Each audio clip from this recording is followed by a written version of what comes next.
Ladies and gentlemen, welcome to the Call of Duty League. It's going to be the Florida Mutineers. They're going to go toe-to-toe against the New York Subliners, the host of Major IV. This is their lab push. They gotta go. Now it is Paul, who was just absolutely exploded in this first round. Oh my. 12-4. New York still are locking down the seconds. Mutineers have rotated. They realize, hey, there's somebody actually inside of the point. Yeah, as Kismet instantly hops into the feed, takes down 2. New York will begin their Major IV campaign with a W. Coming up next, we're going to have OpTic Texas facing off against Boston Breach.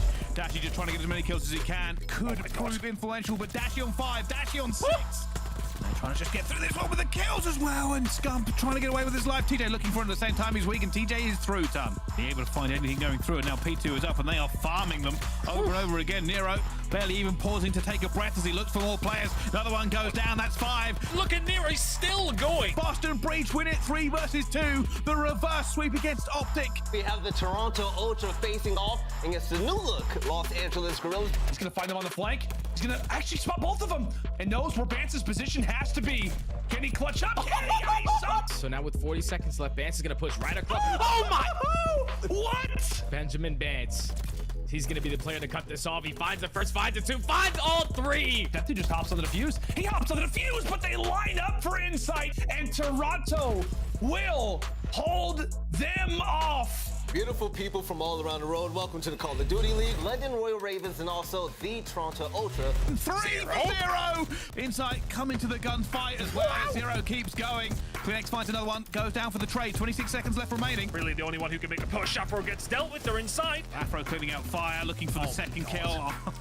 That game is done and dusted, and the London Royal Ravens cause an upset. We're going to see if LAG can show us a little bit of what we saw yesterday against NYSL. That is an unbelievable hold, seemingly perfect. It was if LAG barely bub a fight. The last minute contest here is just that. Last minute, all comes down to Hook, trying to find anything. He has got to run. Hydra's got himself a corner. Is Hook going to check this? No, he won't. The B side of the map we go once again. Spot is on a spree, baby. Wow, lordy, what a 3-piece that was. Over to Hydra now, trying to lock it down through the back. Finds 1. The second, the damage is done. And surely New York's prayers have been answered as their road to champs will stay alive. They keep it going, baby. We got the green wall and also Minnesota Røkkr. 2 more seconds, so they have to make this rotation. Attach finds another one on 6th Street. That'll be a 7 for Attach. Prolute found his way behind. Oh my goodness me. 1, 2, showing them the stats give them credit for. So we'll get rid of Shotzzy, so that flank is nullified, if only momentarily. Massive from him. Can he stay alive? Røkkr break a 7-game losing streak on Berlin hardpoint. LA Thieves versus Boston. For a moment for contest, but then the trades come through, and Drazah, who's holding outskirts the entire time, locking this one down for LA Thieves. Yeah, Nero and Envoy, by the way, flank buddies. This time it's Envoy that ends up getting the final 2. Drazah might be looking for him. You got Kenny in the spawn against Vivid. He takes that one down. LA Thieves, it's a 3-0, and it's money, baby. All right, ladies and gentlemen, it's about that time to see what Paris are made of, and also to see if Seattle are still riding high off that momentum. Fred's now setting up for the kills. He's got himself an AR. He's got himself 2. Here comes a 3rd. Take care of him. So here comes the hit onto the site. Accuracy's there. Johnny doesn't check the corner. Oh, good God. As the noose is slowly tightening around the necks of Paris Legion. I mean, he's on a fort. You know where he's going to be. It doesn't mean it matters. And I think Fred might like this map, Miles. You think? And that is it, ladies and gentlemen. It's a 3-0. Seattle Surge get the job done. We're finally going to see what Florida is going to do with this brand new roster as they face off against the Minnesota Røkkr. And now it is all on to Florida again. Can Florida break on through? Mutineers are here. Back and forth we go, but Florida, they will close it out. Just need 1 kill. Take that player off site, stay alive, and that's going to be the way you do it. Somewhat of a search destroy round. It seems to be set up. They get the tick, and maybe more along with it. Røkkr decide to send a few on through, but they fall quickly, and Florida will clutch it up. Let's go back to Major 3, where Atlanta FaZe faced off against the LA Thieves. Yeah, they could indeed well be in it. But from Drazah now, sealing the top spot. Oh, great coverage, tags up, damage dealt. Well, Drazah was waiting for him. Doesn't make the gunfight easier, but if you got to get set up, it means the trades are there. And at this point, P5, here comes the break from Simp upstairs. That's a wonderful 2-piece. Thieves are going to be reeling from that one. It's a victory lap. And here we go. It's 6-0. It's double donuts on the day. with Brooklyn right there for Major 4. These teams are racing when it comes to points. We'll catch you guys next week for some more Call of Duty action. We love you, take care of yourself, and we'll see you later.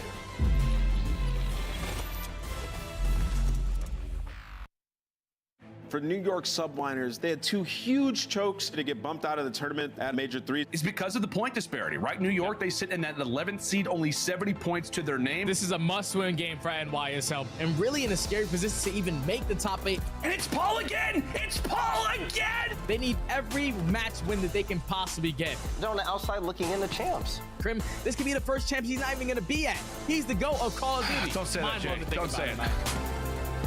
It feels like this game 1 is about to be theirs. After all this struggle, and after all this pain, I'm just gonna keep on fighting. The world don't know my name. The Royal Ravens really came out the gates and surprised so many people at the beginning of the season. The question still remains, what about now? What about the future? Well, it's time for Gizmo to really show us what he's made of. The fans of this team are excited to see if he can kind of right this ship. Gizmo is a 2-piece! A round 11 ace.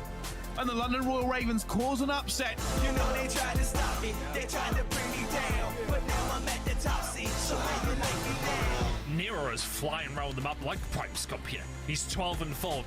Look at Nero, he's still going. It's Nero the hero over and over again. It's a casual 49-33 from Nero. 5,500 damage. That man was running around shooting suns out of his MP40. You know they tried to stop me, they tried to bring me down, but now I'm at the top seat, so how you like me now?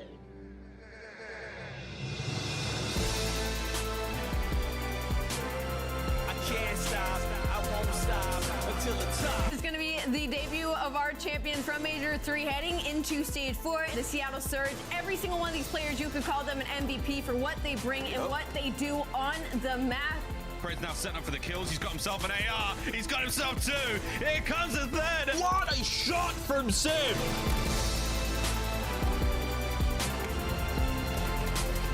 And that is it, ladies and gentlemen. It's a 3-0. Seattle Surge get the job done. Your major champions have not skipped a beat. They have not missed a step, and they have come right back in swinging. Seattle, they're just flying high.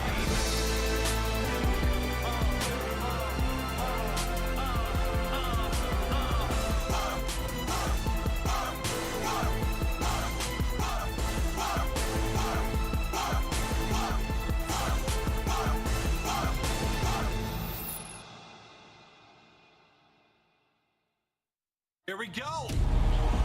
Wait. This is chaotic. Wait. Finds 1, the 2nd, the damage is done. He finds the first one, finds the second as well. This is what he... Oh no! It's glorious. It's beautiful. You never know in a Call of Duty event what could happen. Attacked by another 160. Neck to neck. He is finding all the kills, 5 in a row to walk away with all 4. That is sensational stuff. Oh my! What? And that will be it. No, it's disgraceful again. Let's get into the Call of Duty League. Let's go.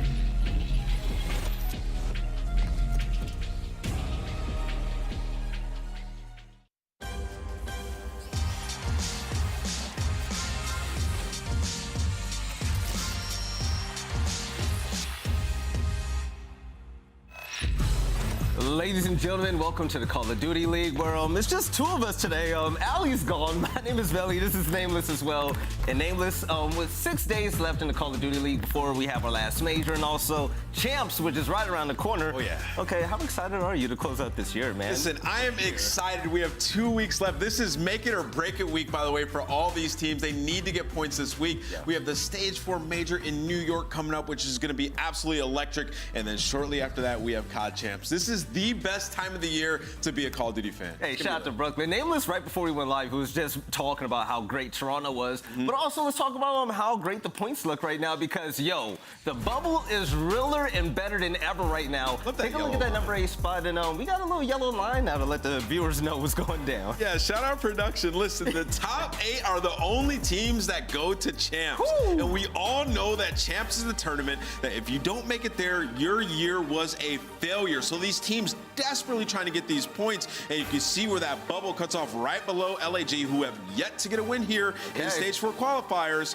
That is where the bubble is. So we're looking at teams like Minnesota Røkkr, Mutineers to try to get into that, sort of area, trying to get comfortable. And today we have a big match with London versus the Minnesota Røkkr. Only 40 points of disparity there. Røkkr trying to close that gap. Right, if Røkkr wins, they're in contention for champs. It's beautiful, right? But also, another team might win today, and they're going to need a lot more wins on top of that. Yes, we're talking about the New York Subliners, 11th place in 90 points. And even though they won the Pro-Am and they didn't do too good at the last major, this major is in their hometown, and Nameless, they want to enter this stage with a bang. And so far, they've been doing it. They've been doing this so far, but it's not enough yet. Listen, New York Subliners, right? Like, they're in a tough spot when you look at the points, right? I think they're sitting at 90. They're still a little bit below being in the mix, really in that bubble, but they are one of the teams that is sort of in that realm that has looked the best. They're 2-0 week. Crimsix had a big performance versus LAG in their last series. He had like a 1.5 in both the hard points. He was taking over, and that's what you need, right? Because Crim is the guy, he's been at every champs. He's won multiple world titles, the most winningest player in Call of Duty history. We need to see him at champs, and the way they do that is if he starts to perform, this team will find success. They have a winnable schedule in their next 3 matches. They need to go at least 4-1. So even if they lose that match to Seattle Surge, they can end with a 4-1 record, get a winner's bracket spot, and then make a run at their home tournament in New York. It is setting up for the Cinderella story for New York. There's opportunity there. You could see this schedule. Can you imagine that story? I can, and I'm looking at it right now. Seattle Surge. Now, even if they lose that series, Veli, OpTic Texas in the current state of where they're at, and LA Thieves are 2 very winnable games. They win both those, they're in a great spot. Now, we were saying all last week that NYSL, they had to win those first 2 games, and they did that, but the entirety of that schedule is thick and it's scary and it's deadly. Good luck to NY, but also another team that I'm going to wish the best of luck for, rightfully so, right? It's going to be OpTic Texas, and we have an IGL back, and he goes by the name of Illy. Illy is back, baby. General's back to the bench. Prolute's back to the bench, and we finally get this full roster. We have been waiting for Illy to come back. We've seen the post. We've seen the tweets. We've seen the matches, right? Like, OpTic has had some good moments bringing in General and bringing in Prolute, but they have been struggling to really get over that hump and get back to that early season form. They need their IGL back. They need Illy back, and he is finally back on this team. And really, Stage 4, I feel like, is going to be all about practice in these next 3 matches, right? Illy's going to have to find that comfort once again playing against the top teams in the league. They're going to have to find comfortability in their system once again. But, despite Illy being gone, we've seen Dashy sort of even play better in their last couple of matches or last couple of weeks. And, looking at players like Shotzzy to find that consistency once again. He was taking over games when we saw Illy on this team. And since then, he had some big performances. Then it's teetered off as of late. So for OpTic, I think it was like the waiting game for them. They were waiting for him to get healthy, and he's finally healthy. And they're coming back with a pretty easy game in the Paris Legion to get them going, Belly. Well, the way I see it, Nameless, is the fact that OpTic Texas have been in a hyperbolic time chamber. This core has gotten better than ever, playing with substitutes this entire way, beating teams like Atlanta FaZe. But taking a look at the rest of their schedule, yeah, they got 2 L's at the beginning of the stage, but that's okay. They have the points for it, right? But with games coming up such as Paris Legion and then NYSL on top of that, it's kind of like a Illy, welcome back. Let's get your hands back. Let's go ahead and get warmed up. And then we're going to be back better than ever. And speaking of being back and better than ever here in the CDL, we have a schedule for the day. But we're going to kick off the day with something fun, right? Remember last year, that rivalry behind Atlanta FaZe and also Toronto Ultra? That's the first game of the day. But also the second one is the most important game of the day for the simple fact that if Minnesota wins this, they are a top 8 team in the point standings. Listen, that second, all these matches are good today, right? But don't get me wrong, that second game has so much on the line. One is it's a bubble game. 2, like, if Minnesota win that, it'll put them currently in the top 8 standings. So it'll be a little bit of, sweat off their shoulder. But then London Royal Ravens, if they win that series, it doesn't guarantee that they're in champs, but it puts them in a very good spot. They'll be sitting at 170 points. They'll go up. They'll be in 4th place by a good margin. That is a huge opportunity for them. And then for Minnesota, like, if they lose that game and give London Royal Ravens those extra points, that is going to be tough because they're one of the teams you're hoping falls out, goes towards the bottom, and you can overtake them. So big opportunity for Minnesota today. It's going to be unacceptable for Minnesota Røkkr if they lose today because of the fact that they're trying to rack up all these points, and they're going to be going against a red-hot London Royal Ravens team. And when it comes to London, when we last saw them on screen, Gizmo said it in the interview, baby. We're back. He's got the swagger going, and this team is gunning, and they're lights out. Shout out to Zero. This road to major schedule, like, it looked easy when you first looked at it, but now you're thinking about it and like, this is a tough schedule. Some trap games. That Florida Mutineers game was a trap game, playing your ex-teammate. You have the London Royal Ravens, who are looking like they have their swagger back. They're playing great in Respawn. And then you have the Seattle Surge. This is shaping up for, like, if they lose this game right here, potentially 2 and 3, because you expect them to win that Paris game, and then they're in losers bracket. So this could be literally the match that changes Minnesota's season. If they lose this game, it potentially means that they don't make it into champs. I think that the one thing that we're all kind of downplaying as well, can't sleep on Paris as well. I mean, that's a trap game in every word of the definition, exactly. Well, let's talk about a team to beat, right? It's going to be the Seattle Surge, and they're facing off against Boston Breach today. Now, the thing is, when it comes to the best team in the game and one of the best subs in the game, you got to tip your hats to Seattle Surge and also Pred on this team. They've come back after winning the major, and they've showed us that the consistency is still there, and they're ready to beat everybody out there. I mean, well, certainly they're looking like the best team in the game, at least currently right now. These guys, they're just firing on all cylinders, right? Like, FaZe has been the most consistent, but by the eye test and from the last major, Seattle definitely has to, you know, be in a lot of people's minds as having that top spot. And they come back, they had to play that match versus Paris where, like, you just want to show no signs of weakness, and they did just that. They absolutely fried Paris. And for Seattle Surge, you know, that's what you need to see. Pred had an amazing performance once again. He just looks comfortable on the map. We talked to him in the interview. He's like, job's not finished. No. You have to continue to grind and get better. And, you know, that's what they're doing. They're just trying to hone in certain maps and improve. And today they have a big one against Boston. And when it comes to Boston, when they were last on screen, we saw them lose really fast and really easy to the LA Thieves, but facing off against Surge, and then LAG and Toronto Ultra to close out this stage. When it comes to Boston, we're not looking at them to sweep this entire stage, but we're looking at them to end with something positive at least. Well, they did what they needed to do. That week, it was just important for them to go 1-1, right? Because you need like a 3-2 to comfortably get into the winner's bracket spot. And for them, they're still in that bubble, but they're towards the top of it. I believe they're sitting at 150 points. So, you know, even if they lose this game to Seattle Surge, they're still in a good spot, right? Yeah. But I mean, for them, it's really about finding your identity because they have such a tough schedule. And, you know, we've been looking at them, we're like, they need to be that fast-paced team. They make that roster change to become that fast-paced team. Right. You know, bringing in a new player like Vivid to add that aggression, and then they play 2 AR maps against a team like LA Thieves, and they lose that. So it seems like they're a little bit confused. What's our identity? What do we want to do on the map? Well, going up against Seattle Surge, if you try to revert back to those sub-maps, play smaller games, you're probably going to get fried. Good luck. It puts them in sort of this conundrum where it's like, what do we need to do? So hopefully Scrims will translate to these matches and they find some success. So I'm just hoping for a close game versus Seattle. I still hope they bring that fast gameplay. I hope that's their identity because it was really fun to watch. But also what's going to be really fun is if you whip out your cell phone right now to scan this QR code because why not, right? It's going to keep you just in the know with everything that has to do with the CDL universe, right? And also you get that gift farm card. I actually love it. But Nameless, man, we're going to close out this pre-show desk right here as we kick into the day. I can't wait. I'm excited. Ali, if you're watching at home, we miss you. Hurry up and get better and come back. But coming up on the other side of the break, we're going to kick off the day with an amazing matchup. It's going to be the Atlanta FaZe and the Toronto Ultra. We'll catch you on the other side. Go ahead and tell me when you had enough. I'll give you one more shot when the camera's up. But this one you gon' have to duck. Tell me about your lifestyle, really. We've been on the road to the tank go empty. I'ma keep going to the Lord, come give me. If you wanted me to stop, then you can't come with me. Thinking you the best, silly. We about to put it in your chest, really. And I don't think you really want problems. Think you know the outcome when you come around, dog. You thinking you getting me? Is you kidding me? Ripping everything I need to get in the vicinity.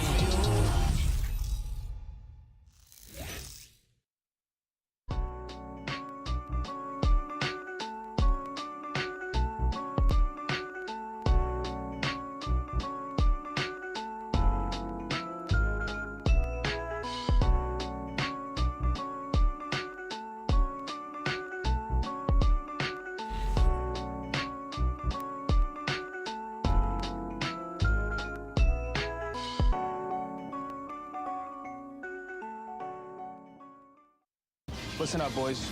We're new in town. So grab your zennies. We're breaking into Fenway. Once you're all inside with the precious cargo, it's time to blend in. We need to crack the Jumbotron code, figure out the cipher, and relay it to Nero. Once you have it all figured out, meet us down at the home dugout. We're only gonna have one shot at this. Let's play.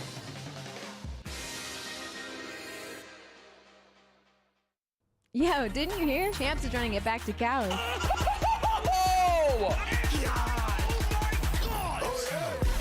Champs TJHaly. See you there.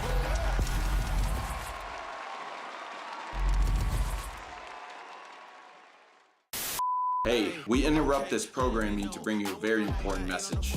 Did you guys buy your tickets for Major IV yet? Buy your tickets at nyxl.com/major, and you can come see me July 14th through 17th at the King's Theater. I swear to God, you better do that. You better do it. You better buy your tickets, all right? You ain't getting in if you don't have tickets, so what are you doing? Don't make me mad. Don't do that. Don't make me mad.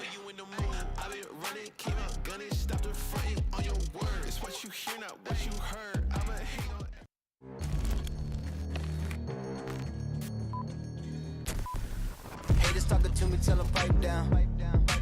Or it's lights out. Zeros on the debit, baby, all I do is swipe now. Gucci sweater 5,000. Stunning, buzzing. I be going up, no ceiling. Wow, ballin', running. Getting to the paper, I'm peeling out. They gon' know me as legendary. You in the stands, I ain't need no commentary. They gon' know me as legendary. You in the stands, I ain't need no commentary. Ain't no option, ain't no secondary. I just throw it out like a Hail Mary. I'm legendary.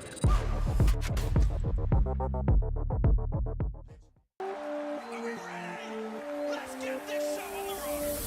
Over Cellium, who fights two right off the rear, makes it three. Taken down 1-5-1. Last man standing. Oh! It's real early. Being waiting to pounce. There's the next. Give him the last point for him. Waiting for his demise. And there it is. Look at the mini-map FaZe are in. It's the guts. It's the glory. It's the championship for FaZe.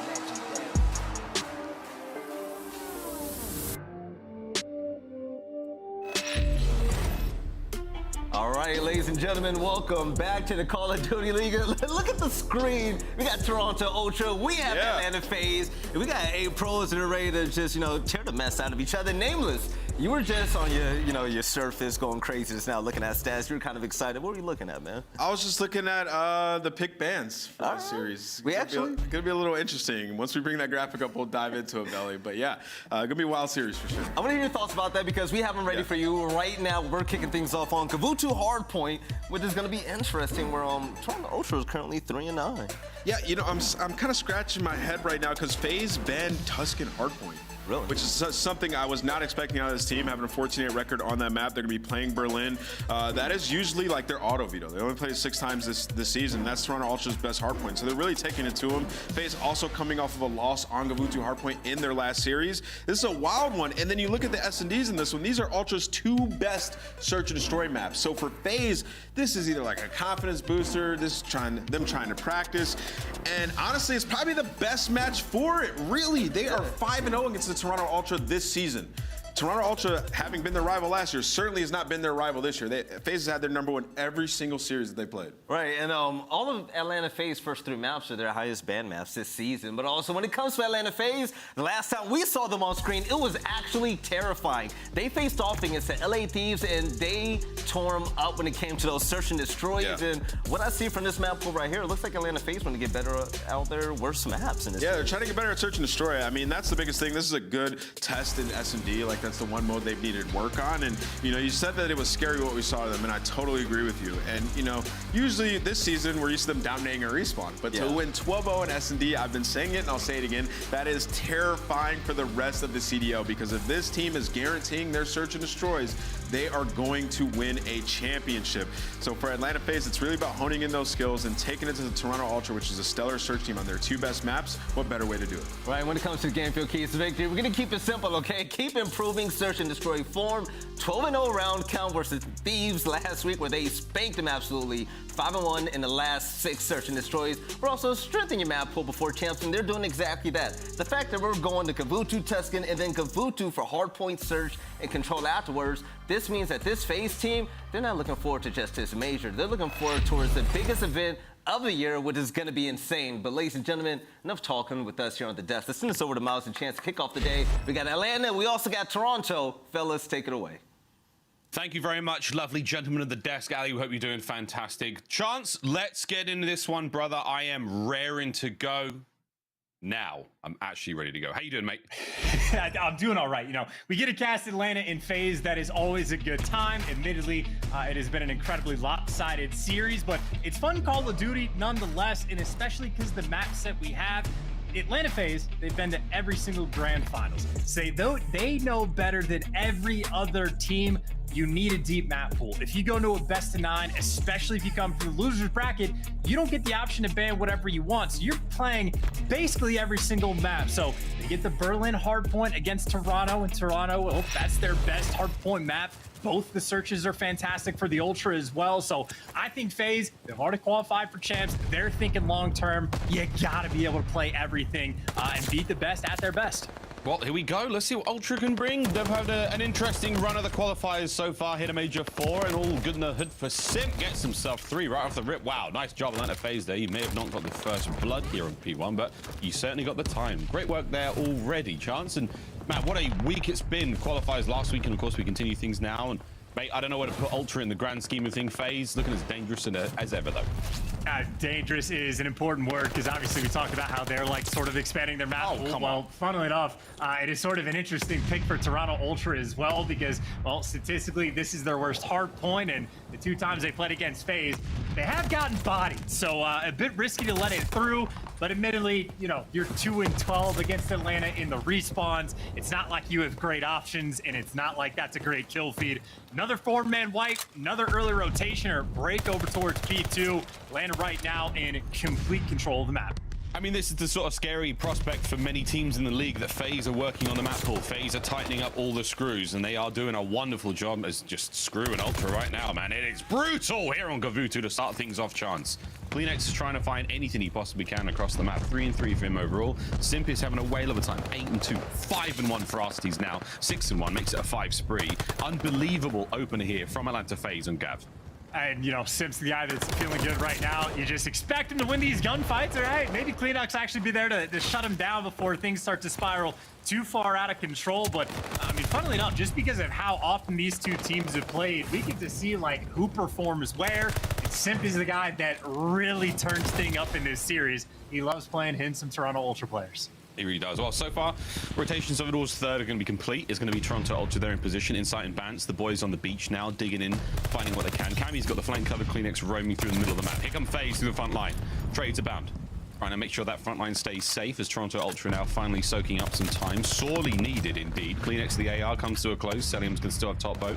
Angles now starting to work out for FaZe. As slowly, 1 by 1, they will creep closer towards this point. Here comes the contest. Straight into it we go. And Insight now, tooth and nail. It's knives and lint.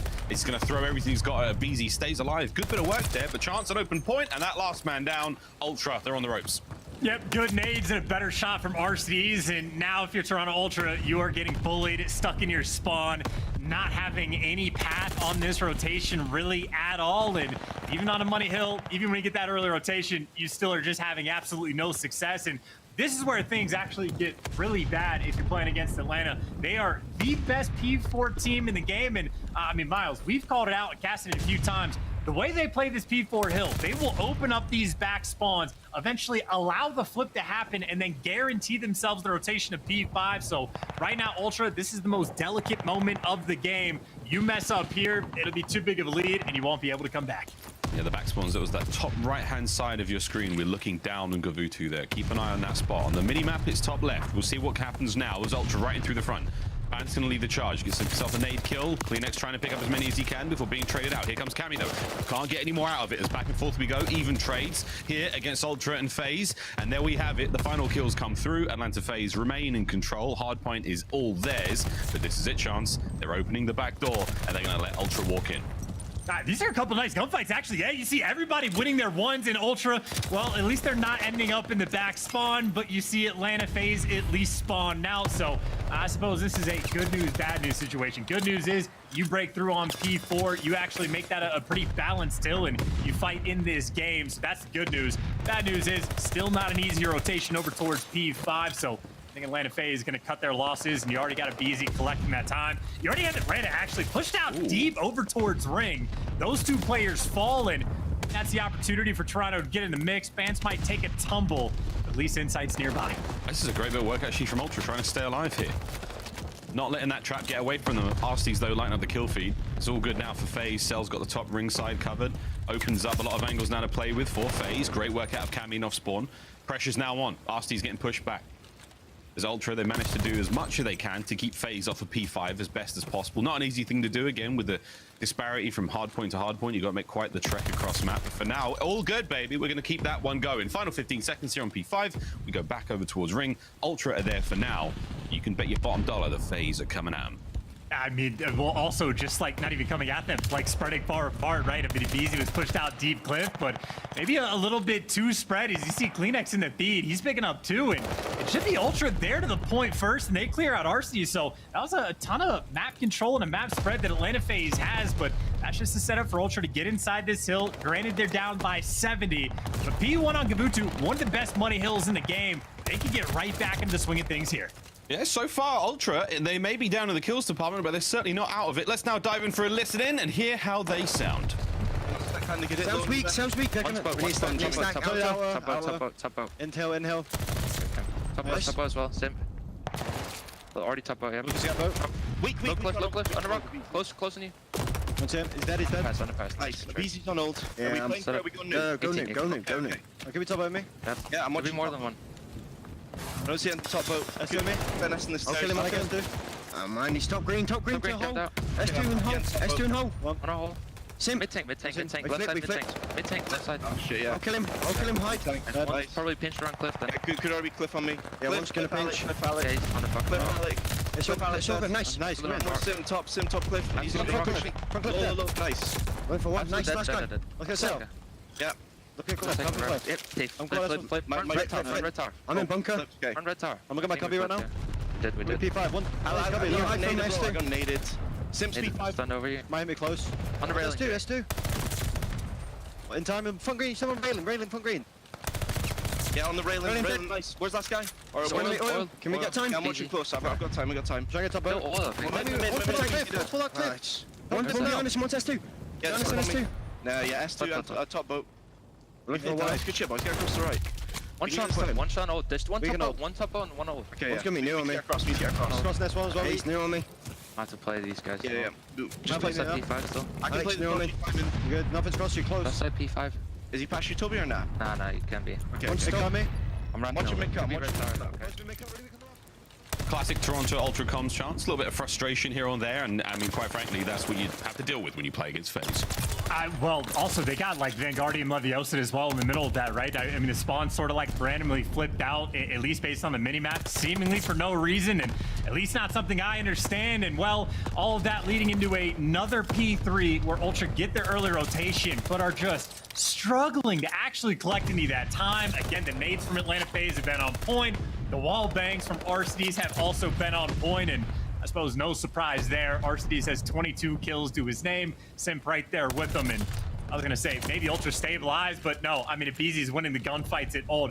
I mean, they're almost playing this like Tuscan with the way they're hitting like this, final 20 seconds of time and pouring the pressure on. But obviously, Atlanta FaZe, a well-oiled machine on Gavutu hardpoint, back to where they are the best team in the game on this P4, and where they're really looking just to close this one out.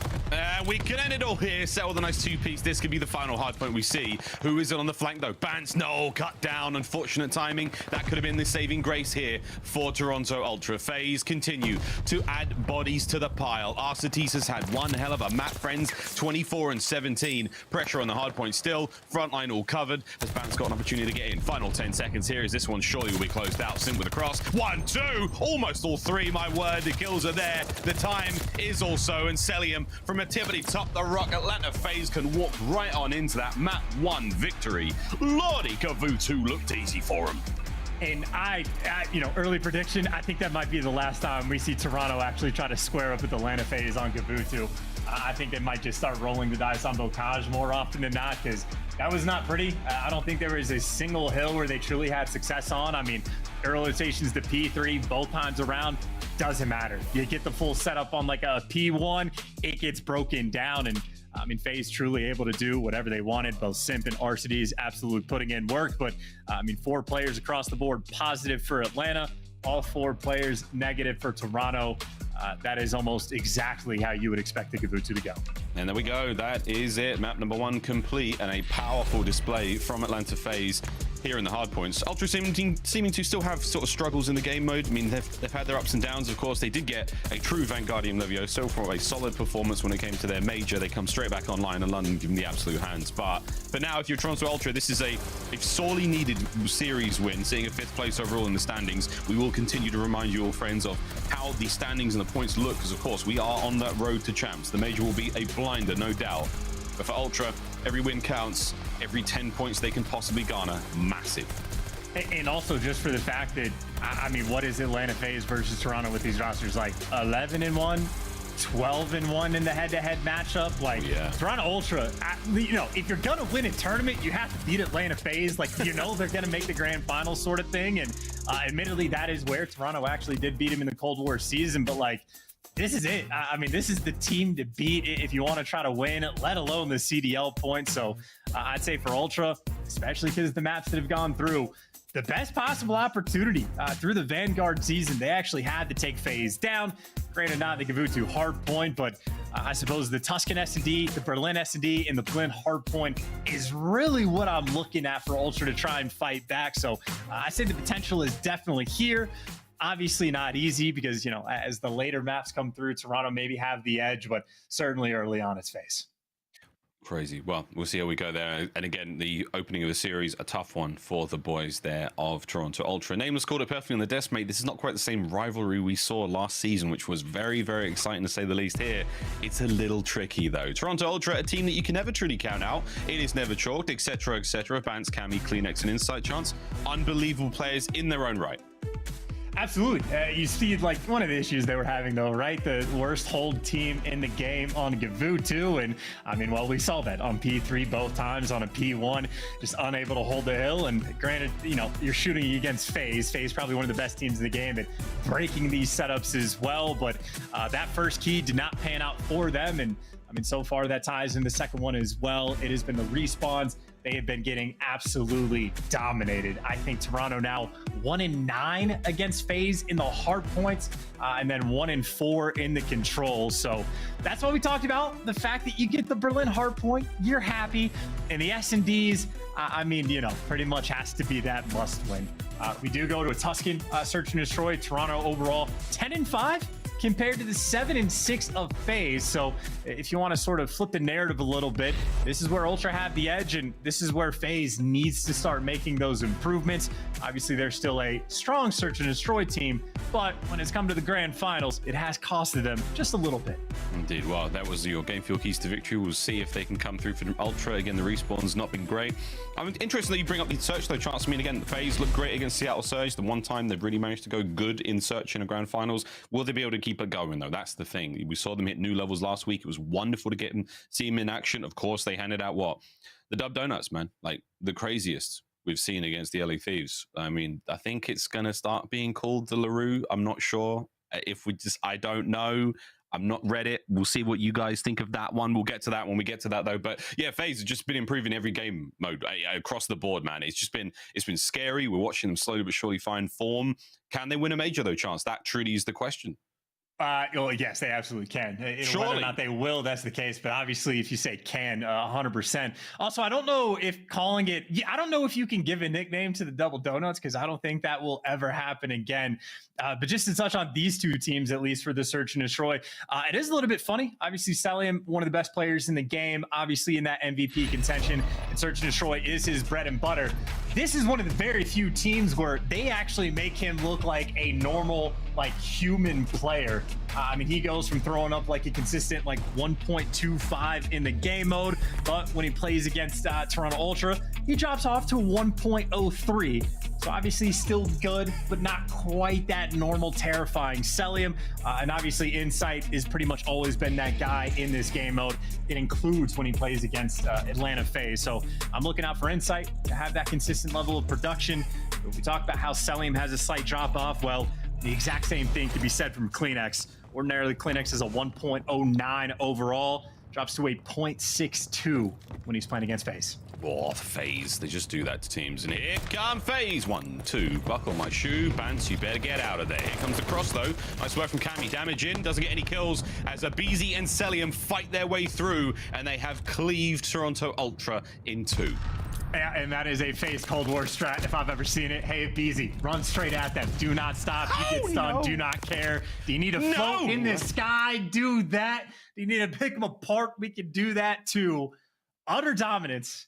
One of the fastest rounds of Tusk and Search and Destroy we've seen at the more difficult bomb site. We talk about FaZe, S&D Cold War strats, the terrifying giggles of aBeZy after he just does whatever he wants is seared into my memory for the past 2 years. And this is a terrifying prospect. It was scary enough to begin the season with. We knew FaZe were always going to be those guys, and now they are slowly finding that form. A wonderful round to openings off proceedings here in the Search and Destroy, the first match of the day. It's Atlanta FaZe looking as strong and as confident as ever. In mid-map we go. Lordy, aBeZy with the opening blood once again. Can he find any more out of this one? I wouldn't be too surprised. Kills still not quite flowing forward. Bance with a bomb. aBeZy's got no idea he's there, but the 3 spree continues. It's going to be one of those games. Yeah, aBeZy going to fly every single round, and shots like that are not going to be good enough to take him down and leaves Bance in a not so fun 1 versus 3 where, I mean, hey, Arcitys might have a sniper, but that is 3 players set up ready to go through P5, and he's going to die here, right? He's got to die here. Eventually. I mean, he's checking every corner. Bance is, what a different look, though, from 2 teams. I mean, the members of FaZe were flowing as a 3, and Bance is literally crouch walking. He's crouch walking his way towards the B-bomb site. He may be able to get this one planted. 35 on the clock. FaZe, they're close enough. As Ben Bance is playing the most cautious game of COD we may have seen him attempt in his entire career. Here we go. This is going to be interesting. Well, he has planted it in like the best possible spot to clutch from a few different angles. So he's got a couple avenues of attack, and well, you know, Simp there guns him down. No big deal. 2 clean, basically perfect rounds coming out of Atlanta FaZe. Not even the time to set anything up, and not even time to shoot back against aBeZy. 2 for 2 with holding that left stick down, sprinting as quickly as possible, and now just letting that dead silence slowly build back up. Yeah, that's a tricky one. Come on, whoa, man. Whoa. Cut to commercial. He's not that good. He's good. He's not that good. Whoa. It's only Friday. Whoa. Holy. Next round, please.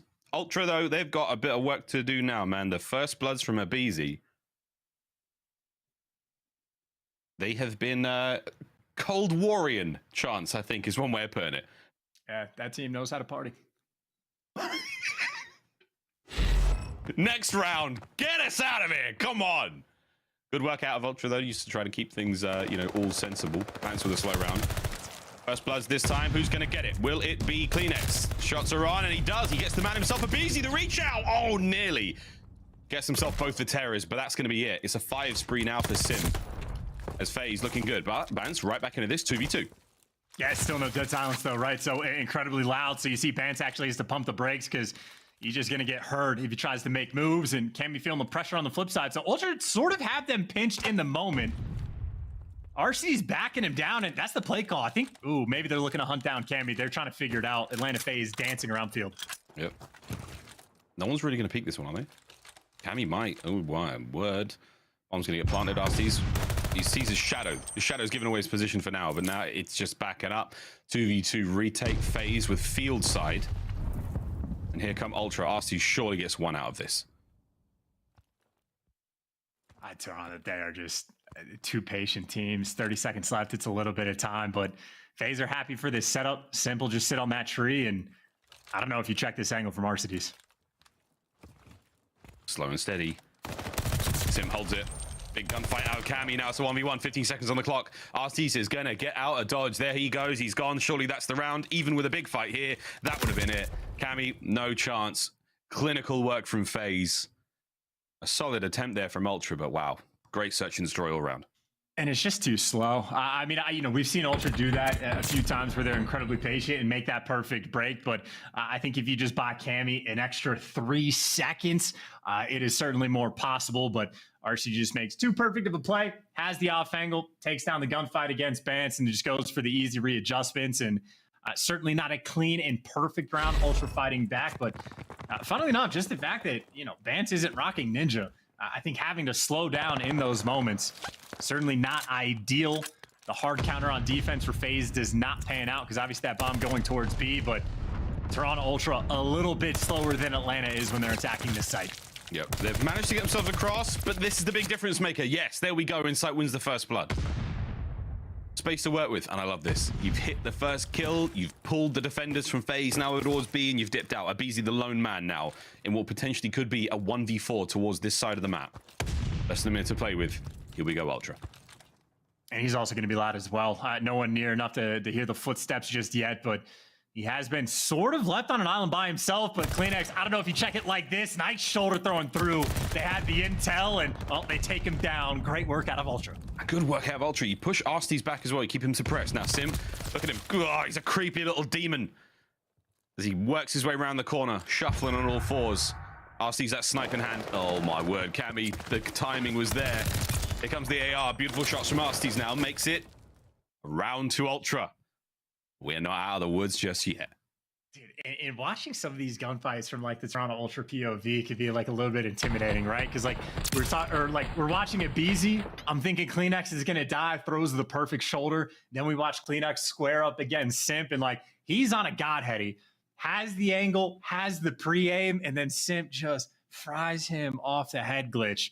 You have to be perfect playing against that team, and well, Ultra were nearly that in that round, so they take care of business, and sort of as predicted, right? Cellium looks human when he's shooting back against Insight, at least in search. Okie dokie, CleanX strikes again, and one is the fights against Simp. I mean, these two battling each other fantastically. FaZe not letting go of that side of the map though, holding it down. Cellium making his way through the B side. For now, it's just going to be a slower hit. Who's that number 6? Simp. He's making his way across now just to provide some noise.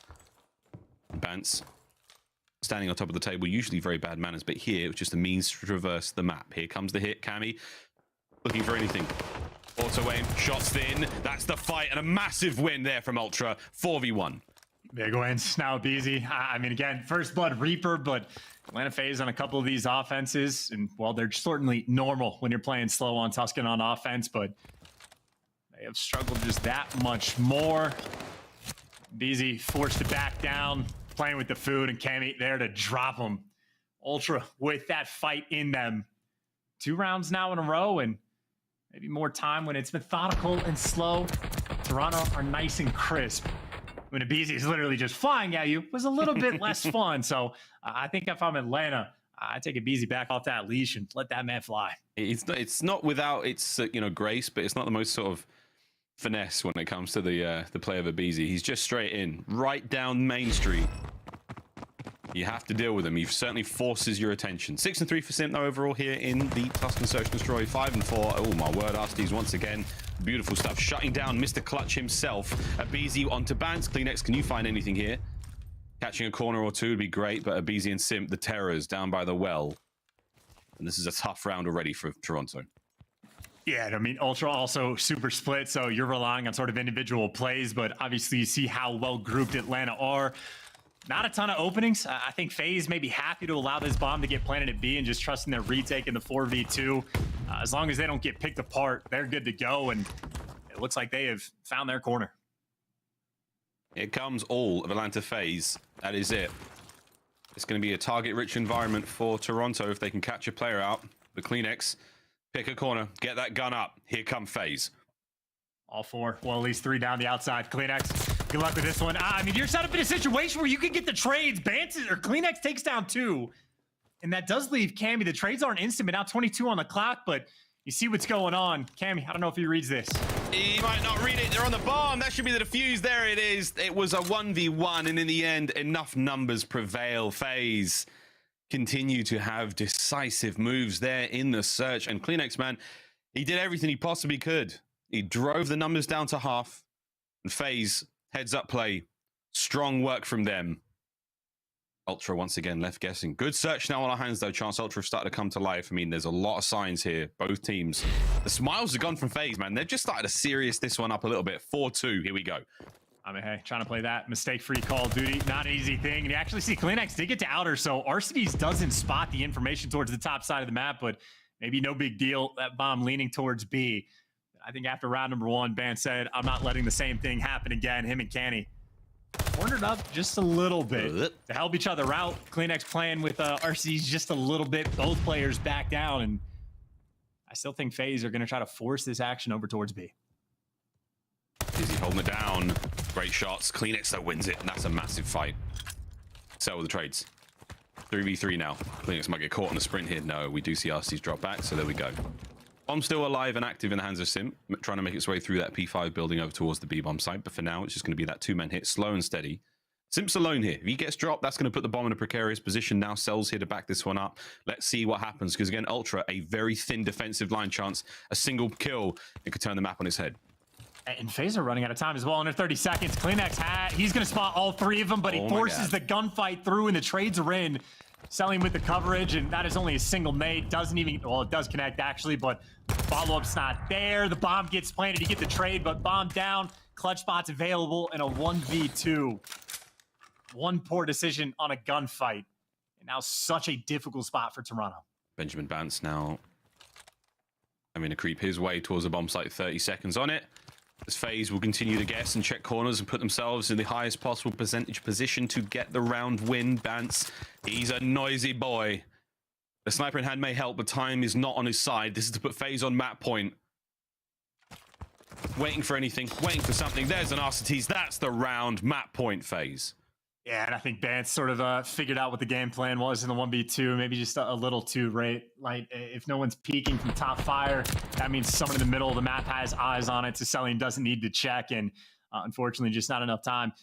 Atlanta FaZe playing incredibly well in search and destroy, right? Grouping up for the 4v2s, not making any mistakes, switching up the play calls, and I'd say most importantly, you see how difficult it is to play against them, right? Cleanx has one bad decision, trying to get a gunfight in the guy in the middle of the map, exposes himself to Cellium, and a small thing like that, and the round just breaks down. Yeah, tough. At this level, search and destroy is certainly punishing. Bance, noisy boy.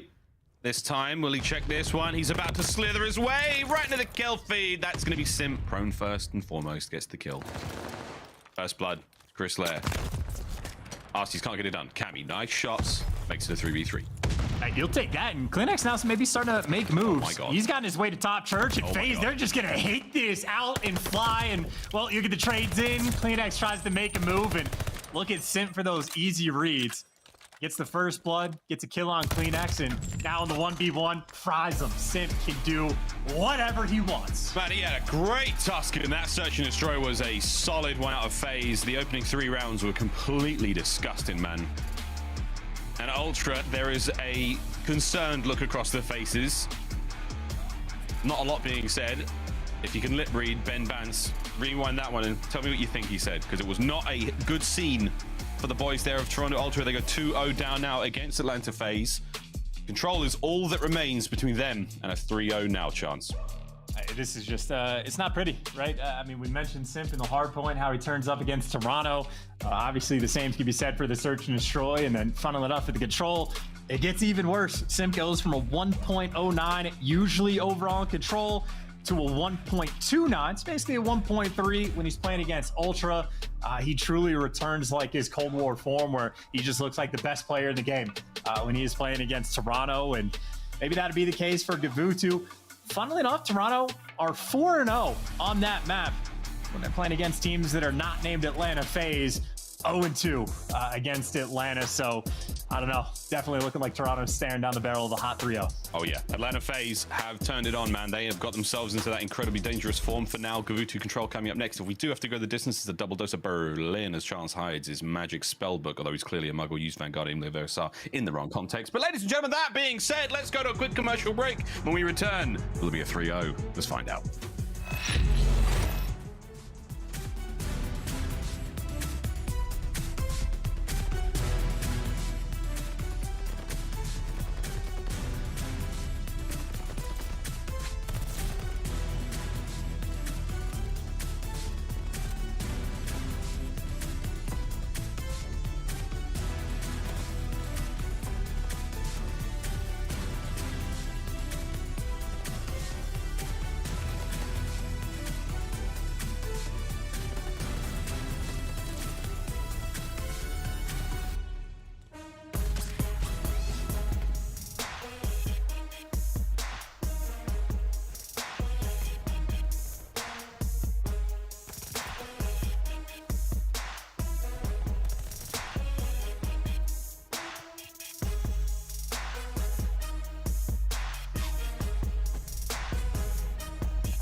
of Duty League is brought to you by Mountain Dew and Zenny.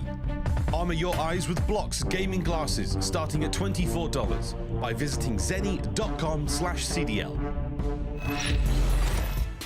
Hidely ho, Neberinos, and welcome back to the Call of Duty League. Toronto Ultra versus Atlanta FaZe, and I tell you what, those boys on the bottom side of your screen are absolutely whooping Ultra so far. FaZe return to form as we're now getting to our third map of the series, looking to close this one out quickly. And chance, less than half an hour, nearly, well, just over. They're doing a great job though.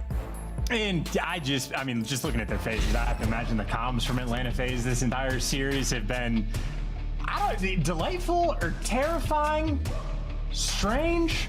Whatever the case may be, they are having an absolutely good time. Simp is 1.52, not entirely expecting that to slow down at all.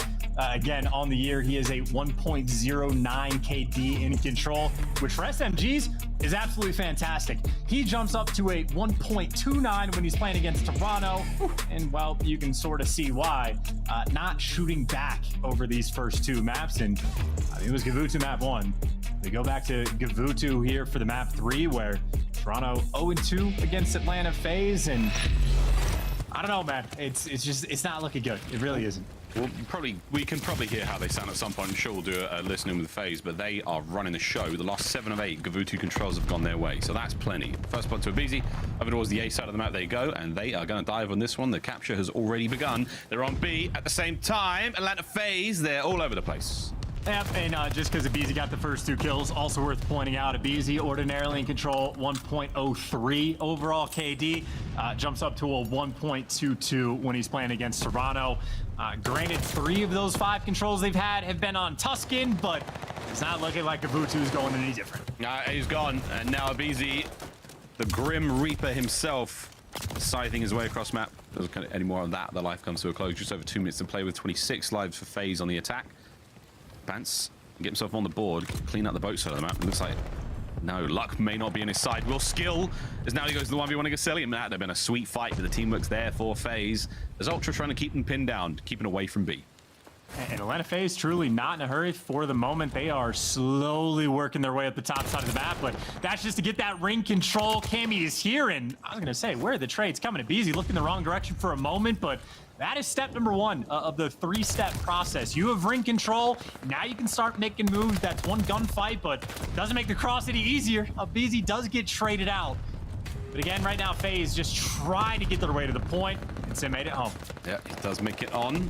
Cammy trying to find something here, just open up the defense. That's a good shot there onto Arcitys. Cleans up one. Simp now to the backside. Try to get some pressure on before the reinforcements arrive, and here he made a meal of it. He made a real hard run there. Cammy now with ring. Can he keep control? FaZe are there, guns are up. Cellium, he's going to stay alive for now. Here come the reinforcements. FaZe starting to fortify that position at ring. Cammy's got to go big, and this is great. Finds at least one teammate's there to pick it up. Toronto Ultra, stay alive. Great wins, a nice little 4 spree as well. If I'm Cammy, I am already desperately thinking about those streaks, because it's Gavutu. If you ever want to win an offense, that is the way to get it done, and as long as you have that ring control, you are good to go. Cammy can take his time, bait out his teammates, and stay posted up on a heady if you can. Right now, Ultra have turned this around. They were at a like deficit, now close to even. Only 45 seconds left on the clock, and I think now FaZe actually feeling the pressure. Yeah, this is great. Ultra's defense is really working out. aBeZy clearing the boat, and he's checked their rig corner, except the right one. Insight's still there, and this could get ugly real fast. But again, time pays off. Teamwork is there once again. Less than 30 now, and aBeZy might be the man who slipped the net and may be able to get another point. Can Cleanex catch him on the transition? Yeah, he does. That should be the round. 20 seconds remaining here, chance. FaZe, surely not. And this has been the look for Cammy for the past, what, like minute and a half. He has stayed ring.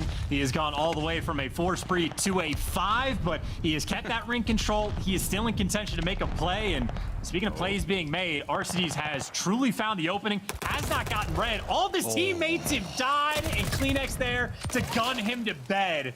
But then the worst case scenario for Cammy, you see the heartbreak at the end. Yeah. Loses the gunfight in the final second. No glide bomb for Toronto. I know exactly what he said there. You don't have to be a lip reader to know the frustration there, but that would have been it. Good signs, though, of Ultra. Again, a wonderful start for them. They had a really tough run at A. That was vanished incredibly quickly. They managed to keep themselves all safe and sound towards the B side of the map. Arcitys nearly making that play. We'll see what now happens with Atlanta FaZe on defense. Toronto Ultra now throwing their lives towards A and B. And I think it was what the most standard round of all time in effect, right? A gets captured, but B, not a single ticket progression. At least I don't think Atlanta got one. So sort of a normal process here for Ultra. Not the worst thing to have to fight into, but maybe aBeZy is one of the worst things to fight into. Another first blood. Granted, a different game though, but then Clean and Chris Rotz out of Benjamin Vance. The nade from downtown though to soften him up, and right now still no actual pressure on A, but obviously still plenty of that map control for Toronto. Yep. Decent kills. We're on to A now at the very least. The slow capture begins. Only one member there on point. It's going to be Cammy.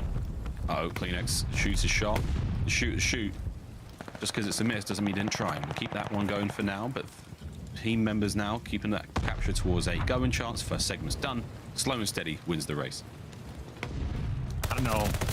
No, definitely not. I was going to say, I'm not sure if they actually know insights back here. So it is a very slow capture over towards A. Not a ton of kills coming through. Both teams keeping things nice and controlled, including Vance with just the read of all time, waiting for the fullest of flanks. So incredibly controlled so far on their attack. And Ultra do the easy part. They capture A, got a 3 life advantage and 2 minutes to work with the capture B. Ring controls the fight. CleanX already wins the first one, so Cellium's got to turn his attention that direction. Ultra worried about the flank over towards Ring as well. And Simp's taken care of, so Ultra, this is it. This is your moment to get to B. Here we go, baby. They're flying in. Not quite the full stack just yet. 2 members now on point. Nades coming through. They're going to connect. The stuns, watch out. Those little healing nades going to land. Maybe challenge this one for FaZe, but you're keeping it going. Cammy, last man in. You've got coverage from Ring from CleanX. Here comes the pressure. And Simp with a contest, and that spot is huge. Can CleanX stay alive? The answer is sadly nay. Cammy now pressured. Good bit of work. Insight lands a 2-piece. The play's still alive.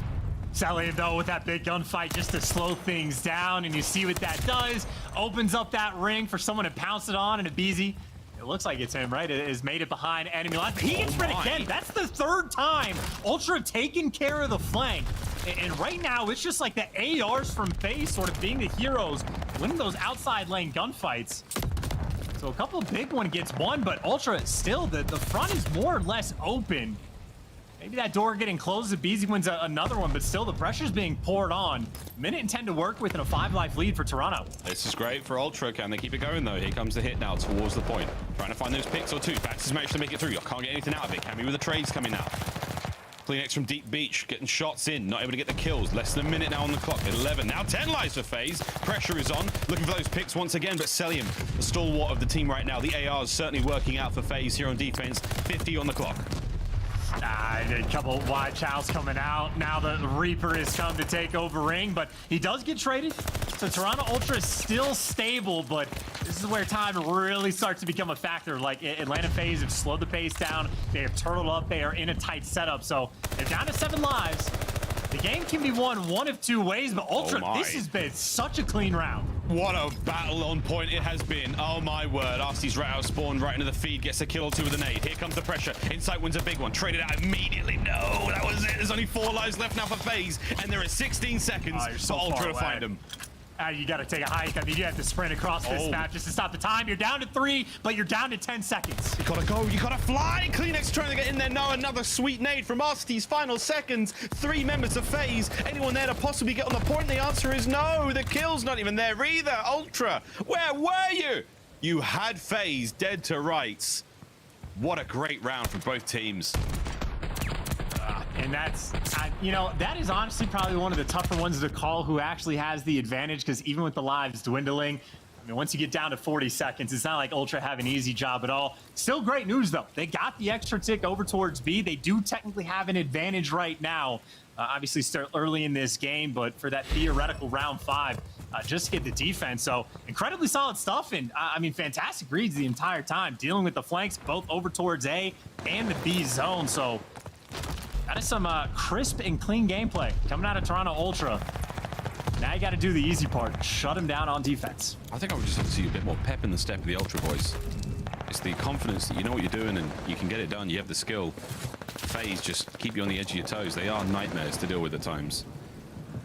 In over towards A for a brief moment there before we see the clock still ticking away. Cammy, 12 and 9. Much better performance out of him. Certainly starting to warm up here in the series. Great angle on a cell there. He's in trouble now. Or is he? Another sweet 3 kills there, and Simp, the last man up now for FaZe on this side of the map. He's been cleaned up, and oh my, the trap may be set, chance. Yeah, talking about having an advantage in the tick department. Already a +1. You shut him down like this. You will be guaranteed for the defense for the round 5. FaZe now actually, you talk about the pressure being on. Stuck in your spawn, no hope of getting out for the moment. I mean, you see Simp worried about every single angle. Granted, the trades are good from him, but so are the trades from Toronto Ultra. The boat's still not clear. aBeZy's only made it here with 9 HP, but he needs to stay alive just to draw some attention so his teammates can come and help him out. And aBeZy trying to do his job, but less than 20 now on the clock. Oh, we're still alive, though, on the point. This actually could work out. FaZe have managed to escape the net. They've dived themselves in here. They're getting the capture slowly done. Where's Ultra to be found? Defenders now holding it down. FaZe keeping the play going. Simp with the 2-piece Cammy insight kills there. It all comes down to Arcitys. He's got to stay alive. Check a corner. Find something. Is anyone there to stop it? No. Ultra should have the round. Final few seconds. FaZe, a last-ditch attempt to save it here. Gotta get the kills, then you gotta stop the clock. Cellium behind a couple. There's the first blood, but Ultra don't even turn. They're focused on the front to make sure they can't get the point. Cellium making moves, but he's here with only 3. You get a couple trades, a player up top, and Toronto Ultra there in insight. The big 3 to take down the round. Toronto Ultra, I mean, I know getting hype over a defense is a little bit strange, but with that level of dominance, massive advantage now. I mean, guaranteed locked-in defense for the round 5, and I mean, maybe on Gavutu, we talked about it, like 0-2 against Atlanta, but Ultra 4-0 against everybody else, so they are strong on this map, and I'd say with the way they played the offense the first go-around, maybe take down them in 3-1 fashion. You never know. Here we go. This is not over yet. Ultra, can they do the unthinkable? Win this, get this offensive round done and close out the map. Keep the series rolling. Plenix is absolutely tweaking right now, son. A couple of sweet kills go his way. Pressure now on towards the A side of the map. You've got yourselves numbers. You're onto the point, starting to capture it slowly. You've got Arcitys in your base, though. That could get ugly fast, but we'll see what happens here. 27 lives up now for Ultra on the attack. Arcitys moving clean these players out from behind. He does. Here comes the pinch. This could get bad real quick. He got to trade him out instantly, and I think it's Plenix that should be. They are still hunting down Arcitys, or they've abandoned him. I don't even know what's going on. But he's somehow been left alive, and obviously he's still a thorn in your side, still a problem. Now should get traded, players slide over cliff, but even if he doesn't get traded, yeah, Simp's behind enemy lines, and this is just not a fun spot for Toronto Ultra to be in. I mean, right now, it is just an opportunity maybe for Simp. I know he's only on a 3, but there's number 4. Try to get that glide. That is your bailout condition, potentially, for an offensive round. Yeah, this is big, though. Lives absolutely hemorrhaging right now from Toronto Ultra. 17-24, and they are trapped. Through the cliff they go, and it is it's awful. It's not good. It's aBeZy. As he finally does get brought down. Nice nade out of bounds, but there's Simp. Next man up. 5 spree now for Simp. Keeping the kills going. Plenix is going to be there. Good tags are in, but the man is not to be deterred. Oh my God, he gets another one out of it. That's 6 now in a row. Unbelievable. That's the streaks. That is Simp, and that is disgusting. The only way you can really lose this next defense is by giving away a glide bomb, and Simp simply finds a way. And now Ultra pump the brakes and sit in their spawn, but you've already messed up. You have made that potentially fatal error. Now, don't get me wrong, even with the glide, Ultra is still with an advantage on defense for the final round, but they have, given an inch, so to speak. We'll see if FaZe can take a mile. To round 5 we go. That was 9 lives for Ultra to the 23 of Atlanta FaZe. What the Frankenstein's monster. Here we go to round 5, chance. What an unbelievable map this has been. Doctor in action. I mean, this is the entire setup, and it's going to be a B hit straight off the rip. I think maybe you played the opening gunfights. If they even partially go your way, you calling that glide instantly. Here we go. Over towards the B side of the map we go. Heavy man, stack now. Let's see what you got, FaZe. Let's go for a listening. Someone's ring back. He's a fucking... Guy for top ring. Phoenix, jump mid. Top ring, I'm getting shot. On top ring. There's top ring guys holding. I think one's gonna be... I have you. He's doing mid, sir. I'm watching. Running up. Top up. Go. Top ring, keep us. He's going. We're good. I can't. I'm gonna try. I'm gonna streak in here then. Okay. Yeah, just wait until... MB. Running case. Two right. Shit. Go in now. Okay, I'm going. I think he's our top on much. I'm going. Yeah, get top out. I'm going. How many top out, Alec? I'm Okay, I mid on pinch. Okay, they can be their whole. Top out, that is. I see. I'm mid on top out. pinch. 3 now. There you. Shoot me from RB. There you go. Go. There you. I missed though. Charlotte P5. I'm talking. Watch out. Did he top green? I see top ring inside. I'm Charlotte P5 still. Watch your pitch if you watch. Yeah, be mentioned. You honestly think You take. I can't. You're just sitting there. I need help. I'll see him. Yeah, charging. Don't watch him mid still. I'll see him there. You take. Don't get Watch out there. You take. Watch out. I'm mid. You taking top green? I'm Top green. tower now. Give me mid. You want tower? Yes, tower. I'm looking tower. Yeah, there's got top green too. He's in our base game, says, There's got top green. I think Ben was top green. You do this. That guy does this. You do this right now. Ben is top green. He's U-bow. I gotta go back up. Sit up. Okay, I'll take my Big rock. I'm trying to tank. Is he our spawn? Yeah, Where's he at? Ring. I'm trying to go I'm ring. on low. In the ring. There's other bad guys here. Running in a ring. Inside here. Weak outer. I sent him out of ring. I got one top green. I'm I'm freaking. In a ring. Last guy, Kleenex. In a ring and on B. Yeah, I'm training. Wait. Still there. Watch ring. Next, watch our ring. You step too. You step. Trying to get ring. Stand up. One low. I love it. Inside ring. I'll kill them. They're all you. They're all like you. I got 3. Get I'm Don't play kills. I have your mid. They named me. Dog on deep. They missed I'm playing. One shot. I said, Short Ben. In the back. Okay,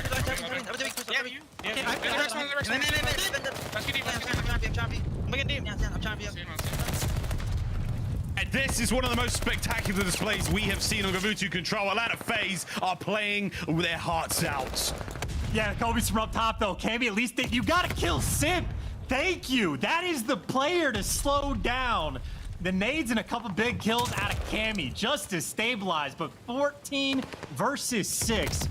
And you're flanking and you're going through boat. You don't have the lives to make plays like that.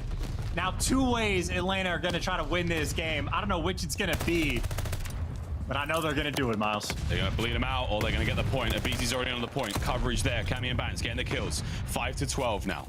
If Ultra can win this one, truly a test to the mental resolve and the mind games they have been dealt with. And Bance, the man to try to make it happen. Insight and Cammy onto the point. Trays are there. FaZe starting to fall to pieces. It is not quite over yet as FaZe have backed on up. Worried about the trap now. There is 25 on the clock, and this ain't over yet. Both these teams sweating for this win, but now sort of how the tides turn. FaZe got to take a hike across the map, go for that ring control. They both win their ones. There's the opening, no respawns remaining, but only 12 seconds to get to the point, and it is Kleenex, last man standing. It's got to be Kleenex, finds at least one big shot, and the second player is now making their way forward. Simp onto the point, here comes the fight, and it's a big win from Simp once again. 1v8, there is no hope in hell. Cammy, you got to do something special, son. Here we go, as the shots are there, the capture is on, the contest, and it's done. Holy Atlanta FaZe, what a round of control. It's Simp, again, one of the best players, if not the best player in the world. It is not a game where SMGs can often shine, especially on the map like Gavutu. But against Toronto Ultra, and certainly right there, Simp just reminding everyone that needed to, which is literally nobody. We just expect it from him. Godlike performance on that map. I mean, I think he was, -2 or -3 going into their, final round of defense. What does he do? Goes on a crazy spree, absolutely pieces him up, gets the glide bomb just for that offensive round. And funnily enough, uses the glide bomb in a situation where I don't even think it was that strong of a moment. They didn't have ring control. And what does Simp do? Flanks through ring, pushing from Toronto's own side, pieces him up with the pistol, lights up the 3-man feed, and completely blows him out of the water to get that opening. I mean, 4K damage out of him, 34 kills, and not just for the glide bomb, not just for the big 3 pieces, but also the gunfight against Kleenex when he is the only man on point stopping the clock. Also the most important gunfight of the entire map. So, I mean, just electric stuff out of Simp. And if I'm Ultra, I mean, you're having daymares about the tears at this point. You think you're safe. You think they can only get you when you're asleep. No, they are here, man. Freddy Krueger got nothing on these boys. Terrifying stuff. Atlanta FaZe, with one of the more dominant performances we have seen out of them in the qualifiers. They're starting to get real scary. That first round was brilliant out of Ultra. Keeping it all together, the defensive rounds were good, but FaZe just turned it on, and that man Simp, unbelievable. We will go back over that one. He truly is one of the greatest to ever do it. And again, it wasn't a bad matchup whatsoever between Ultra and FaZe. I mean, these two teams, what an incredible rivalry they've had, chance, over the last season, over this season as well. Some iconic moments, but right now, man, FaZe have just got the edge in nearly every department. It's just, poor Toronto Ultra. You're losing in hellish ways. You have an offensive round where almost the exact same thing like Atlanta had in the final. You have the man advantage, you have ticks in progress over towards B, but just time is not on your side. So you lose a tragic offensive round like that. You lose in 2 tragic rounds effectively towards the end as well. It is just, hellish situations to fall and lose against Atlanta FaZe, and it's just how this matchup has always gone. And I feel for Toronto, and I think on the flip side, when we're talking about the maps coming through, Atlanta expanding the map pool, the Berlin hardpoint gets in the series to map 4. I bet the coaches on Atlanta FaZe are just chuckling themselves. They're we're not getting that far in the series. It doesn't matter. It'll be a 3-0 because that's just how it goes, man. Atlanta FaZe looking good. Looking very, very good. Wow, FaZe stocks on the rise. And again, they do this to us. They tease us, they toy with us. And then when it comes to a major, they get second place. But they are truly working through all those weaknesses, and they are starting to look very dangerous indeed. Desk, lads, wow, right? Impressive. Damn. Impressive. No, that was absolutely insane. And actually, the map count for Atlanta FaZe versus Toronto Ultra this year alone, this is despite them having a big rivalry last year, right? It's now 18-6 in favor of Atlanta.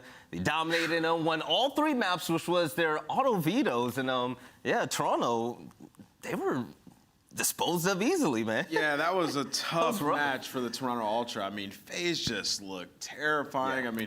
That Gavutu, we saw the P4 holds just so strong. They had a lead throughout the entire game. Really didn't look like they were in potential to lose that at all. And then in Search and Destroy right off the bat, first of all, they're playing Toronto on one of their best Search and Destroy maps, their second best one, actually. And they go at the B bomb site right away, just charge through. I call that playstyle the disrespect playstyle. That's literally how FaZe got so good at S&D, that's how they played. They would just run at you, win their gunnies, and set up the map for the rest of the game there. And that's what they did. They go B off the rip there. And then on offense, you saw Toronto tried to adjust to it. There was nothing that they could do, right? Because they didn't know if FaZe was going to be instantly pushing through P5 or if they were going to rat back towards mid. We saw multiple times they had Arcitys up top window. They'd rat back towards mid. They'd get that bomb down.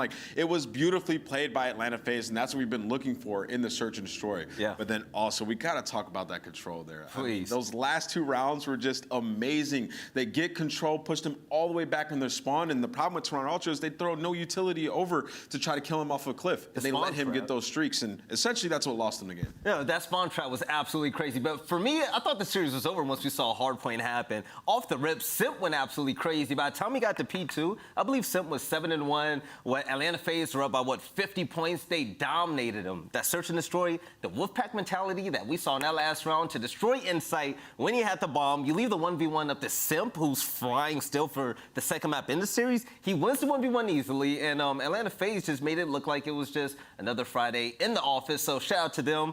But in regards to Toronto Ultra, even though they're kind of in the race for the points and whatnot, this loss right here doesn't scare us just yet, right? It scares me a little bit. Just a little bit? For the fact of this is a team that we thought was on the up and up, right? This is the Toronto Ultra team that was getting better. At hardpoint, they had a good run at their major, but now they've taken some big losses. They lose to the London Royal Ravens, that's an unacceptable loss to a team that just made a roster change once again, and then you follow it up in this match versus FaZe. We're looking at Toronto they're a championship contender after last what's major. going on? But they get 3-0'd in this series and lose some of their better maps, especially that Tuscan Search and Destroy in a 6-2 fashion. For Toronto Ultra, the subs need to come correct. They need to play a bit better. The chemistry doesn't seem like it's there. And the communication was on point. At least there's that. But, just some of these rotations that they're throwing away. They didn't prioritize P4 both times on both rotations, which is obviously an issue as we know how good Atlanta FaZe is when it comes to that hill. Right, and also let's talk to Atlanta FaZe about how this series went for them as we have Arcitys here with a Game Fuel Victory Spotlight. Arcitys, congrats on the big win, man. My question to you, so far in Search and Destroy, you guys are 18-2, you're dominating. What has changed recently with you guys in this roster? Because you want me to be honest? I put the sub away. Holy I don't know where I was going with that.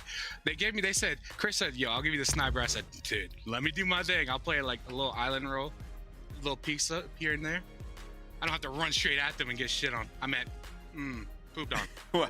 Well, it's working, Alec. You looked absolutely unreal out there, especially on that game one. I want to ask you about the map vetoes in this series. I see you guys got rid of Tuscan Hardpoint. You go into this, you're going to play a Berlin. You're playing, Toronto on their 2 best search and destroys. Were you guys just confident in this matchup and that you were going to get the win, that you're like, okay, let's test out some maps?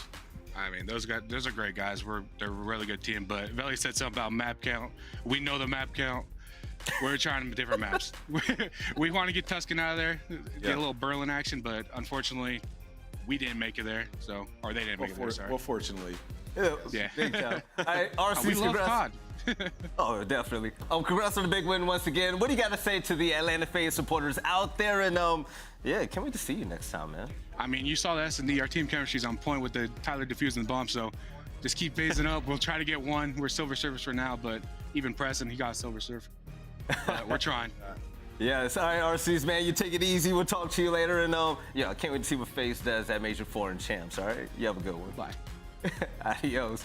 All right, I love what he says. He's like, I put the sub away. It's like, I can't be running around with SMG. And it's hilarious when you look at this team to think like Arcitys was pulling out a sub at sn&d at times. Like, look at this roster. This guy does everything, right? Let's take a look at the Scump play of the game. It's going to be the search and destroy where Atlanta FaZe, they've turned a new leaf, man. These guys are unstoppable. Oh, man, we should have clipped it from the beginning of the round. We saw what Toronto tried to do. They actually had 2 players like relatively close to this bomb site, and FaZe just runs out, just challenges them, wins the first 2 gunfights, and they just get instant control of the map at that point. Like, these guys, when they play like that, when they're so aggressive to the point where they're just in your face, they have so much talent, they're gonna win their gunfights. It's gonna fluster you, especially when they play like that early game, because then it feels like, okay, we can't leave anything open from the start of the round. We almost have to play like that default or try to blind counter them and, put you in a tough spot when you're trying to game plan against these guys. And then they toy with him at the end. Shout out to Miles and Champs for this one, man. But Atlanta FaZe, they're banging people out. 6-0, 6-0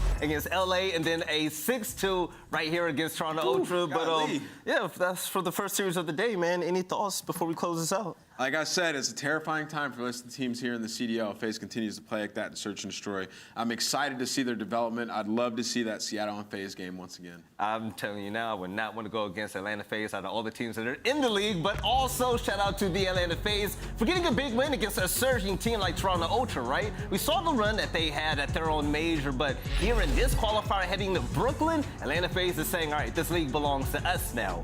But coming up next is going to be a really important matchup as Minnesota Røkkr, team that's on the bubble, can get in top 8 with this win over the London Royal Ravens. We'll catch you guys there.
Duty League is brought to you by Game Fuel.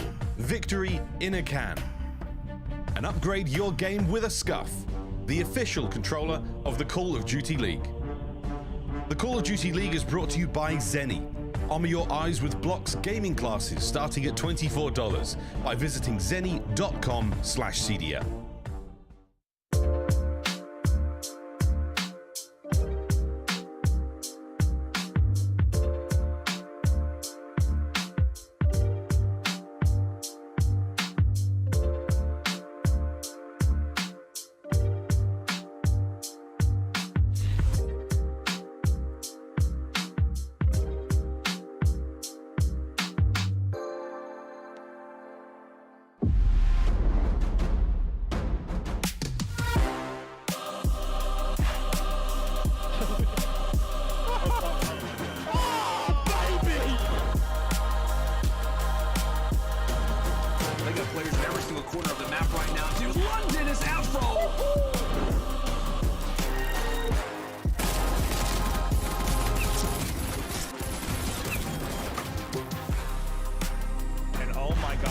Just a legion of players here. Peekaboo, I've been here the whole time.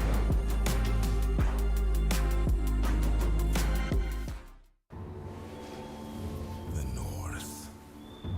In the darkness, a prophecy is told.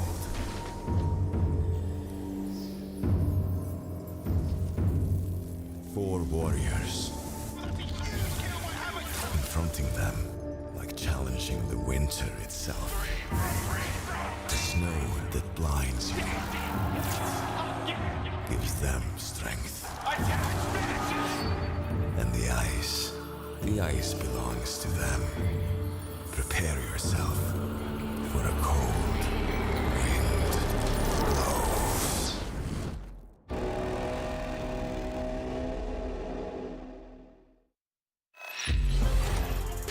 Ladies and gentlemen, all of you beautiful people, welcome back to the Call of Duty League, where we just got off of a series where Atlanta FaZe made it look easy against the Toronto Ultra. And I just want to throw these stats out there for Simp.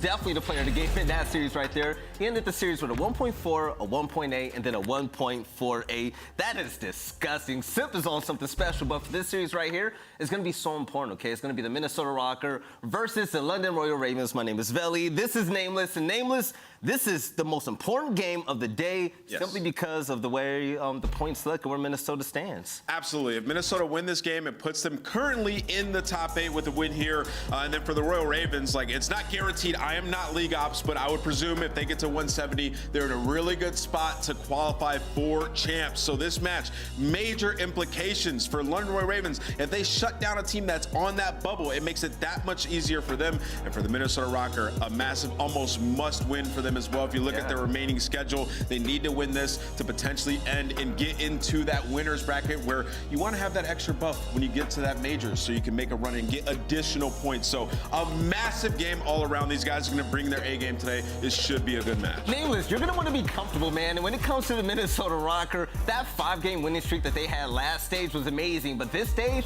they're going to have to try to pull off something similar. But taking a look at the maps and modes right now, we're kicking things off on Tuscan, Desert Siege, and Tuscan. I like this for this matchup. Yeah, you know, I look at the hard points, and it's like, listen, I would say London, I think, have like the better odds in the hard point. But I was looking at Røkkr in their last like 4 matches.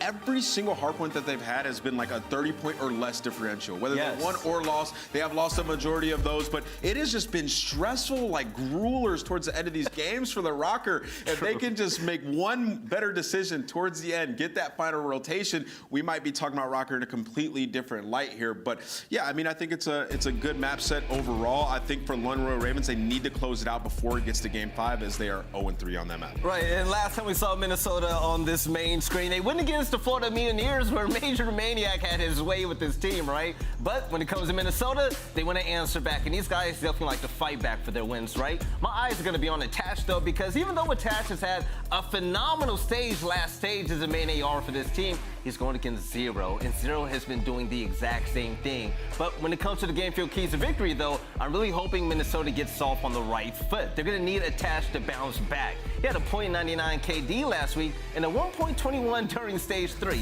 That's exactly what I was talking about. And with Zero honing in on the hard points like he is recently, we're gonna need that prime Attach, baby. But last but not least, the First Blood battle is critical versus London on Desert Siege. London converts 93% of their First Blood situations on Siege, which is first. Yeah, we just saw them play that versus Toronto, where they get a 6-5 victory. We saw they like to play it, like to take mid-map control. They were isolating players like Kleenex, really frustrating him early on into the game. But, you know, towards the middle half, Toronto made some good adjustments. So the VOD is there for Minnesota Røkkr to look at. This is also a map that Minnesota Røkkr is very good at. They're 5-1 on Desert Siege, so they're comfortable. So this should be an absolute battle when it gets to that game too. Right, when it comes to the London Royal Ravens, I really hope that they watch the VOD, because the last time the Røkkr were on screen, London could have learned a lot, right? But when it comes to this team, I mean, we have to say it outright. Zero was phenomenal, and the performances that he had on both hard points last weekend were incredible. I believe it was like, what, a 2.0, and he opened up the way for his teammates. You know, 1.6, dude. He was going crazy in that game. Yeah, I mean, Zero's definitely a player to look out for here. You know, with the London Royal Ravens going up against the Minnesota Røkkr, very much they play textbook, right?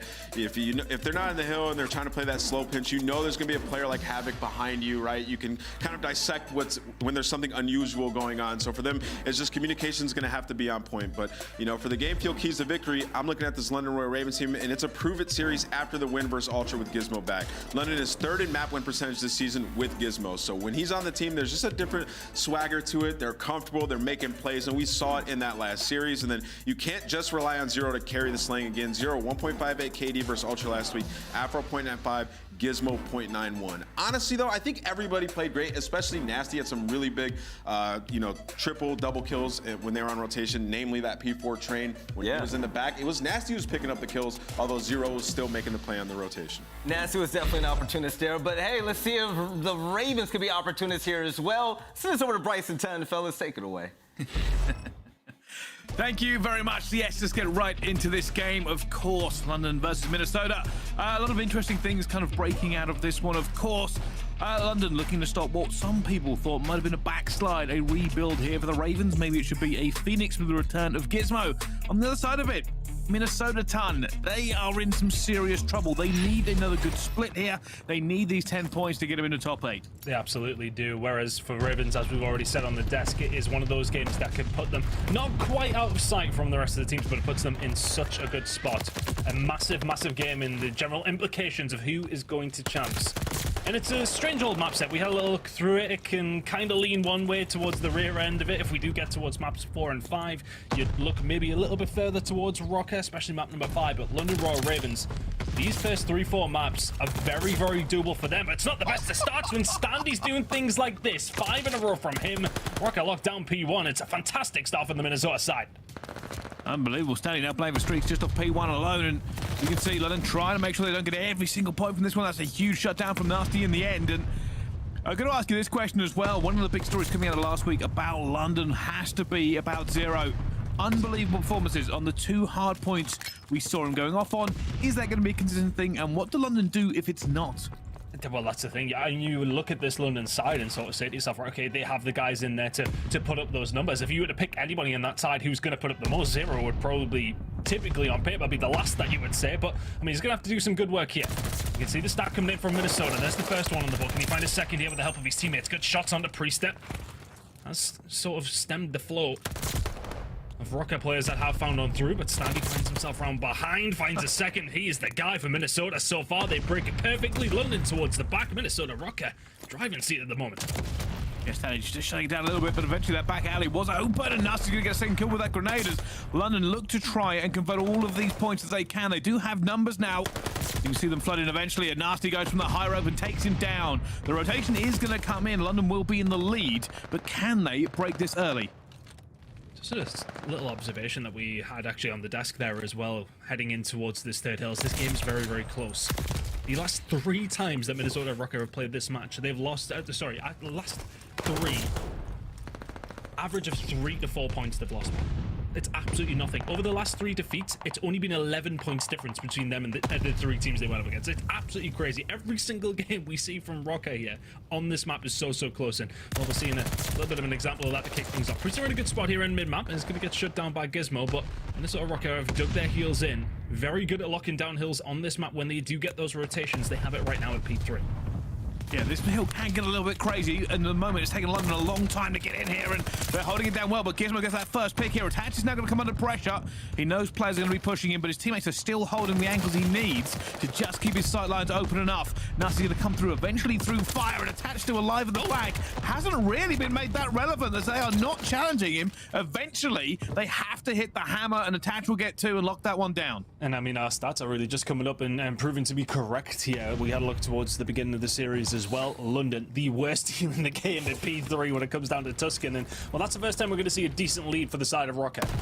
30 points now, but this rotation comes in for the Ravens. It's been very rotational heavy from these teams. Of course, that's something you will see on Hotpoint, but these rotations have been locked in. They've been steady, but the rest of the teams coming on through. The players from Røkkr here getting their way into Church. Afro will find 2. Havok finds a break on through, and it's just far too easy for the Røkkr to find themselves inside. Only 0 towards the back who can pinch it.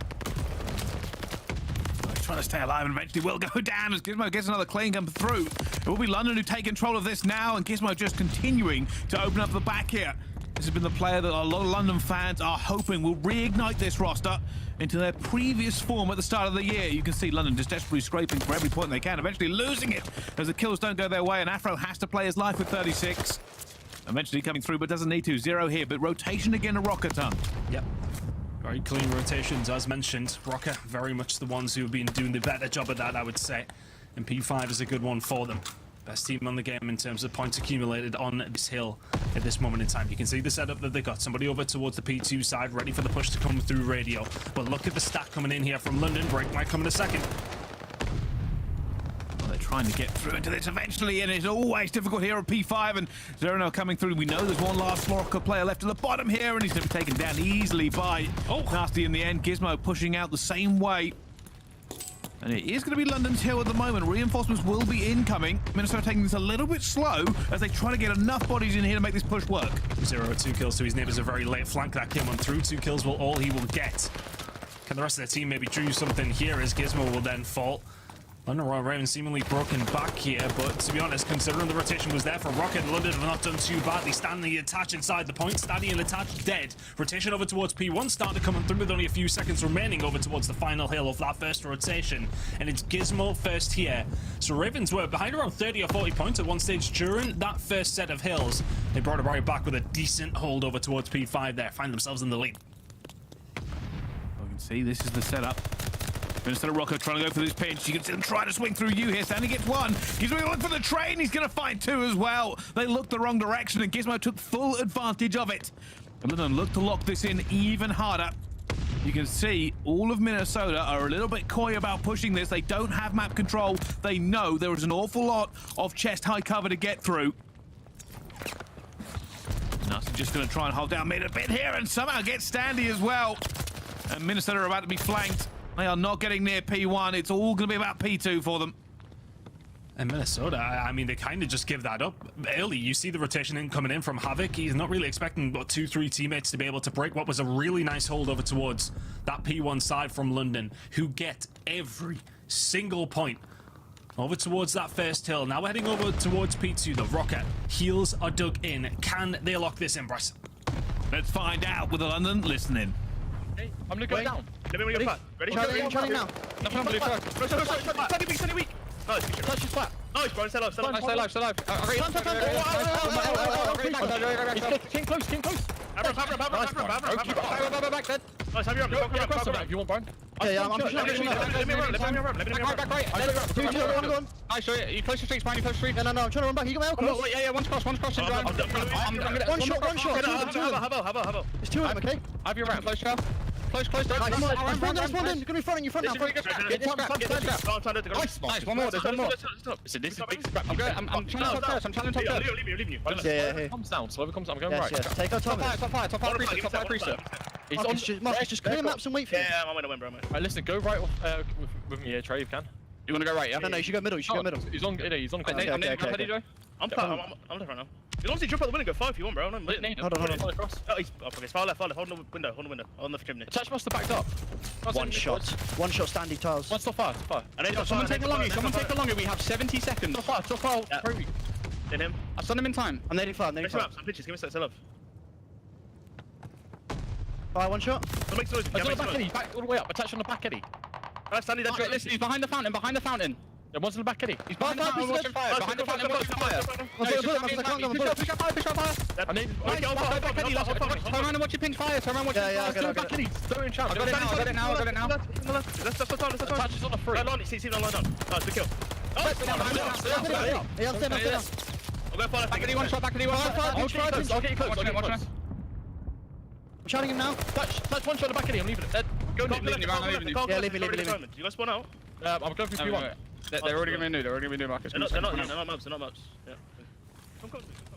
Well, usually at this point I make some comment about the comms, but I'm not going to. I need to talk about Nasty. Unbelievable plays during that listening, and London are on the cusp of winning this game, Ton. Dude's going off. I mean, we've seen a complete team wipe coming in from him over towards the P2 break. Over towards P3, he's the one that eventually breaks it open for around 20 seconds of time that Røkkr really did need. Rotation over towards Church, though. Did belong to Røkkr, but doesn't for very long. Zero Gizmo find a way through. It's just clean cut from the team that was so good at breaking hills at the beginning of the game. We're seeing echoes of that once more. Fantastic stuff from London. They attack from a few different angles, and we're so good over towards P5, which we're going to be going towards in 20 seconds' time. London are about that away from the win. They are, and they're looking to get back into this Church control, and you know the same old story. Røkkr have to fight for this scrap time. They really don't want to get them too close. They can't win here, though, and we will see them off to the races in a few seconds. But it's P5. Whichever team gets in here first could have a huge hold. Zero already waiting for this one. Røkkr have their reinforcements streaming in, but London are in first. The nades are going to rain, and so are the bodies. Here they come. Minnesota have to break, and they're just diving into this point looking for it, but Nasty again with a two-piece. And Priestahh, and Gizmo, and Zero, and Gizmo again, and that's going to be the final nail in the coffin, as Gizmo ends up winning out the trades for London, and they take map number 1. Lovely performance from the London Royal Ravens. The first one, 4/5 of that first rotation were not fantastic. It seemed like Røkkr was starting to stretch their legs, but as soon as that P1 hold comes through from Ravens, it is all the London side from then. Fantastic stuff, and it was the breaks, it was the holds. Very, very well played on hardpoint. And that's a big win to take. Røkkr have had so many teams close on this map. No cigar this time either, but a comfortable win for the Ravens. And we asked if Zero's going to slow down, what's going to happen? Well, Nasty's going to take over instead. 26 and 20 from him. And I don't think we can undermine that enough because of the fact that so many of those kills were huge. That 4-piece over towards P2, no bigger than them. Fantastic work from him. Fantastic work by the Royal Ravens. They take a 1-0 lead. They certainly do. A lot of time we've talked about attach being the mainstay of this Røkkr. And not that game, and some of that has to be attributed to the fact that things like the P3 hold, right? Like, he was kind of irrelevant, not because he was in a bad position, but because of the way Minnesota were pushing that hill out. Usually attach would have a lot more opportunities to engage, but if you can't get into that position, it's just not going to happen. And that's what happened to attach. Positioning wasn't there for him just because of circumstance a lot of the time. It doesn't excuse it, though, when your team needs that slaying to come through. And unfortunately, it does mean Minnesota Røkkr are going to fall in this first hard point. And again, I have to remind you, you're going to hear me go on about this. Røkkr are in a desperate, desperate fight to make champs. Every single point they can grab in these qualifiers will help them out when it comes to the major. And honestly, I was just speaking about it there in terms of the turnaround for London specifically.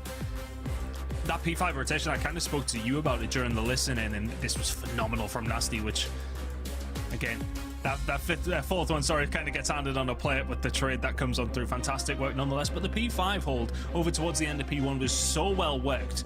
Zero is still alive from over towards P4. They started rotating a little bit late. The rest of the team, though, spawning out because of the push that came through from Røkkr towards P4. So they had tiles control, but Zero staying alive radio side was crucial to the break that they found. London then slowly push forward, send everything towards the front, and Zero can peek ground, find two from behind, and all of a sudden London break that, and they do not slow down from there. 250 to 187 is a nice, comfortable win on map number 1. It certainly is. And one more thing I kind of want to bring up about that is, I made the comment, all right? I said normally I talk about the comms when we come back out of them. I didn't have an opportunity, but now the game has ended. I can. Got to hear out, obviously, for some people at home, those comms, they fire, they're fast, they're furious. You kind of always hear what's going on. One thing I did hear was Zero over and over again commanding his team, reminding them for the fire pinch, for what they need to do next, taking that leader role to push his team where he needs them to be. Individual performances aside, it's always crucial when you can hear a team like that essentially moving chess pieces around the board to give them the best possible opportunity in the next position. Absolutely. I mean, Zero's been a mainstay of the CDL for quite some time. He is one of the most veteran-style players that we have still left in the CDL. He's been around for such a long time with 3 really new players, has to be said. Of course, Gizmo and Nasty, for the most part, it is their first season, or full first season. Afro in there as well. These guys are not very well nuanced in the big game, if you like. Yes, okay, they've been around Call of Duty for a long time, but having somebody like Zero just to calm it down is always going to help out these 3 other boys on the squad who are doing a stellar job for the London Royal Ravens at this moment in time. We had that dip during the mid-season. We questioned what was going on. Of course, Gizmo, whatever was going on with him, he seems to be in a bit of a better headspace now. The team firing on all cylinders at the moment, and honestly caught me by surprise against Toronto. They really did. I would have thought it would have taken a little bit of time for Gizmo to maybe get implemented once again. The game has changed quite a bit since he was in this Royal Ravens roster way back when. Things seem to be up and running quite quickly though, Brycey. This could be a fantastic start if they can find a 2-0 start to their regular season. Will be a fantastic way to get yourselves all the way over towards New York. Winners bracket is on the cards. It certainly is. Still, and I have to kind of bring down the vibe just a little bit here at this point. I'm still looking to try and benchmark this rejuvenated London Royal Ravens team. And the reason for that is against Ultra, yes, we had massive plays out of Zero, and they took down Ultra, a team that they didn't think they would beat. Coming into this one, obviously Minnesota also having a bad time themselves. For me, coming in, this was basically always going to be London. I think I want to see them against some of the other teams in the league. That's when I can kind of figure out where this team has got themselves back to. Play against the likes of FaZe, play against the likes of Seattle, and see what comes of it in the end. Because this could be terrifying. If London Royal Ravens have decided to hit form at this part of the year like they were at the beginning of the year, you remember those statistics back then, the #1 break team, their hardpoint record was pretty ridiculous. They were very heavy slay-wise, almost like a honeymoon return to form for this squad. And while that is an awful lot of praise for them, I am still curious about how real that is and where they are going to go with it. Let's see how they do on Desert Siege, Search and Destroy. Good game from Nasty and map #1 on Tuscan Hardpoint. All eyes over towards the Search and Destroy. Very close map between these two is what we're expecting. And all 4 of the last 4 games that London Royal Ravens have played on Desert Siege, they have went to round 11. They went to round 11, 5 of the last 6 Search and Destroys. They do not do things simply. They do not smoke teams on Search and Destroy. It is close.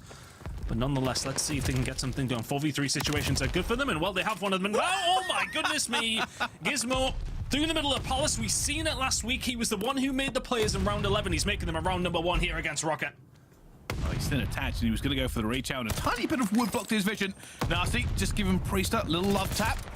Eventually moves away with it as well, but Gizmo gets another one, and Zero locks that round down already. That's 3 for Gizmo off the rip. And that's a justified grin on Gizmo's face. That was a very aggressive push into Palace and getting the 2-piece as well. Getting 1 kill there is fine, but that's got to be traded, right? Those situations, you're on the defensive side, you'd like to see your teammate be able to trade that one out. Of course, we didn't quite see the full spec of it, if you like, but nonetheless, a fantastic start for the Ravens. Puts them in the driving seat pretty much immediately. And he really was the one. I mean, look, he had a solid game last week, but the ace in round 11, just certain moments here and there. Just to make small impacts at the right time to do the business for your team. Nonetheless here, though, over towards A for the side of Røkkr. Royal Ravens ready and waiting. Afro first blood. Now, can they convert this once again at the moment? Minnesota sitting pretty, some of them on little lamps, but they are now looking to get back into this. They need that kill back to give them a little opportunity to push into this one. Attach already taking a little bit of damage. And both teams holding their breath, waiting to see who blinks first. On the moment, London with the kill advantage. Not moving, and well, Priestahh moves into the eyesight of Gizmo. Fantastically done. Oh, Standy could have done with that kill. Can't quite solidify it. Gets it away with 10 HP in the dream, but he is currently the only one left on his squad. 1 versus 4 for Standy. Not enough time to do it here either. Brycey, another good hold coming on through. London. Solid rounds here so far. They haven't been close whatsoever. Ravens 2-0 up in convincing fashion as well. Well, I tell you something. A lot of patience coming out of London then. Most teams would send somebody on the flank or figure out exactly where they needed to put their pieces to take advantage of that first blood. They held their position. Minnesota were looking for it. You could see it over and over again. They were trying to find the right pick to get a kill back. London didn't give them anything. And speaking of giving them nothing, Gizmo is 6-0. The rest of Røkkr do not have a kill 2 rounds into this. Yeah, 3 kills in each of the first 2 starting rounds from Gizmo. Starting off where he left on the previous Desert Siege map. There's another first blood though from Zero, and as mentioned, 93% of those are getting converted to round wins for the London Royal Ravens so far. Although that might just be against it here on that statistic front. 2 versus 3 now as Røkkr show somewhat signs of life. Nasty going to try and make a bit of a difference here. We can see Standy. I don't know if he can. And he can't, but Standy can see Nasty there on the end. And Gizmo now coming in an awful lot of pressure. Eventually he's going to get that glide bomb as well, Tun. Surely a 1v3 is not on the cards for him. Well, he found 3 kills in round number 1. Round number 2 as well. He's looking for a couple here as well. I wouldn't put it past him. He's feeling it at the moment. He has made the moves here. Minnesota have tried to hold him in, and he's finding his player. The problem is going to be time, Tun. Back and forth he goes. He's looking for a little bit of a gap. Somehow still alive. It's Priestahh again. It's Priestahh again. And Priestahh eventually wins that gunfight. Gizmo making so many good moves, but it's not going to be enough. Good effort there from Gizmo, but crucially for the side of London and to the detriment of the Minnesota Røkkr, he gets a hold of that 7th kill, that glide bomb now in his back pocket, and what a map to have it on. Of course, you've got the cover in and around Paulehx, but you really can dictate what you want to do on the map with that glide bomb. I wouldn't quite say it's a secured round for the side of London Royal Ravens, but it'll put them very much on their way to getting another one on the board, you would like to think. But what a start from Gizmo at 7-1. Still the lead here for Ravens. Minnesota Røkkr going towards their more favoured A push. Oh, Ravens ready and win. Oh, that's Afro with the first blood again. Now try and get out of it. Stun's going to hit him as well. Havok's going to get that one towards the back. Attach on Overwatch. This bomb is going down. And they're going to have to try and retake. Oh, there we go. Straight in with a nade. This is doable for the side of London, just taking their time, but Minnesota surviving. And there you go. Well, there's the glide bomb invested. If you're Minnesota, not in the best of positions. Priestahh gets away, but right into the clutches of Nasty, and now it is attached left in a 1 versus 3. There's number 1. The time is with him. If he makes one more kill here, it's going to be huge. And this will be a 1v3 for attach. And you can see Gizmo, but Gizmo, no. Gizmo decides, hey, have you not been watching? I've been running this Desert Siege so far. You're not getting the 1v3, and he does it with just enough time. I thought Attach had that. He got the first bullet on, but it's the last bullet that counts. And London go 3-1 up. That is crucial that London secured that one. If you invest the glide bomb, then get 1v3'd, where's your head at? Gizmo just about clutches that one up. And I feel like the glide bomb was coming in just to make sure, yeah, let's solidify this round. Yeah, we push Priestahh in towards Paulehx. Yes, okay, we find that kill, but you know where thereabouts Attach is going to be. Nearly fed yourselves to the lions there, boys. London Royal Ravens still have that lead. That got a little bit scary for a moment. Havok, information has been found, but Priestahh will take down Gizmo. This kind of means that London have to reevaluate. They know somebody's on the bomb. They know someone's outside, and Zero says, all right, let's bring this back to the realms of reality. Røkkr still holding fast. This could come down to Havok, but he's been seen and been chased, and Nasty gets him. Attach. He's up an incredible flank, though. No, he didn't see Afro, but he's going to be in such a good position here. Now he's going to be known to be there. Nasty going to be lined up here as well. Attach on the flank. Finds 2, and Zero's left all alone. Fantastic work from Attach. Those are the kind of rounds that... No, plays that win you rounds, I should say. Zero left in a difficult spot, 35 seconds remaining. He took the risk, he went for that long flank. It paid out so handsomely. No time here for Zero, unfortunately. Has to get all the way through to get that bomb and get it to a site. Looking for a player. He's going to see Standy up top, and Standy wins the gunfight anyway. That round goes to the Røkkr. They clutch up in the end. Feels like these first bloods are so influential here. One goes over towards Røkkr. They find another round. London with numbers seemingly unbeatable, but take that away from them and you can try and dictate it as best as you can. That was just their big flight coming in from attach, so those are the kind of players that, you know, they're proactive, Pricey. They're not just sitting there resting on the laurels on defense, just waiting to see what happens. Attach making the moves, and that's what's winning them the round in the end. Raven's still up, but so Røkkr has said signs of life, and a little bit windy from Zero in the first, not quite the second though. And there's the first blood, there's two coming on through. Standy will answer back, 3v2. Zero trying to do a little bit more work here, and Havok is going to put that bomb down, but nades come raining in. 31 health. He can actually get out of it. He does somehow make it through. Standy gets another point as well. Røkkr in bad positions and somehow making it work. This was a 2v4, and now it's a 1v1. Havok going up against Zero. He's been living on a wing and a prayer throughout the rest of this round. He's went down to 30 HP a couple of times. He's down to 6. Now in a 1 versus 1 versus 0. Oh, this is unbelievable from Havok.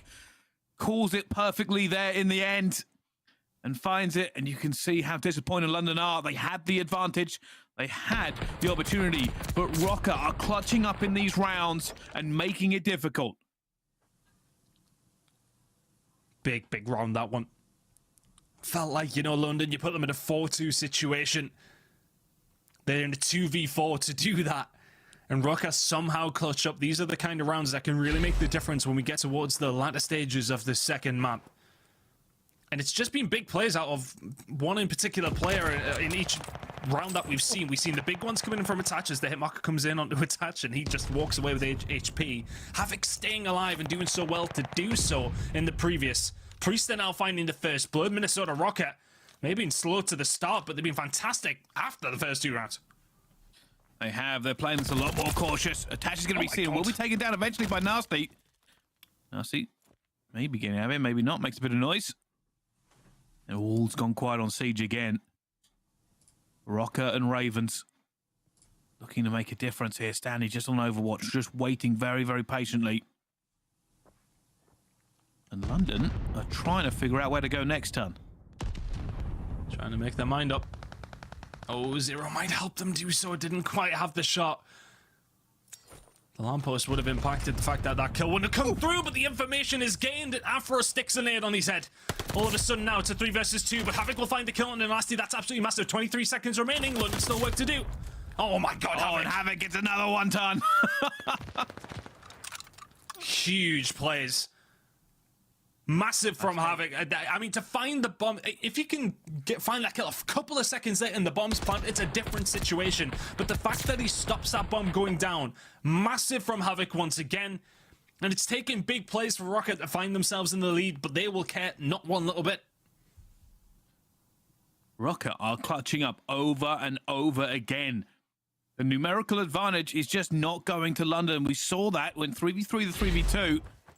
And then Havok just managed to find the kills he needed to in the most important time. He's on a 4 streak as well.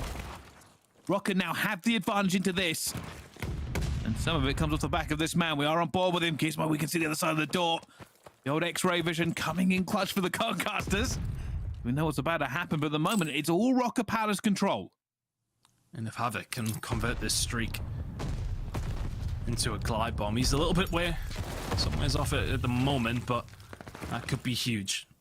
Zero will find first blood. Can Ravens convert this? We talked about that statistic of them finding a lot of those first bloods and converting them nearly every single time. They did a great job of doing so in the first few rounds, but since then, they have found a couple of first bloods and not been able to do anything with it. So can they do it yet? And tie up the sn&d. 4 versus 3. Still for Minnesota, looking for a route through. Yeah, Minnesota burning a lot of time for this one. You can see London just trying to take the angles here. Havok eventually going towards the bomb. You seen him, right? Yeah, I think that's probably been cleaned out or called out. Tatch going Overwatch here, trying to thread the needle versus Gizmo, and Gizmo almost takes him down as well. And Priestahh will get one onto 0 here. Minnesota Røkkr again with a numerical disadvantage, have somehow found the kills. Will he see him? This player, and he's going to see him just the tiniest bit. Eventually gets him, and now 1 versus 2 for a Tatch. It's a flank again. It's a flank again. Dead silence popped. Through. They won't hear him. They won't hear him, but there's nobody onto the bomb. He goes to check it, just gets away. I love that play from a Tatch. They've left him. They've lost him. Oh, they find him in the end. And a Tatch may have made the cerebral 200 IQ play, the long flank again, the hide after it. And some people would have been saying maybe he makes 1 kill and then dips out. Obviously, he decided to wait, see if he could burn the time and get the kill on the bomb rather than being caught, but it does not work out. London eventually clutched this one up. I mean, hindsight is a wonderful thing, I suppose, but honestly, I think that was the play. It was the play. I think he just gets unfortunate. If Nasty doesn't see him or land all of his shots so cleanly there, it's probably a round over towards Minnesota because he's going to be able to jump and get the kill onto the player defusing the bomb. All play from Nasty to hit your shots 4-4. We said every single time that London play this map, it goes to round 11. The last 4 times it has done so. Can we see it 5 times in a row? At the moment, it's London pushing into Palace.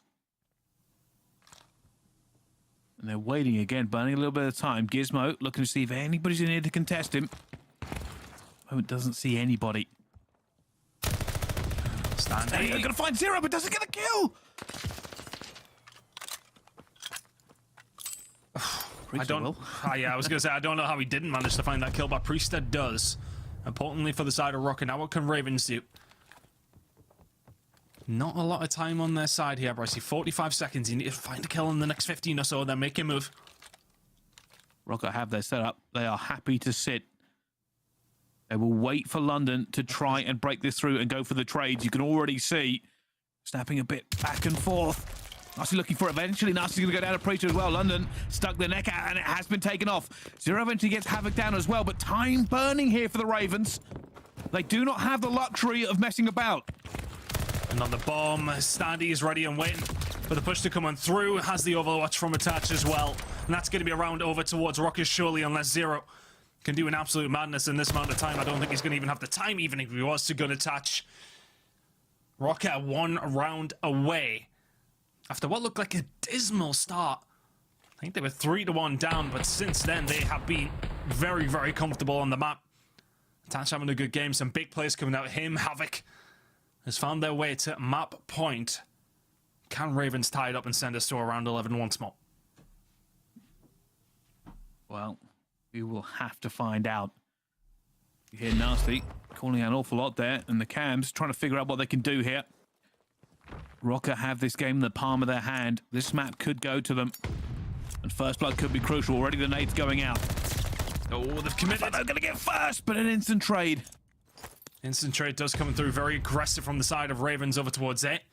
Røkkr pushed up halfway up the map, ready and waiting for the push to come through, but still the first blood is traded. Gizmo on his own, and Attaches just run straight through the middle of them. It's a 2v3 now for Ravens. Zero's going to be looking for him as well, and he gets away. Detach just shows him his shoulder and gets out of it. Eventually will be taken down by Nasty. A 2 versus 2 here. Minnesota have time to just take a breath and figure this out. London are probably looking at a retake on A. They are setting up for B. And I would have liked to see Røkkr maybe push up a little bit. Attaches in the spawn of London.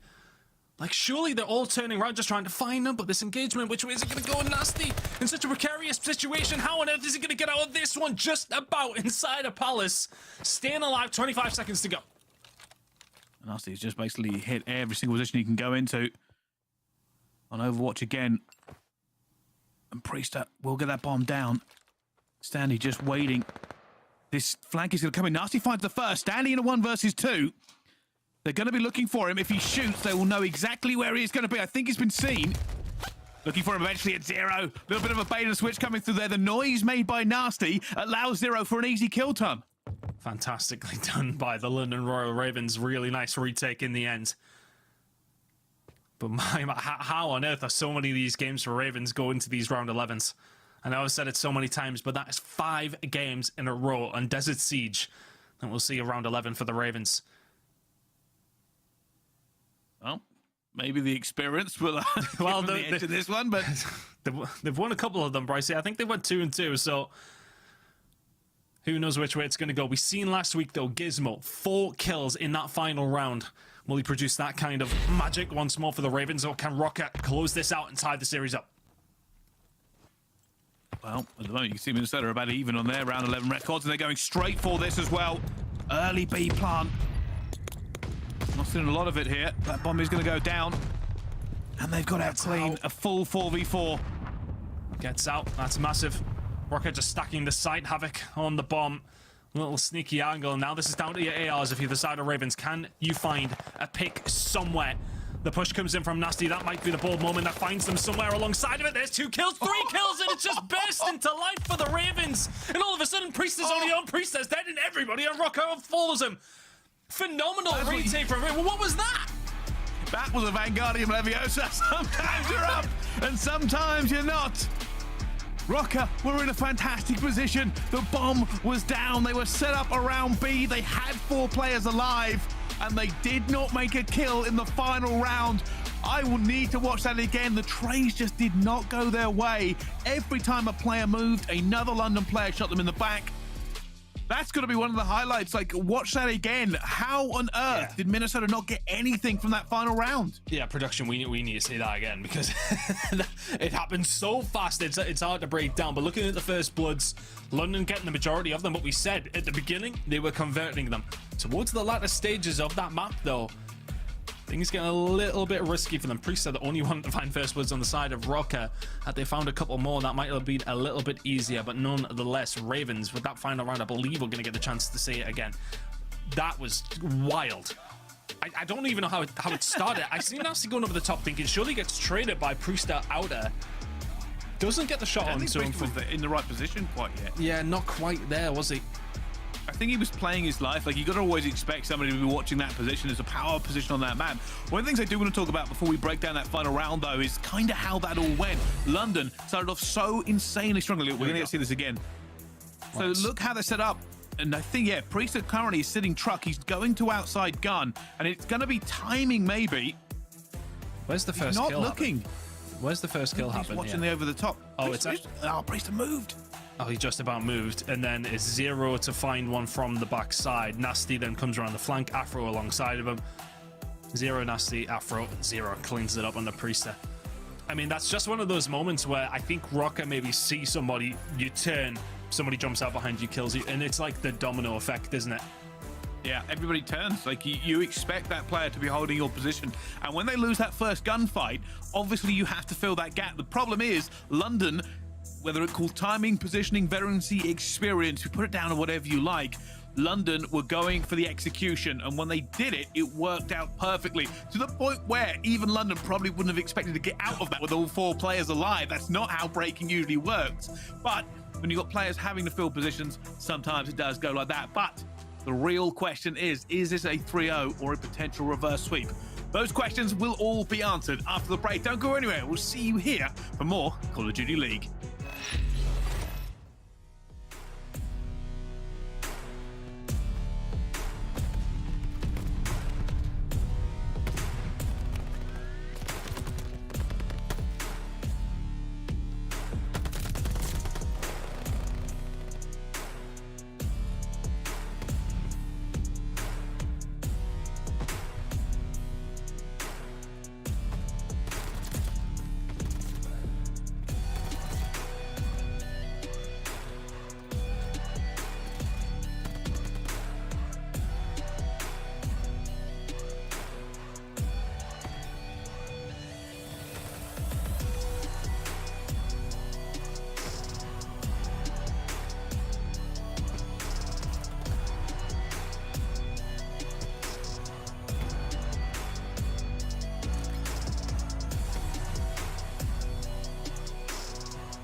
The Call of Duty League is brought to you by Mountain Dew and Zenny.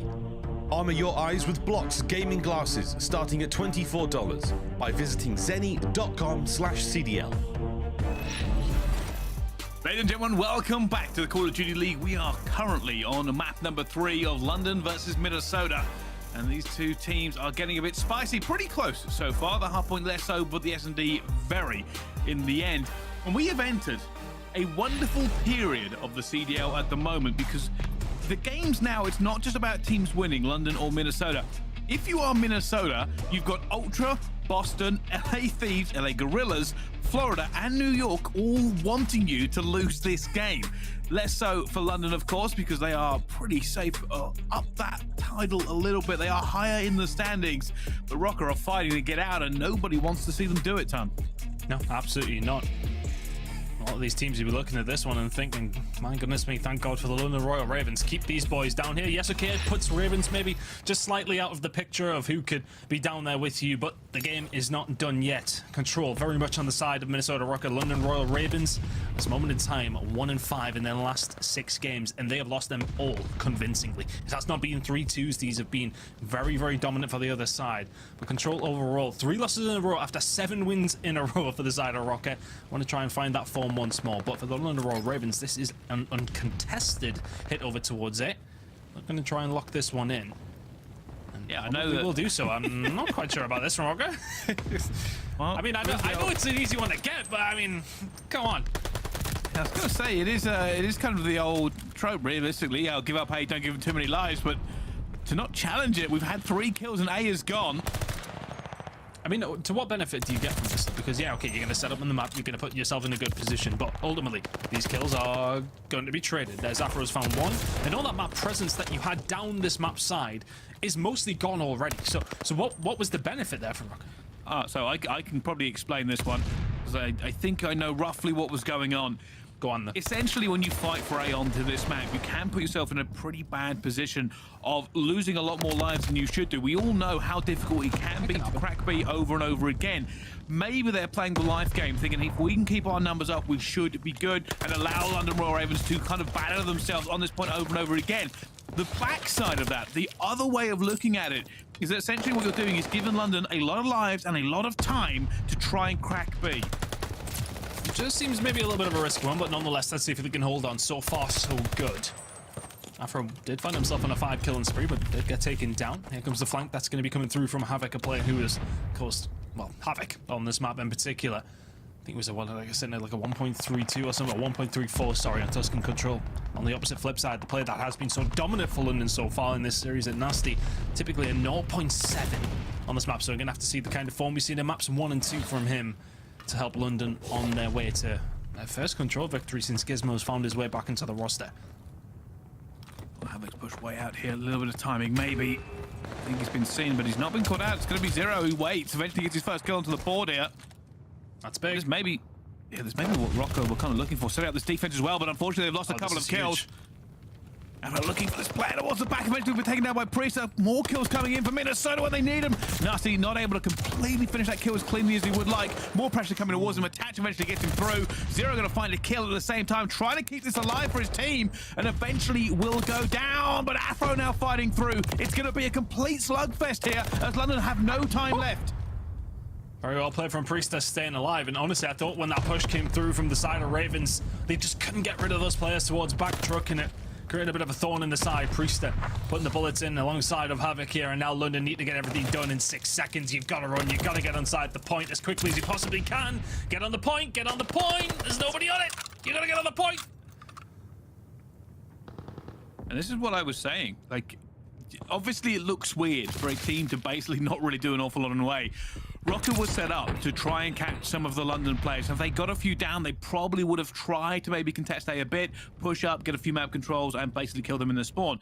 Instead, they just went, okay, we haven't really worried about it. We're never going to really keep A away from them in this scenario. As long as we're set up in a good defensive position, you saw Røkkr set up in P5 and have only a player watching back control. It worked out for them.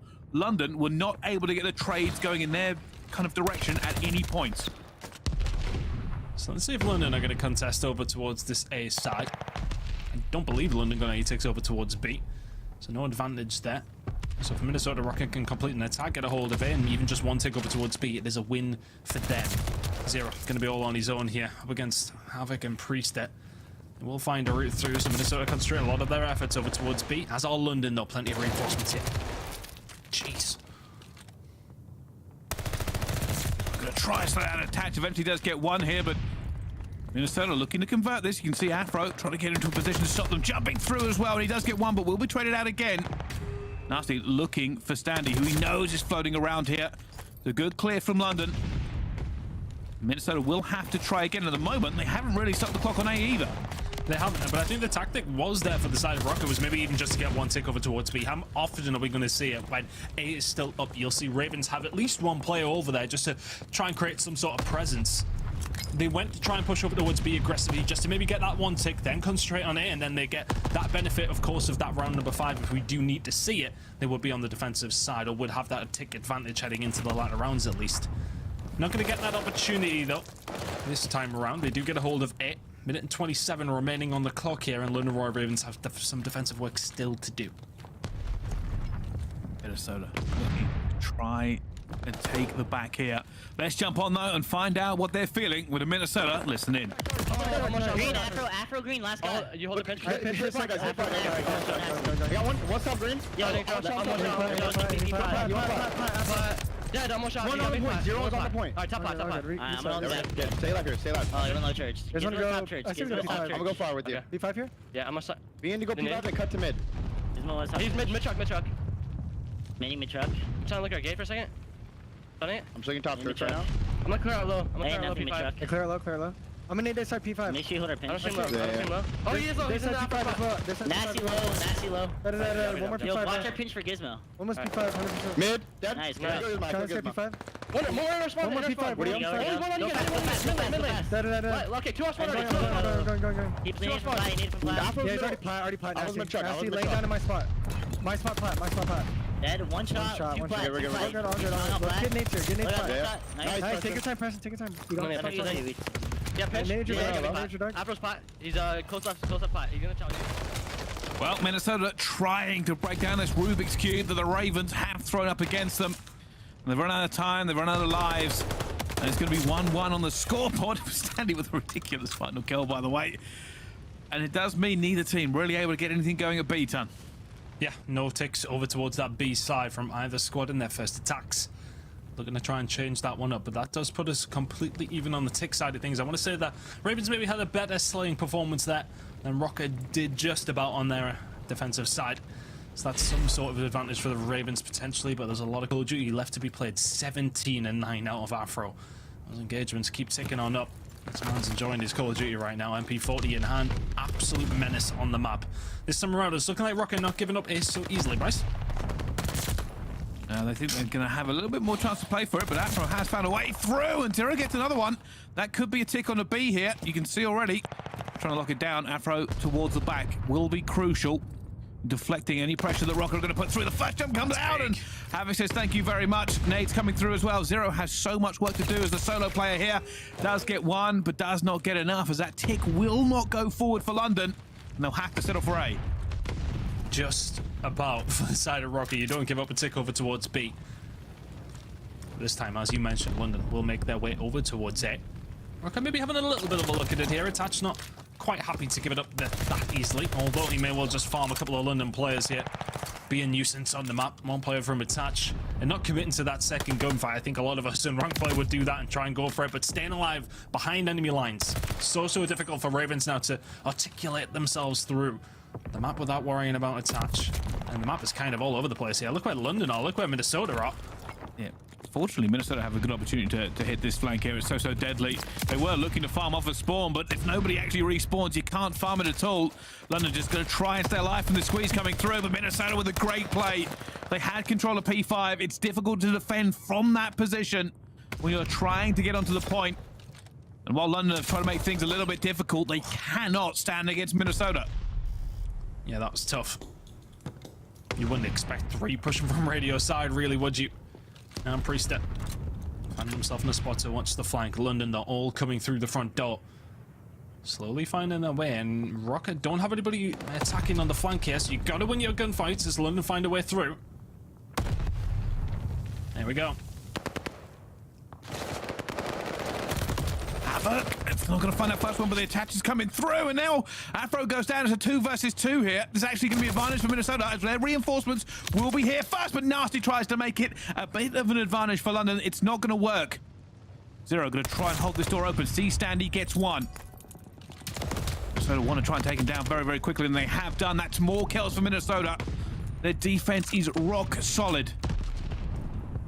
Hasn't really been a route through here for the side of Ravens yet. Afro trying to have a look on the flank, does find one, and that might set something up here for his teammate Nasty. Finds a push inside the hill. Oh, finds a kill at a Priestahh as well. Could that open it up here, Bryce? I can see them going through it as well. They get it. It's just Standy. It's just Standy left. He has to try and slow this one down. That tick is now coming through. First tick done. The nades will rain from Røkkr as Nasty finds one more, and that's the Havok nade coming over the top. This is why it's difficult to stack this point as well. And Minnesota with the trades are just deflecting a little bit, and Afro will be the last alive and goes down. And that is the difficulty. Not only do nades come in pushing you out of all of your positions, but you have to fight on multiple fronts. Tick secured for the side of Ravens though. So a small win to take away from this round, whatever happens. 7 lives v 7 lives. This final push going to start coming on through. The shots are in. Nasty will find the first one into attach. You got to move quickly if you're the side of London. Afro's going to get pushed up, but he does have a little bit of company in Zero. But the gunfights are going to be won. Havok, Priestahh, and Standy combining well. And I don't think Nasty's going to capture this all on his own. London Royal Ravens will find a tick, but that will be just about it for this attacking round.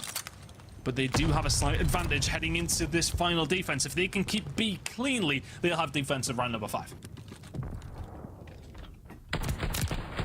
Well, this does come down, and Minnesota are going to have to put the pressure on. I will say, I think their defense has looked a little bit better than London's last defense. Let's see what London can do this time. But it is going to be a bit difficult. Even though, like, it's one of these weird things, especially on this map, when you see people kind of pile into B, you kind of know they're only going to leave maybe 1 or 2 on their maximum, because the nade spots on this map are basically etched into every player's mind. You know what's coming as that team hit respawn. You just got to try and weather the storm.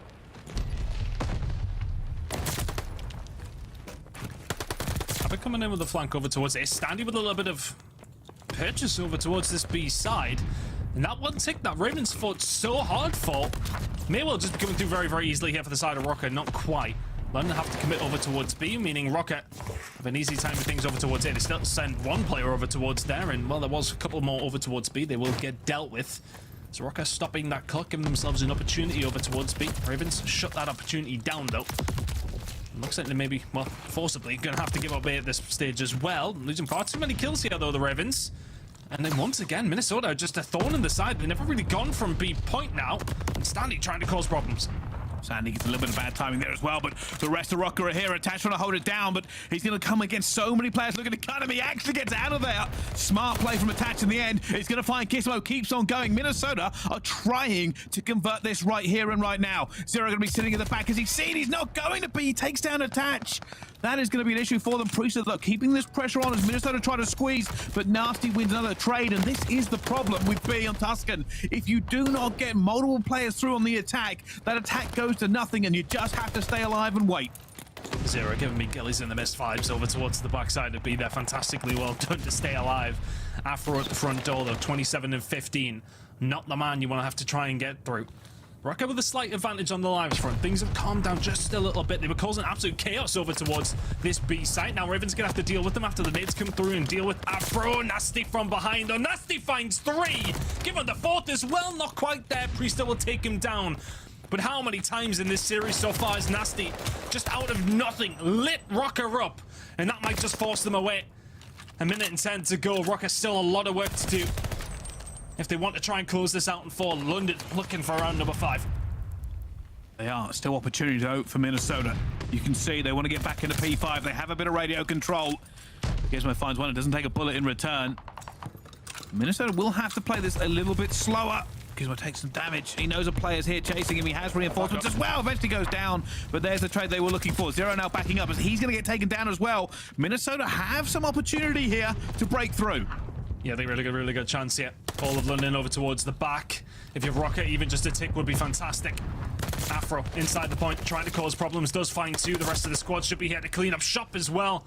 Nasty with another 26 and 18. 9 lives remaining for the side of Røkkr, and if you're attached, you are just staying alive. 30 seconds left to go.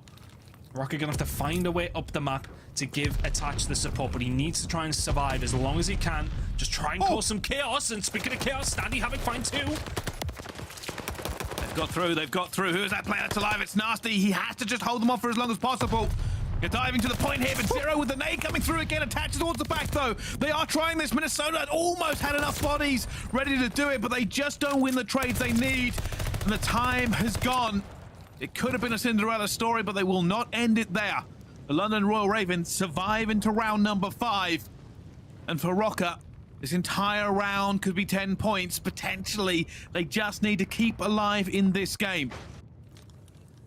And what they need to do is win an attack. Backs against the wall here for the side of Røkkr. Remember back to the previous stage, Pricey, how flawless they were in control. This will be 4 in a row loss-wise for them if they can't pull this one out the bag. A 3-0 series for Ravens is on the cards if Røkkr cannot find an attacking round here in round number 5. Kismet knows where Standy is and does a little bit of a dip and a dive and finds it. Even when he was tagged up from the teammate, it hasn't worked out. London locked down the original push that was coming in. And now it's going over towards A. You can already see Havok trying to make a place in Nasty as well. Goes for the little jump around the corner, not going to hit it. And it might be now London who reset the battle line. Who is that going for the huge flag? It's Zero in Minnesota's spawn. That's a big old flank up, Pricey. Having a look back over towards A, but consequently, Minnesota having a look over towards B themselves. A little bit of presence here, actually. Gizmo, thankfully for the London side, does find 2 attached towards the back. Has to be careful as well. Gets Nasty. Fantastic shots. Should be dealt with in the end. A little bit of chaos caused by Røkkr. Ultimately, though, there's going to be a spree coming in for the side of Gizmo. 5 from him. 8. Now it has to be the target for Røkkr. You got to extend that clock. Well, Gizmo's not been having the greatest of the game, but this 5 streak will certainly help him out. But he has to try and get this streak. He knows where Havok has gone. That'll be 6. He'll be looking for the 7th desperately. This could be huge. Before this streak, he was like 14 and 29. So. Oh, look at the timing. Havok turned around. He checked the flank, but didn't check it long enough. There is the glide bomb. A will be locked in, but is that another nail just put into the coffin of Røkkr here? London Royal Ravens still work to do. Røkkr, a lot of work to do. Look at this. There are players everywhere from both teams. Nasty winning a big gunfight in the church. Goes for the pre-fire. Well, not going to work out versus Attach. Havok gets another one. Standy coming under a bit of pressure. They know he's going to be here. They're getting into this point. They're looking for it. Finds another kill here onto this stage, and Havok knows somebody's going to be down here, knows where Afro is. Afro still wins the gunfight. Incoming glide bomb from Gizmo that he worked so hard to get. He will eventually get his teammate as well, but this is still very much alive for Minnesota. There's nobody there, though, for the side of London. Zero was actually in and around it. He gets taken down. Minnesota can start to stack this, Bryce. They can. Afro desperately trying to hit this flank now. He knows he has to get into a position. It already comes through, but Priestahh had it locked in. Standy's going to go down, though. Nasty desperately jumps for this one as well. Players getting in. Gizmo's going to go down, and it's going to be Minnesota. Minnesota have found this in the dying seconds.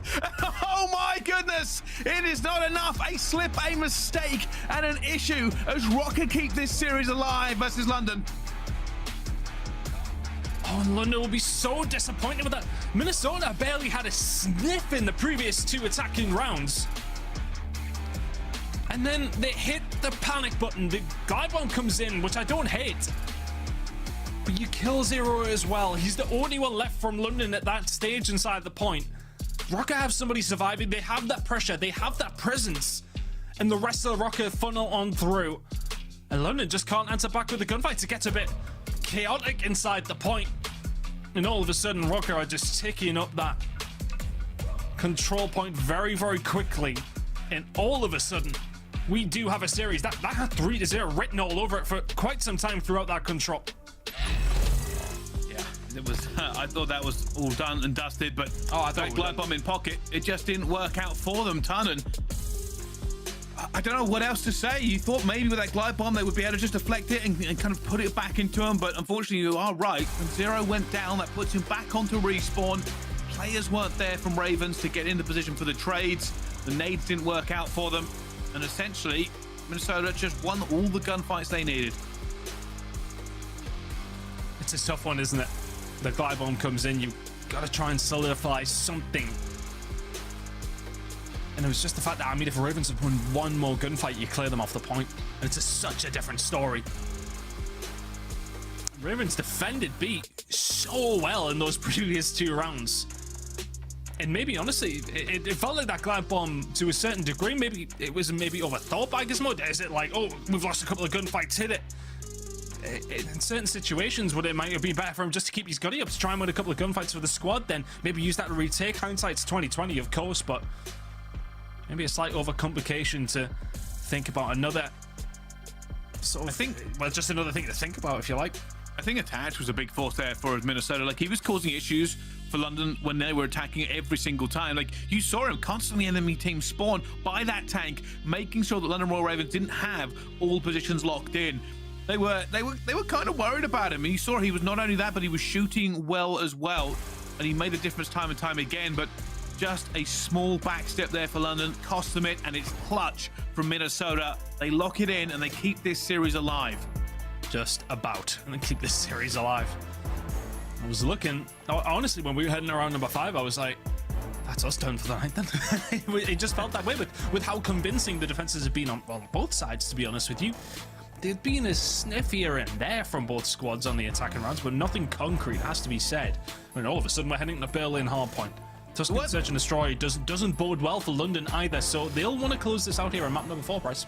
Yeah, I think one of the worst parts of that is obviously we talked about Gizmo getting that glide bomb in the end, but like, what is he, like 13, 14, and 28 or 27? Like, I have to go back and double check, but yeah, actually quite a bad game from him to begin with, then catches fire, and then they lose. Like, how insane is that? A player who's been struggling eventually catches fire, gets the streak, starts winning the gunfights, and then you lose the game. Yeah, kind of insane. It's a tough one to take because, as said, I think, you know, there's so many situations you could have said about that glide bomb, etc. But in that moment, you're losing a couple of gunfights. The threat is all of a sudden there. You're like, should I call it in? It's the insurance policy we have. You throw it in. It doesn't work out in the end. Røkkr will find the win in round number 5. And all of a sudden, we got a series on our hands. We head into a Berlin hardpoint next, Pricey, that Røkkr notoriously have not looked good on at all. I mean, my stats here, what was it? The 7-game loss streak on this map ended only last week for the side of Røkkr, so maybe they're feeling a little bit better about things on this map in particular. But it's not a map I would have thought would slip through. We're having a little bit of a chat about it. I'm not too sure why Gavutu was actually the ban that came up from the side of Røkkr, but I'm not too sure why it wouldn't have been Berlin. London 10-5. 4-9 from Minnesota. As said, 7 losses in a row, just stopped against OpTic last week. So maybe they found that form. Maybe they found the formula, if you like, Brycey, and they're trusting in it. But still, I think overall on this pick and ban, I was a little bit perplexed to a certain degree from the side of Røkkr. But will they prove me wrong here on map number 4? Well, we'll have to find out. That is going to be the real story for Minnesota. One of the kind of things we were talking about before this game as well is that I think it works out about 42% of the points for Minnesota Røkkr this season came from one set of qualifiers. They got the flawless. That's the kind of the crazy thing. They went flawless. They went 5-0 against everybody in qualifying, got 50 points from it. And that one single kind of set of qualifiers put them in an incredible position. But everywhere else, they really haven't had a good time, and that's one of the issues for this team moving forward, is they need to have another good series of qualifiers to try and get themselves in a good position. The ARs from London Royal Ravens really firing when it does come down to Berlin. No shock to see it. Zero with a sensational series last week, hardpoint especially. 2KD. Can he bring that kind of level once more to close it out here for the Ravens, or do we see a map number 5? Røkkr on the more preferred side. Look like they're going to be broken here as Royal Ravens, the team with the highest break percentage on this map, up against the team who are sitting at 11th in break percentage. So these rotations are going to be super important for the side of Røkkr. They're going to have to lock them in. If Ravens find their way through, this could get a little bit ugly. Ravens done well to break over towards P1. This rotation over towards P2. Priestahh is the first one there.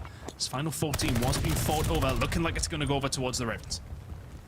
Well, you can see there's a little bit of a pinch coming through for that end time there in the end, but it won't be good enough as now we go off to the races for P2. Attached in on the 3 streak as cuts his way into it eventually, but they have been caught. Afro tries to get out towards Dogs, and Priestahh is ready and waiting, and has been for some time. At the moment, Røkkr are locked in for this one. Although, no, so I think they had to make a decision because nobody was actually on the time ton. Gizmo's actually just want to gunfight over towards fire there, so that's going to create a little bit of situation here for the side of Røkkr. Which way do you look, essentially, for the side of London coming on through? They're going to break Afro. Nearly World Stars attached there. Zero's there for the final one, but the trades come through for Røkkr. Spawns over towards the dock side are going to help them out. 3-0 from Zero is not enough to deter the side of Minnesota. For the Ravens, though, rotation over towards P3 is going to be crucial for them. They'll be maybe a little bit disappointed with their positioning over towards P2. They're the team who locked down the most points out of anybody on the game, and they're losing gunfights at the wrong time, Bryce. They certainly are. Nasty is going to be in a bad position if he can't find out where exactly these Røkkr players are coming from. Disaster. And he hasn't managed to, and they've lost the spawns for this one. London are not in a position for this. You can only see Afro trying to do some work. He's top fire. This is where it gets dangerous. Can Minnesota hold this? They haven't actually got into the time again, and they cannot lose it as they break it from the hard direction. They choose not to look over towards platform. And while they still have the good spawn, they aren't getting the points. Yeah, I'm not quite sure what's going on here from Røkkr. I mean, there's 3 of them watching street. I mean, get inside the point, boys. Afro's causing absolute havoc, and all of a sudden, Royal Ravens just be able to walk alongside the plat side. Eventually, we'll get cleared out, but that's the first time the Røkkr have touched the point. There's 35 points remaining. It's such a big money. He'll get your boys inside the point. Yeah, it's a great rotation from them, but 27 points thrown in the bin. You can see London going to give this one more opportunity to go for it as well. Havok going to end up trying to chase down Gizmo. He does. Zero's going to come through as well. But, Nasty wins that gunfight for even less points for Røkkr. But eventually, Minnesota, they do lock it down. A great rotation, but maybe not the greatest hill they wanted for. And now they're going to go towards Trains. Benefit being, of course, that Trains isn't always the easiest to hold for that many points. Afro just looking down P2 by the looks of the things here. Holding it down as best he can, but Priestahh wins 2 gunfights coming through Train. The Ravens did seemingly have a really good setup, but then Priestah's shown up. 3 kills for him. Havok then following it up. Røkkr really running with the punches at this moment in time. Afro just surviving. Not going to see the one on his right-hand side. London just about keeping some sort of control, but that doesn't help things. Priestahh, 7 in a row. Glide bomb in the back pocket. London still with the spawns over towards this P4 hill, but they have getting very little time, Bryce. Havok going to find Kismet up top as well, and just big kills all around eventually. Minnesota Røkkr do manage to break into this one. Kind of a similar story here. London was set up, but they didn't really get anything from it. And now, Minnesota Røkkr just looking to continue to put the pressure on here. Not so much about gaining the points, but holding their position and punishing London for every step they take. Keep an eye on Afro making his way around the dock side. He'll be looking to try and flip it. Not going to happen. Havok is there. Attach will find another onto Nasty. Royal Ravens, it feels like they're all at sea at this moment in time. Attach 11 and 4. Priestahh 11 and 6. I said that glide bomb in the back pocket. They can lock down fire side, get some decent chunk of time over towards P5 here. They're in a great position heading over towards P4, or P1 I should say. This could get to a scary lead for Minnesota Røkkr if they play their cards right. Just having players do very, very well. Nasty eventually takes down Attach, who has been pretty hot this game as well. It's going to drop here. The trade's trying to come through for London, but they're not managing. It's all Minnesota again. And while P5 hasn't really been jumped on for Minnesota, they have been winning the gunfights they need. I say that, and London are looking to try and flip this spawn. You can already see Zero just continuously pre-aiming all the way through platform. He knows if his team just have to go up at equal and don't leave his back open, he can hold P1 open for them. Oh, does he have any support here with the push coming through from Secret? Oh, Havok's actually going to manage to find that kill as well. So that could be important for the side of Røkkr, who now do have this plat control with the push through over towards P1. They've got the beneficial spawns for P1. They're inside of P1 now as well. Things are getting a little bit scary. They may get scary for the side of London Royal Ravens if you don't win these gunfights. Havok from behind as well is going to be a thorn in the side. Not for much longer. Afro will find that kill. London need to keep a hold of this. It really was not a good first rotation out of them. All the way P2, 3, 4, 5. Disadvantage all the way through. If they can lock down some decent time over towards P1 to put themselves right back in it though. Yeah, to be honest with you, this entire time is going to come off the back of Zero. He looks like he's doing nothing right. That pre-aim all the way has just held the door open for his team to get into this point, and it brought them right back into the game, and it's why P1 is such an important rotation. You hear us talk about it over and over again. P5, you obviously have to try and get fire control. You have to flip it here. Not for the Ravens this time. As we go over to P2, Minnesota did a great job here before. Can they do it again? As Nasty's looking for Priestahh, but Priestahh just ducks his head down enough. And Nasty can't get him. Can't get rid of him. Another good rotation from Røkkr over towards P2. As mentioned, London are the team who are scoring the most out of any team in the CDL. Over towards this P2 hill on Berlin. They haven't been able to break the setup coming in from Røkkr. Maybe learning some tips off the side of Ravens for locking this one down, but you can't equate for that happening. Afro will find a second, one that he shouldn't have done, and London find a way through the front door. Tash will find 2 of his own though, as Zero then comes on through. Spawns a flip though, Røkkr will have them over towards P4, so not the end of the world from them, but London are in and stopping Røkkr getting a hold of all of these points this time. Such a tight game as Afro wins his second kill there, but it is going to be about this rotation. Last time around, Røkkr had it, but just didn't get as many points as they would like, as Afro's just trying to stay alive.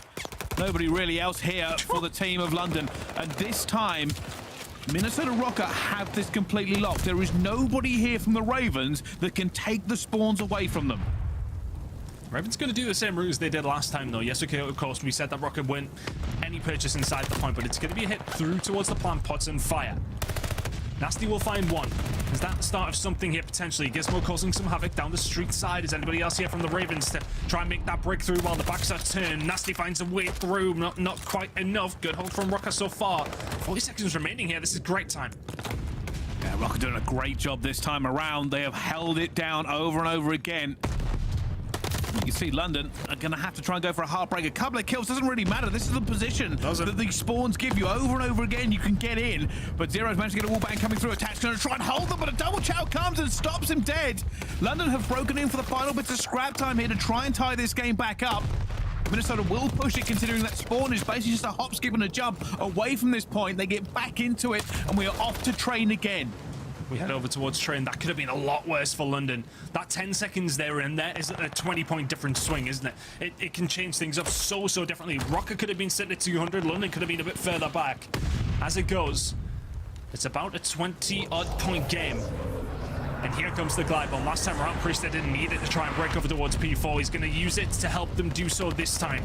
Afro will be the first to fall. Nasty follows. Zero's the only one who can answer back momentarily. The rest of the spawns, where they're going to be here for the side of London. Luckily, Afro finds Priestahh, who is finding the wraparound. Just about spawns behind him. Gizmo locks that one down, and that glide bomb is found. The side of Røkkr, very little. Attached still towards the back here, and that's all they're trying to do. Just hold this down as much as possible. Afro and Havok still going at it. Eventually, London clear their lines. 22 seconds, and that's probably going to be all towards London. They'll take that, and they'll think about P5. One of the things both teams will now be thinking about as well is that P1 rotation. We saw how dangerous it was when London locked it in last time. Minnesota will not want to make the same mistake. Heading in towards the last stages of that second rotation, having a look towards the scoreboard. Standy, typically one of the worst performers on this map at a 0.8, continuing that form. 12 and 24. Need to see a little bit more of him in and around these hills. What can he do to cause chaos? Gizmo 13 and 20, not having the best of games himself, but everybody else on the side of Royal Ravens firing. It's a lead for them now. With 40 seconds or so remaining, they've flipped those spawns. Fire control for Ravens, that is massive. Saw Afro trying to hold it down this time as well, but I will say Minnesota doing a much better job. They've done exactly what the Ravens did last time. Good time. They've got players into P1, and they are going to be in the lead by 1 point. Flipped it again. Minnesota. This is all Minnesota at the moment. They may give up this last 20 seconds to try and lock it down, but Zero on the flank. Pressure coming through. Gizmo finds another one as well, and Gizmo's looking for it. He's trying to clear it out. He knows where this player's going. He's chasing over and over again. Comes from the corner to 2 players. Maybe a little bit ambitious in the end as the players fly through into secret. Zero. But this is scrappy ton. It's so scrappy, but Zero's the one who pushed through fire. He's now found himself inside of P1, trying to do his best, try and find the kill. Standy, we said he hasn't performed very much, but that's 3 in a row on the rotation over towards P1, and it could be huge for the side of Røkkr. They can not quite win it here. Royal Ravens won't allow that either way, but it has to be said, Røkkr, fantastic break comes on through, and all of a sudden, all guns are blazing for the side of Røkkr. They've got P1 locked in. They have the opportunity. They have the means and the methods. You can already see Zero trying to stay alive and towards platform. They don't want to give it to him as well. Zero somehow finds a second one and gets into the point, stopping Røkkr in its place. Eventually will go down as Priestahh finds 2. Gizmo makes one onto the flank, but he will go down as well. But Nasty through the front gets 2 himself. Oh, this is chaotic. God. And that's going to tie it up. I mean, Røkkr have done so well on this hill, though, heading over towards P2. It has been so good for them in this game, and it needs to be good again if they want to see them at number 5. Ravens will tie this up pretty much as we head over towards P2. Røkkr are in to begin with. Gizmo finds a kill though, dives in, Afro gets attached. Sorry, the other way around, attached gets Afro. Zero's gone back into it, and it's now Ravens who have control. They have the first set of kills. And now it's Minnesota. Minnesota have to fly. They have to try and get the bodies together to try and chow this at one time. Gizmo already guns one down by double windows. 15 seconds remaining. And here comes the rain for Minnesota. One last opportunity to try and clutch it out as Ravens dip out the point for a second. And Gizmo guns him through the doorway. And it's coming down to his bodies fly from both sides, Ton. You got to think about rotation if you're the side of London. You really have to think about it if you're the side of Røkkr. 20 seconds remaining. Actually, Minnesota could just win it there, but they can't anymore. Now Ravens inside the point. They're not thinking about rotation. They want to win it here. Standy with 2. Gizmo and Afro combining. Everybody from Røkkr drops. Ravens going to win it in 4. Priestahh can't get there, and Ravens lock it in. Well, time and time again, we saw Røkkr doing the work on P2, but it is not the case this time around. The Ravens lock down Berlin. They take this game. 3-1 for them, 10 more points. It puts them into what I'm currently calling the safety zone. Technically, they are not fully locked in for champs due to some miracle wizardry, but with 170 points, the London Royal Ravens have all but stamped that ticket to champs at the end of the season. For Røkkr, another disappointing loss, another 10 points in the wind. They are still going to be outside the bubble for champs at the moment. And this team is facing pressure every step of the way. What becomes of Minnesota Røkkr as this season progresses? Zero just continues his phenomenal hardpoint form. A great game out of him, but I don't want to touch on it too much, but Standy, he heated up towards the end. We needed to see that all the way through.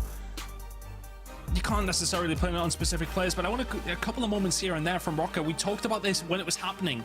Had so much control towards P3. They weren't doing anything with it. Those kind of small moments here and there can make a difference in a hardpoint game when it is that close towards the end. But Ravens, I mean, it was so back and forth. Honestly, I'm struggling to even figure out which way it was won or lost, but it felt like that final rotation over towards P1. London, they lost it initially. Røkkr did so well to get in, but London would just not go away. It was like Zero would find 2 out of nothing. Nasty would find 2 out of nothing. And they were just so stubborn. They would not go away over towards P1, and then heading over towards P2, you get a bit of an advantage. You lock it in. And the problem is, in that scenario, Bryce, you've got to think about rotation if you're Røkkr especially. You have to make sure you're locking down that time because you can't win where you are. Ravens are so close. It's a money hill. So many things to think about. It's pretty much just let the bodies hit the floor and see what happens.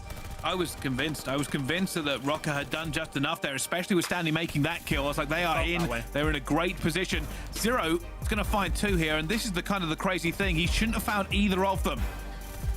And it just caused issues for Minnesota Røkkr because they had to not fully give towards P2. That's what they wanted. They wanted to get the rotations there in time. They weren't able to. And it's a tight series. The issue you're going to have as a Minnesota fan is they keep coming close. But unfortunately, you don't get 8 points for close. You get 0. Yeah, I mean, it's a round away on the Search and Destroy. You're 20 points away in map number 4. It's a painful way to lose. And honestly, you look at the form of both these two teams in the previous stage. Minnesota would have had a nice little pin on this match and sort of said to themselves, this is a very winnable game. They're starting to lose a lot of these winnable games, Brycey. Last week against Florida, this week now, of course, against London. Those are 2 games they would have looked at and said, right, these aren't necessarily bankers, but we can very much find some points here. These will be good points to find. They haven't been able to do so. But I mean, on the other side of things, London's resurgence continues. That's, again, another good performance against a very good team who specifically online in the last stage were great. I don't know where either one of these 2 teams are feeling after this one, but I think I'd rather be in the London camp, if I'm honest.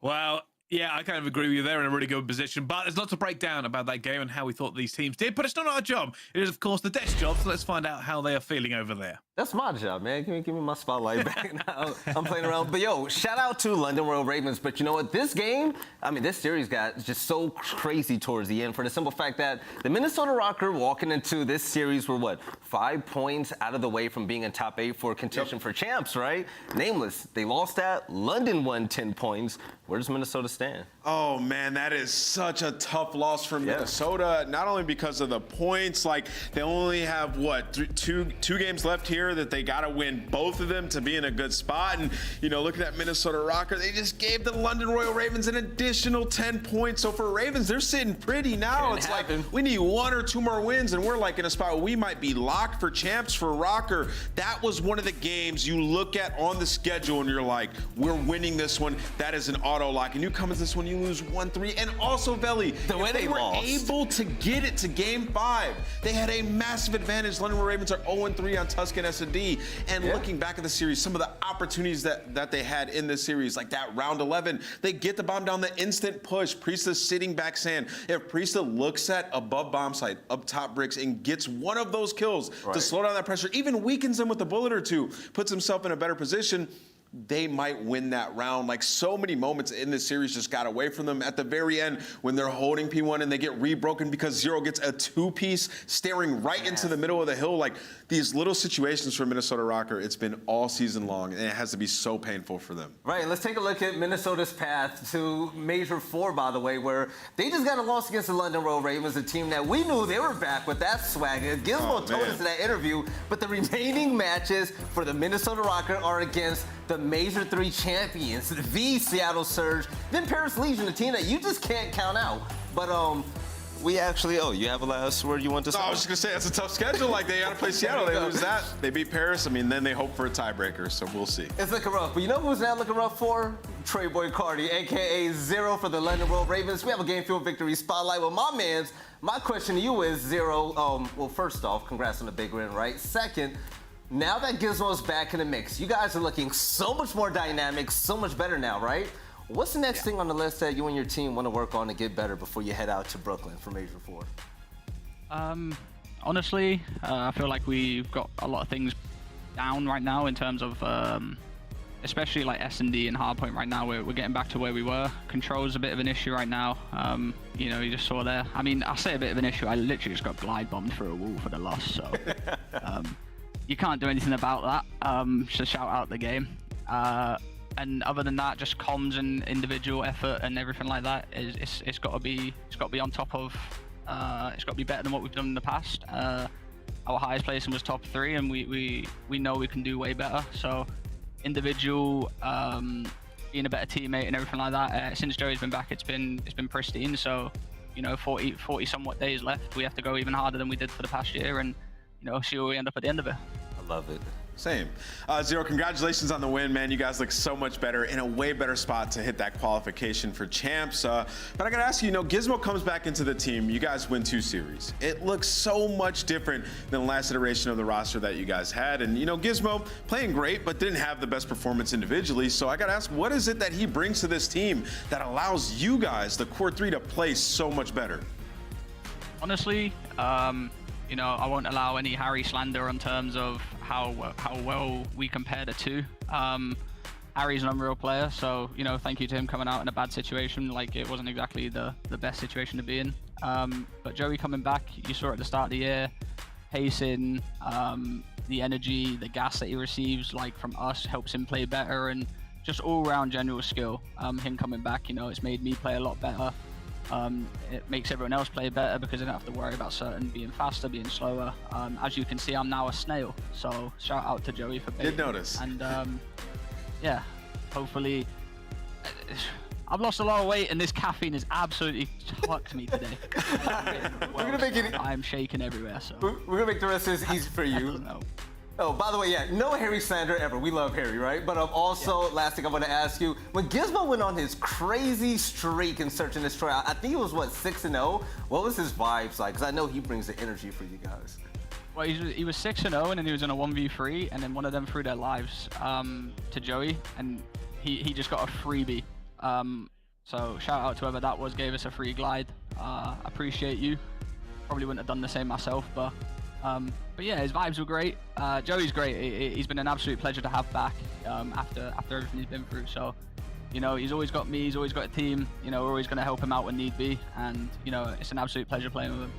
All right, 1.05 on the day. You got a big win as well. You're spoiling Minnesota's chances to go to champs. You take it easy, all right? Yeah, you too, boys. Have a good day. Take it easy, man.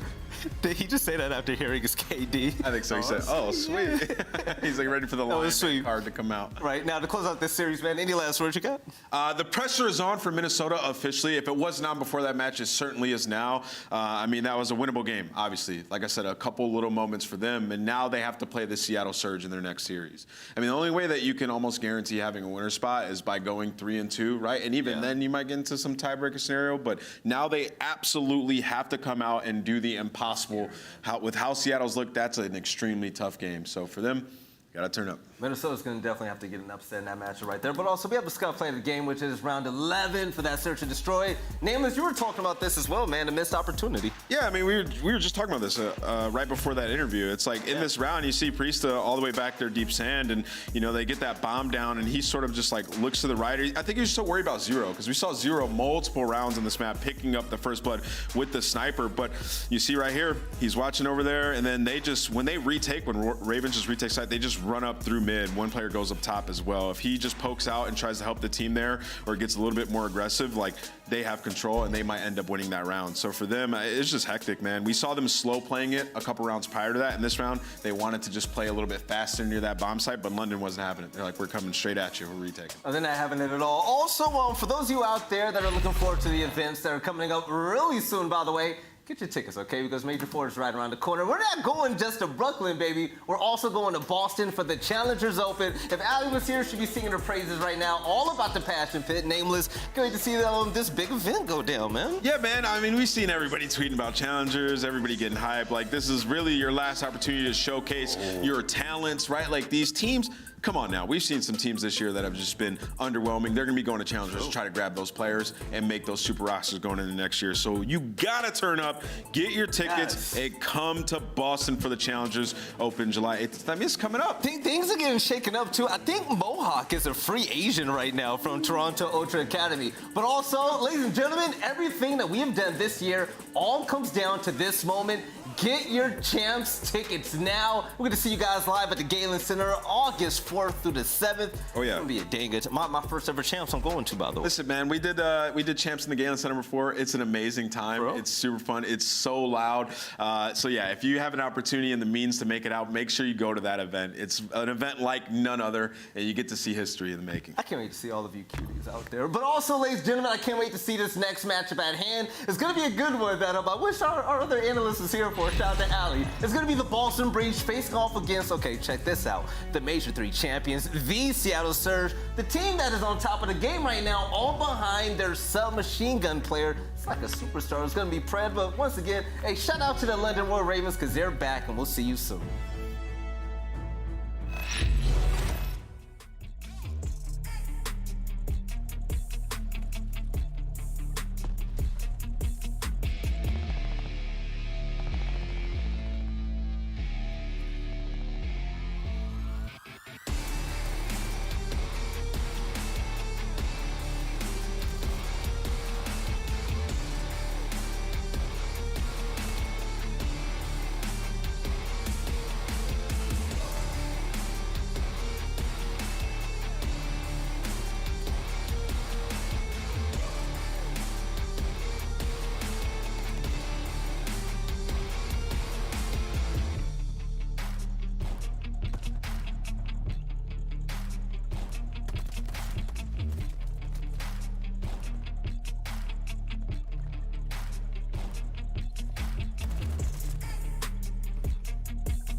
Call of Duty League is brought to you by TeamSpeak, the official communication partner of the Call of Duty League.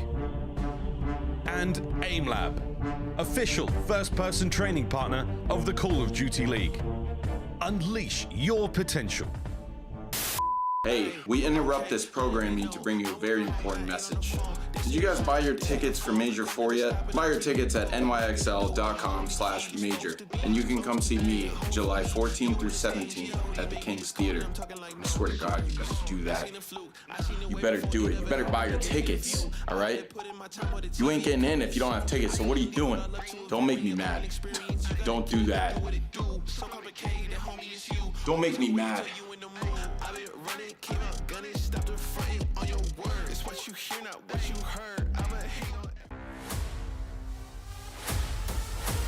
Either way, accuracy! 10 seconds, he gotta go, he's gotta fly!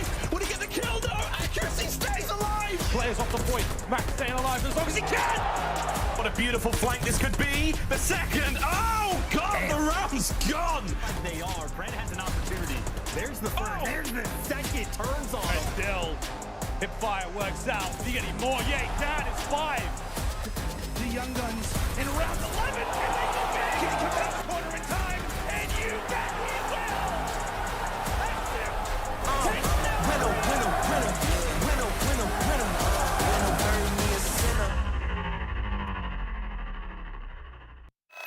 All right, ladies and gentlemen, welcome back to the Call of Duty League, where the Boston Breach going to try to find their way into the upper ranking, the upper echelon of CDO teams, right? But they're yet faced with another tough bump in the road, so to say. They're going against the Seattle Surge, and this is going to be a very important matchup just off of the obvious, right? All the talk this stage is about the bubble, with champs being right around the corner, and only 8 of the 12 teams can go. Where does Boston stand? They're in 6th place, 140 points. You know who's in 8th place? The Los Angeles Guerrillas at 125. So when it comes to Boston, they're going to need to get an upset or at least something right here. And I have Nameless here to break it all down for me. Nameless, we got the maps and modes right now. And to preview the game that we have at hand, I mean, what are your honest thoughts? We talked about it in the pre-show today, where it's like we're looking at Boston, they're trying to find their identity. It seems like they want to lean more on their SMGs, so they're trying to play smaller maps. We get the Bocage, Tuscan. Unfortunately for them, like going up against Seattle, this is a very tough team for them to veto against. I mean, looking at this one, you saw Boston, they get rid of the Tuscan hardpoint, so now they're gonna be going to Bocage, and then also a Berlin, and then you see in that control, they get rid of the Berlin control as well, which like Tuscan control versus Seattle that's gonna be a very difficult map for them. So, you know, for Boston Breach, this is just a tough series all around. Probably the hardest one that you can have, not only because Seattle is looking like the best team in the game, but also because this team really counters their team in the new playstyle that Boston's trying to go with. So obviously, I favor Seattle in this series. Right, and take a look at the points right now. Like we've been saying, Boston Breach, this isn't a must-win game, but it's a game that you want to win if you want to feel comfortable and chance to go to the biggest event of the year. Everybody wants to get that big paycheck. Yeah, absolutely. Seattle, I mean, I'm excited for this team. I think with this game, they'll basically be like locked in, and we don't expect them to lose continuously throughout the rest of the year anyway. So for them, it's a big game for them. They're going up against a Boston team that just made a roster change. So, you know, game plan wise, preparing for this series for Seattle, we know how they like to come prepared, especially in the search and destroys. Preparing for this one might be a little bit hard for them, but for them, this is a series that they expect to get a W in. This is a Seattle team that has just been dialed all season long, really. Right, and Seattle, last time we saw them on the main screen, they went against the Paris Legion, where they got a 3-0 win, but rightfully, right? This is a team that they definitely had to beat, but it's a search and destroy that definitely has me a little scared as Seattle won at 6-4, and I'm wondering if Boston is going to have anything to say about that, but when it comes to the game field keys of victory, I'm expecting everyone on this team to continue to steamroll, baby. They got to lock down map 1 Bocage, okay? Because Seattle are 9-2 in the last 11 Bocage hard points.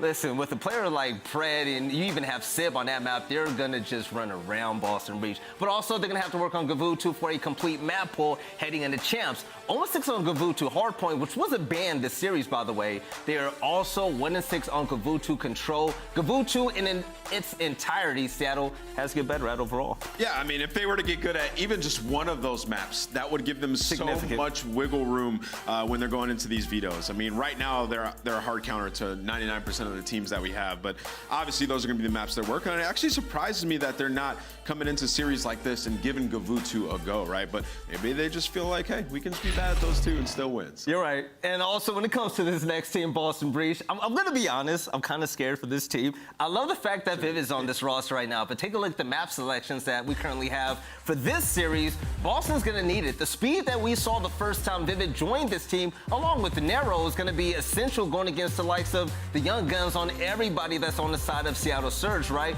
But also, I'm looking at TJ and Zenny to definitely step it up. As the ARs and rightfully the better AR duo in this matchup, I really want to see Zenny come back to stage 2 form. If he's able to do that, I can really see the young gunners on this roster, the subs as well, to really run rampant against the likes of Seattle. But when it comes to the game field keys of victory, Nameless, man, what does this Boston team have to do to get back on the right track? They got to make it to Game 5. They got to win both S&Ds in this series and then steal that Game 4 Berlin hardpoint.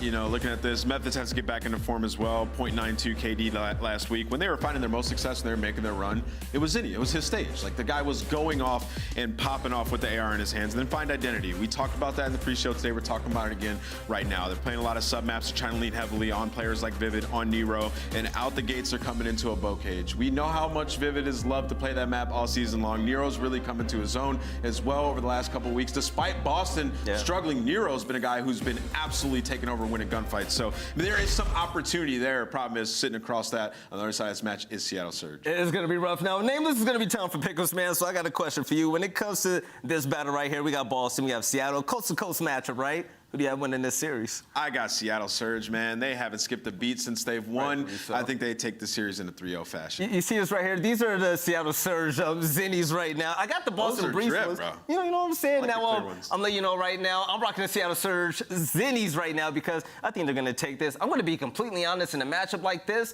I don't really have too much faith in Boston. I'm thinking this is going to be a Seattle 3-0. But it's about that time to kick this into the last series of the day. Miles and Chance, it's your pleasure right now. Let's get you on the screen. And fellas, have fun with this. Take it away. Oh, Veli, if there's one thing you can count on is Chance and I to have fun. And this is going to be fun for one of these teams. For the other, it's Boston. It's going to be a stinger, potentially, because they're on the downfall right now in the points department. But I'm holding out, Chance. I'm holding out. Well, I mean, downfall is too extreme, right? Because they still have a pretty big win against OpTic Texas. But I got to say, technically, this is like the least stressful match that Boston will have for the rest of the year.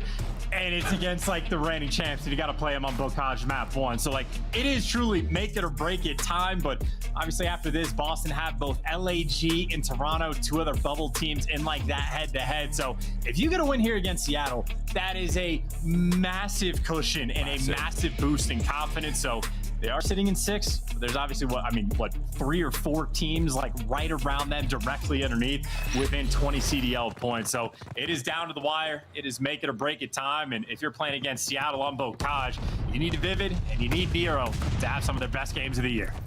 Scary times right now for Boston Breach, but let's see if our speedy twosome can get things going against the squad who, quite frankly, run the cage. The Seattle have really been the kings of it for the longest of time now. Off to the races we go, and it's a 3 clean kills there for the boys of Seattle. Time going their way as well. We saw what they did to Paris not too long ago on this map, and it's just, I mean, it's business as usual, surely. Pred is on a spree already. Your boys flying. Good shots out of Vivid there. Keeps things going, Chance, but already nice start for Seattle. 7 seconds. Yeah, and you know, not that anybody is going to be confused by this sentence, but Pred is obviously going to be the guy to keep an eye on pretty much the entire series. But on Bocage as well, he will be everywhere. He will have the go button to get kills, while guys like Mack have to do more of the dirty work, trying to play for those spawns. But big gunfight won there by Vivid means Boston will be secure for this P2 rotation. Actually, with that gunfight by Nero, pretty free and cleared. That is as far away as Seattle are ever going to be from this hill. So first 15 seconds are going to be guaranteed. We'll see if they can stretch it out the more. Yeah, the question is really, can Boston hold it? What are the breaks for Seattle looking like so far on Bocage? Really nice work on the defense there from Boston. Spread out all across the map. That's the first life they've lost in a minute. So with that, time still going in their favor. You said the first 15 Chance were all good. Keep it going, baby. This is wonderful work out of Boston. TJ, his spree comes to a close, but for the rest of the team, it's all looking good. Zenny, unfortunately, May have caught himself 3 there, but brought down. Brilliant job there by Simp. So now towards the hard point we go. Finally managed to get him off to Seattle Surge. Break is good. Accuracy's there. Shots are in. That's Seattle's hard point. Hey, that's a big moment too, right? Because things could have started to spiral a little out of control. Could have been a sizable lead, but a couple big wins by Accuracy, and I think the nades backing him down originally on point enough to make sure that it's not too crazy. That is actually pretty wild, right? I mean, it was the first 20-25 seconds on this hill that were, I mean, completely for free for Boston. And at the end of those first 2 hills, it's only a 6-point game. So that is one of the little things that Seattle does right. The nades always on point, accuracy, even in the feed, getting another kill. So utility, the game plan, everything right now for Seattle going well, including the push-up they have on this hill. Yeah, still one play left up. Mack first from top grannies. He's going to keep dancing around here. Got a lot of work to do still. TJ, nice win. Keeps the side of that hard point safe. Simp trying to make it through the side door now. There's whoa, good shots out of Vivid. That's what we're talking about. That's the speedy boy. One half of the gruesome twosome who gets things going here on the cage. Nice bit of work again. TJ trying to get things going too. 8 and 7 overall. Love it. Nero through the front. He now goes. It is a wild one here on the bottom side of grannies as Nero's is in, baby. He is in. Time once again going the way of Boston. And look, it's not, you know, it's Bocage. It's not like any team is perfect at locking things down, but Seattle's certainly in the conversation of as good as it gets when playing the hills. Boston on the flip side, I think just need to be like the kings of the mixiness. And that is where Vivid and Nero can pop off. I think each of them have 3 different 40 bombs on this map. I mean, Nero, I think, has the 2nd highest overall kills game on Bocage. And hey, if TJ can be in the mix as well, he has been frying as of late. And I mean, he's got 10 to his name already, as you are pretty secure on this barn hill. That is the Metro 6 success for Boston. And I mean, hey, so far, so good. Unlucky there from Thieves to finally get stopped, but Seattle, little quiet coming out this one. Methodz with the 2-piece in the feed. Time taken away. Nero the man on your screen. He's the man getting it. Less than 30 seconds to go here on the inside of barn. Fred trying to find something through the back. Looking for an opening anywhere, and there seems to be a level of disconnect here. Chance from Seattle Surge, not quite as fast, dangerous, furious they've been here on the cage. They're getting held down here. This is going great for Boston, still keeping it all together. Yeah, still though, you know, a little bit mixy over towards that old hill. Pred's causing problems. Fun enough, his teammate that takes him down. So even when things get a little bit mixy, it is Boston to come out on top and over towards that rotation. I think Boston not quite ready for at least the first man in the back, and maybe not going to be ready for the second. Seattle get the spawns. Do not have the hill time just yet, but you expect the storm to be in shortly. Actually, pretty nice play from TJ, maybe just to slow the pace down. And again, if mixiness is the theme, keep these players out of the hill. Boston, good work. Woo, Vivid. This is what we wanted to see out of this man. 14 and 11 thus far. An open hard point for a few moments. Boston find themselves over the 100-point mark here in the first hard point of the series. Accuracy trying to break from L. Not a chance, no hope in hell. TJ, once again, your boy's flexing, getting it all done there, whether it's the 40 or the auto. He's getting it all. 20 seconds remaining here on River. Seattle have not been too active, Chance. No, not at all. I think something that it seems like Boston are doing right. I think Vivid literally just like knowing where like he's coming off on spawn of like where he is in line. He pulled out the automaton, ends up being the guy gate, gives nice little coverage. So I think Vivid might be a player to keep an eye on. A couple nice little plays you see already back to the MP40. So maybe just a player to keep an eye on. 17 kills to his name, and also with a pretty sizable lead, taking it to Seattle, who again, 9 and 2 in their past 11. One of those losses was to Strike X in a game that did not matter. The other 2 Atlanta FaZe, so Seattle damn near perfect. Boston showing up with some fierceness. Yeah, we ain't out of the woods just yet. Seattle Surge, a little quiet, but here we go into the second set. We're already halfway through the first P1. And already, Boston keeping things all good together. Rotation's now going down. Gonna be a big fight now between Pred and Vivid. Exciting stuff now as they're trying to battle for spawns towards next. Good coverage there of Accuracy. Takes care of business. That's going to be Seattle Surge in the driver's seat going into P2. Nice 20 seconds to be had here on P1 as well. So a lot of time going their way. Boston looking to make the counterattack, but from back grannies, and Mack is making it hard for him. Hey, this is the first time I feel like Seattle have actually been able to stabilize and get somewhat of a setup that they actually like. You get Accuracy pushed out to his tank, and you actually win that rotation over towards P2. So this is the most normalized Surge have actually been allowed to get, but Fred gets taken care of. You get players for Boston in the back. Well, Mack is there. Talk about a massive 2-piece on the flank that he's able to deliver for his team, and it was what, maybe a 50 or 60 point gap going into this hill. Seattle looking to make the comeback pretty quickly. Yeah, they're trying to get it done here, slowly but surely, making it work out. Pred going to get into the front lines now, sow some seeds of discourse in amongst this push, and he's going to get nothing out of it. TJ Methodz lining up the feed, getting things going. Inside Binal safe. Sib, he's going to be the man on the point now on the 3 spree, trying to find a few more before the hard point moves over. 25 seconds remaining here on Fields. We will go towards the inside of Grannies, and Sib, once again, the shots are all good. Good coverage on a Mack, helps his teammate get the kill. That's time, and now rotation's going down. Mack has gone all the way towards the back line. And what a hill just to get back into the game. I mean, it's like... Oh, come on. Not that either team had control of it, but certainly Seattle were on the back foot the entire time. As soon as they're able to get comfortable with a single setup, well, they already have the lead. You already got players anew. You get Mack on a 4, and that hill right there might have been the moment where Surge just turned the tide around. Yeah, it's all coming together now for Seattle Surge. Boston not out of this yet, though. Bottom Grannies opened up. Here we go. TJ trying to get anything through the back line. Can't get it done. Nero now trying to get involved through the side. Still got that spree for Mack. Finally now comes to a close. Inside, you've got yourself Boston on the time now. 1 player left upstairs to deal with. Nero, good job. And again, stuns all around. Good awareness now. The players coming in off spawn. Mack brought down immediately. Can't get another fight. There's accuracy as well. Nero heating things up, getting things going. Vivid on the front as well. Time ticking. Boston may be able to pull the lead back, but they've got to hold it down. I'll tell you what, Chance, I'm going to spew. Nero's POV is pretty litty. I mean, he's everywhere on the map. He's been gifted a little bit of freedom to move around, and this team, at least so far, have been delivering on the hard point. Maybe for these final 10 seconds, Surge want to at least attempt to contest, but it looks like it's not going to be good enough. Boston able to have a pretty nice bounce back, so nothing spiraling out of control just yet.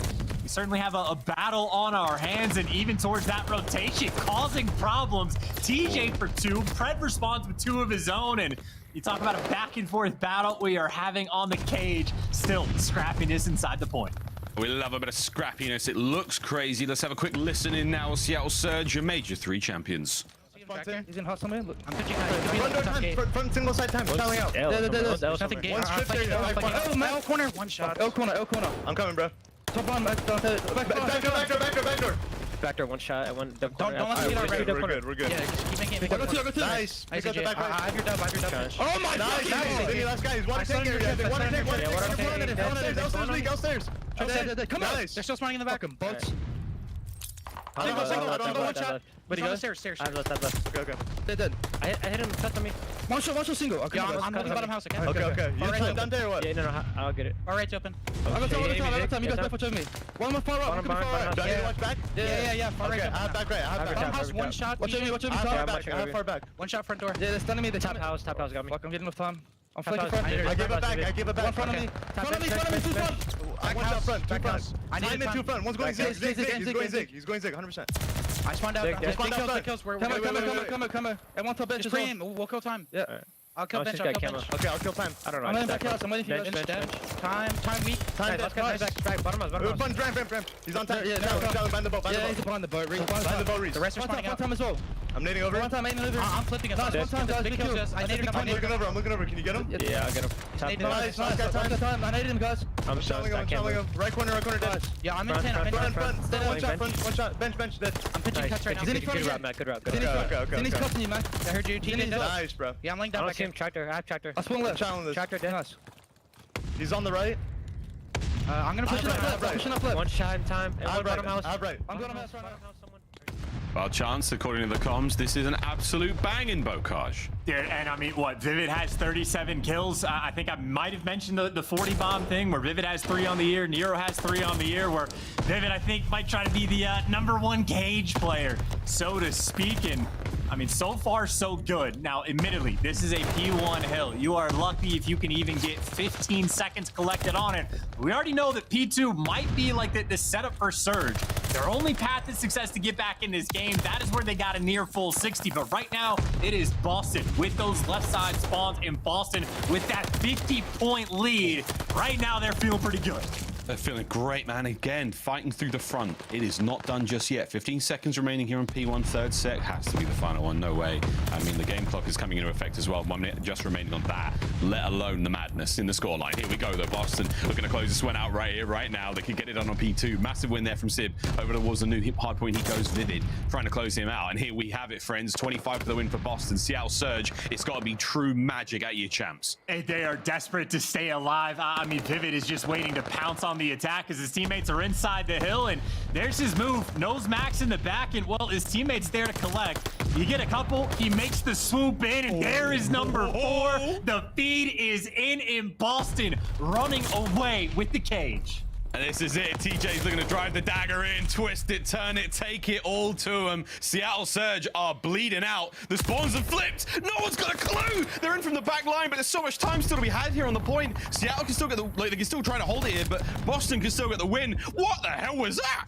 I mean, hey, 7 seconds though. Whether the flip comes through, it might be a mistake, it might be the game, whatever it is, you still have one more rotation. It is only 7 seconds to collect it. Hey, you get the trades on the rotation for Seattle. Simp is the last one here. TJ, they're done, taken care of. You get the top control. This is your game.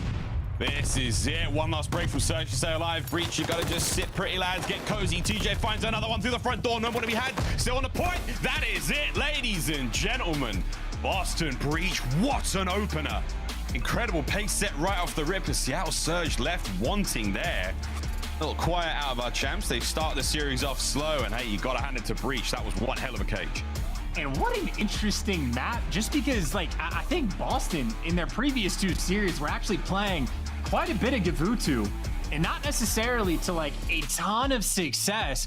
And I know there's certainly a bit of commentary of like, yo, you got Vivid on the team that like keep it to the sub maps, and they go against Surge, who, make no mistakes, like the elite of the elite on Bocage.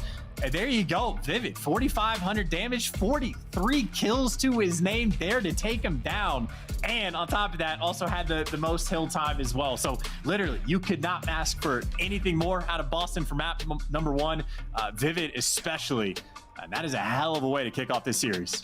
Spicy, spicy series already, friends. Look at these highlights. This was a fast one indeed. And hey, I think the pace was really set, or you know, the tone of the entire map was set early on. Boston got a great start. I mean, scoreline here again. They managed to keep Seattle Surge at bay for so long, and then that was pretty much it from then on out. Surge had one resurgence. I hate to say it, but they got it. Yeah, and then after that, it was pretty much all Boston Breach. They let one hard point really slip. Surge got back in, and then during the listening, we saw Breach really walk away with it. Superb stuff out of them. You can't fault it whatsoever.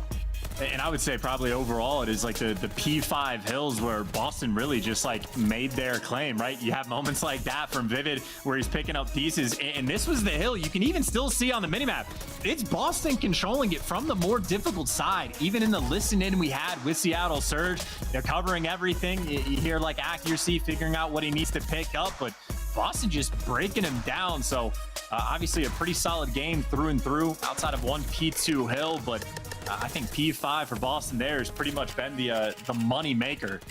And again, just a super spicy way to interesting, because not just for the fact that you're winning on Bocage for Seattle, this is the first time they've lost it in such a long time. Like, it kind of changes the dynamic of a series. Like, what has been the safety net for the guys now sort of puts them in a spot where if you don't win the guarantees, it's going to be a lot more difficult down the line.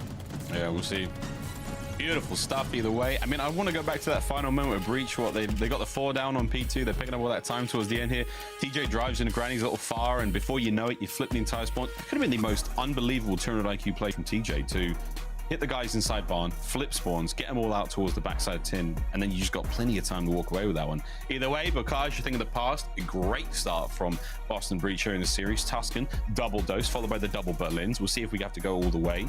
But for now, Seattle Surge, they were feeling great coming into this one. I know the team's feeling fantastic right now, as well and truly they should, but you got your first sort of super solid, you know, team going up against you now, and you've faltered somewhat. Is this a case of, for the 12th time we've said it today, the Vanguardian Leviosa? Are we on the downward like spiral here, Trans? Or is this commentator absolutely faded? I mean, I won't call you faded because, like, you know, thanks, remains to be seen, but that is just, I mean, come on, hot takes. This is how it begins, They dude. lose one map and we're like, oh my God, the downfall is here. I can't believe it's all. No, I mean, we got so much more Call of Duty left to be played in this series, in this stage. So I refuse. No hot takes from me. It's over. They're washed. Get it? Because they're a team with a more sort of nautical theme. Anyway, come on. We're having far too much fun here on the desk here in the Call of Duty League, friends. Map number 2 is on its way around the corner for Seattle Surge. I mean, Mack's looking a little grumpy. Very focused indeed. They wait for Pred to get back here. And for Boston, essential victories really here. I mean, we touched on this a tiny bit chance coming into the series, but for Boston Breach, I mean, this is definitely, you know, after this matchup, you know, it's not as stressful. But if they can get a win here, just as far as the standings go, that changes their entire road to champs. Just one victory here before they have to play Paris, before they have to play Toronto, changes everything. LAG, I believe, yes. Oh, sorry, yeah. And I think, I mean, again, technically LAG this Toronto, is the least stressful match that Boston have, just because, you know, Toronto, there's only a 10-point buffer between those two teams. LAG, obviously, directly underneath Boston. So technically it's their least intense match, but obviously, again, you're reigning champs from the last one, and especially if you could pull off this win, it would be kind of nutty. If that's how like this Boston, you know, qualifying stage goes, where they're taking down the top teams and have much more intense battles against the guys right in the swing of things, because obviously that 0-3 loss to LA Thieves is going to sting, because that is the team directly underneath Boston, only 10 points behind. But if you're sitting in 6th place, you know, whatever happens at the qualifying stage, everything will just be solidified at the major. And if you can beat, you know, the team that was the best team in the game, at least at directly the last event, I mean, that just has to do wonders for your confidence, for your abilities, maybe even just to figure out the map pool just a little bit. Because again, if they were leaning towards Gavutu in weeks prior, if it turns out Bocage is actually a map that they have an absurd amount of potential on, you never know. An extra tool in the toolkit, more options at your disposal, and maybe long-term, Boston will be in a good spot. But obviously, again, still a lot of Call of Duty left to be played. Go towards this search and destroy, where overall, Boston are solid on defense, but a 3-4 record on this map compared to Seattle, 6-5 overall. So yeah, Seattle loves their offenses. Boston loves their defenses. That'll be the square-up battle. See how it goes. Before we get to that, quick look at Vivid. Nice start to the series, from 43 and 30 thus far. We'll see if you can keep that one going. Search and destroy. A question mark, of course, for the Boston Breach squad. You lose Capsule, you lose the heaviest hitter you've got. Let's see what happens. Through the mid-map we go from Vivid, not missing a beat whatsoever, but the bomb has made its way over towards B real quick. First blood to Methodz as well, so interesting looks. And Nero eats a nade. He's going to eat a lot more in a minute. So here comes Surge. Yeah, no coordination, though. And look who actually has the coordination. It's Boston on the flank. Nero wins the gunfight up top. Methodz wins the next one, top church, and that is a perfect round. With a voice crack, too, just to add to it for Boston Breach. But again, I mean, you have the first nade literally landing on Nero's forehead. No follow-up. The second nade is not there, so a little bit of lapse in the actual coordination from the nades. And I mean, obviously, there's a few things that went wrong, including the first bloods. But hey, Boston Breach, happy for it. Momentum continued. Yeah, really good momentum. I was just trying to sort of make this subtle point that, you know, Breach have lost the pace in Search and Destroy. What does Methodz do? Catches 2 right off the rip. Vivid and Nero, a blistering round set early on here from Breach. Good job to them. Zinni's back at it on that first blood again, baby. Nero gets another one. Not a single hope in hell from Surge so far. Oh, yeah, and the TJ snipes raining through the map. I mean, this is almost looking like the first 2 rounds from the London Minnesota Røkkr series, right? Just perfection for the first 2. Seattle, killless. And the exact same thing, man. The first 2 rounds of some of these search and destroy is just one team absolutely destroying the other. I think actually was not the same thing for Atlanta FaZe, where they just ran them over the first 2 rounds. I don't know if anyone even like shot back. So 3 for 3 on the day, I think. Yeah, it was what we saw bouncing like 2 1v4 situations like that. Again, it's just, this is ruthless. Breach, they ain't taking prisoners. Let's see if Surge can pull anything out here. Can they stop this wild wave of an onslaught from Breach? See how back on attack? I mean, we're going to stay on board with Breach because, hey, that's just the way it is. Vivid, is he going straight in? He might do it. He's going to go straight in. He might catch these boys out as they transition from the nades. He nearly... That could have been something nutty. But the first blood finally changes hands, and we're right back at it. Oh, there you go, 3v3, and that's bombed out, funnily enough, so Seattle actually have to at least spend a little bit of time going back to pick it up. Obviously, not a problem for Sib, and maybe not a problem for Pred. Ready for the gunfights, and he actually gets out of dodge, and now he can push the pace, so you have completely opened up the A side of this map, and I think Pred has already gotten so much control of the map that it should just be the freest flank of all time. It may well. You got timing great. There it is. Freebie. Teammate gets the other kill in the middle of the map. Seattle Surge right like that, back into the match. Getting a little scary towards the start there, can't lie.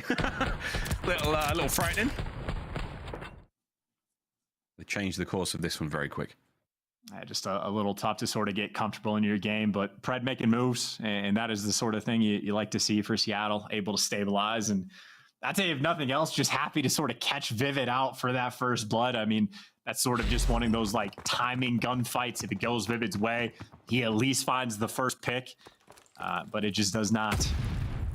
Now this is a stagnant post up there, just ready for this aggression. Methodz is here, but hasn't shot back. Meanwhile, this bomb is over towards B.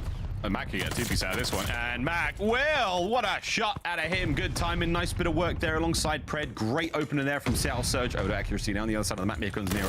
Right on in the radio. Catches nothing but accuracy. That's a 2-spree right now. Vivid in the 1v4.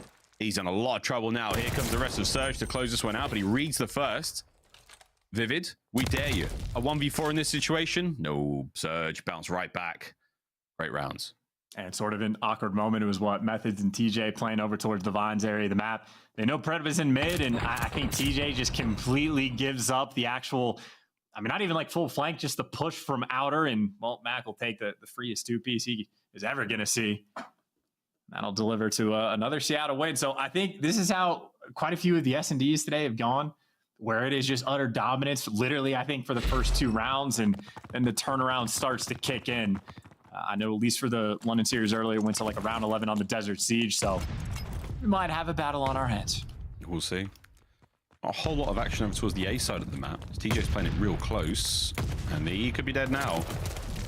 There we go. Mack, first blood.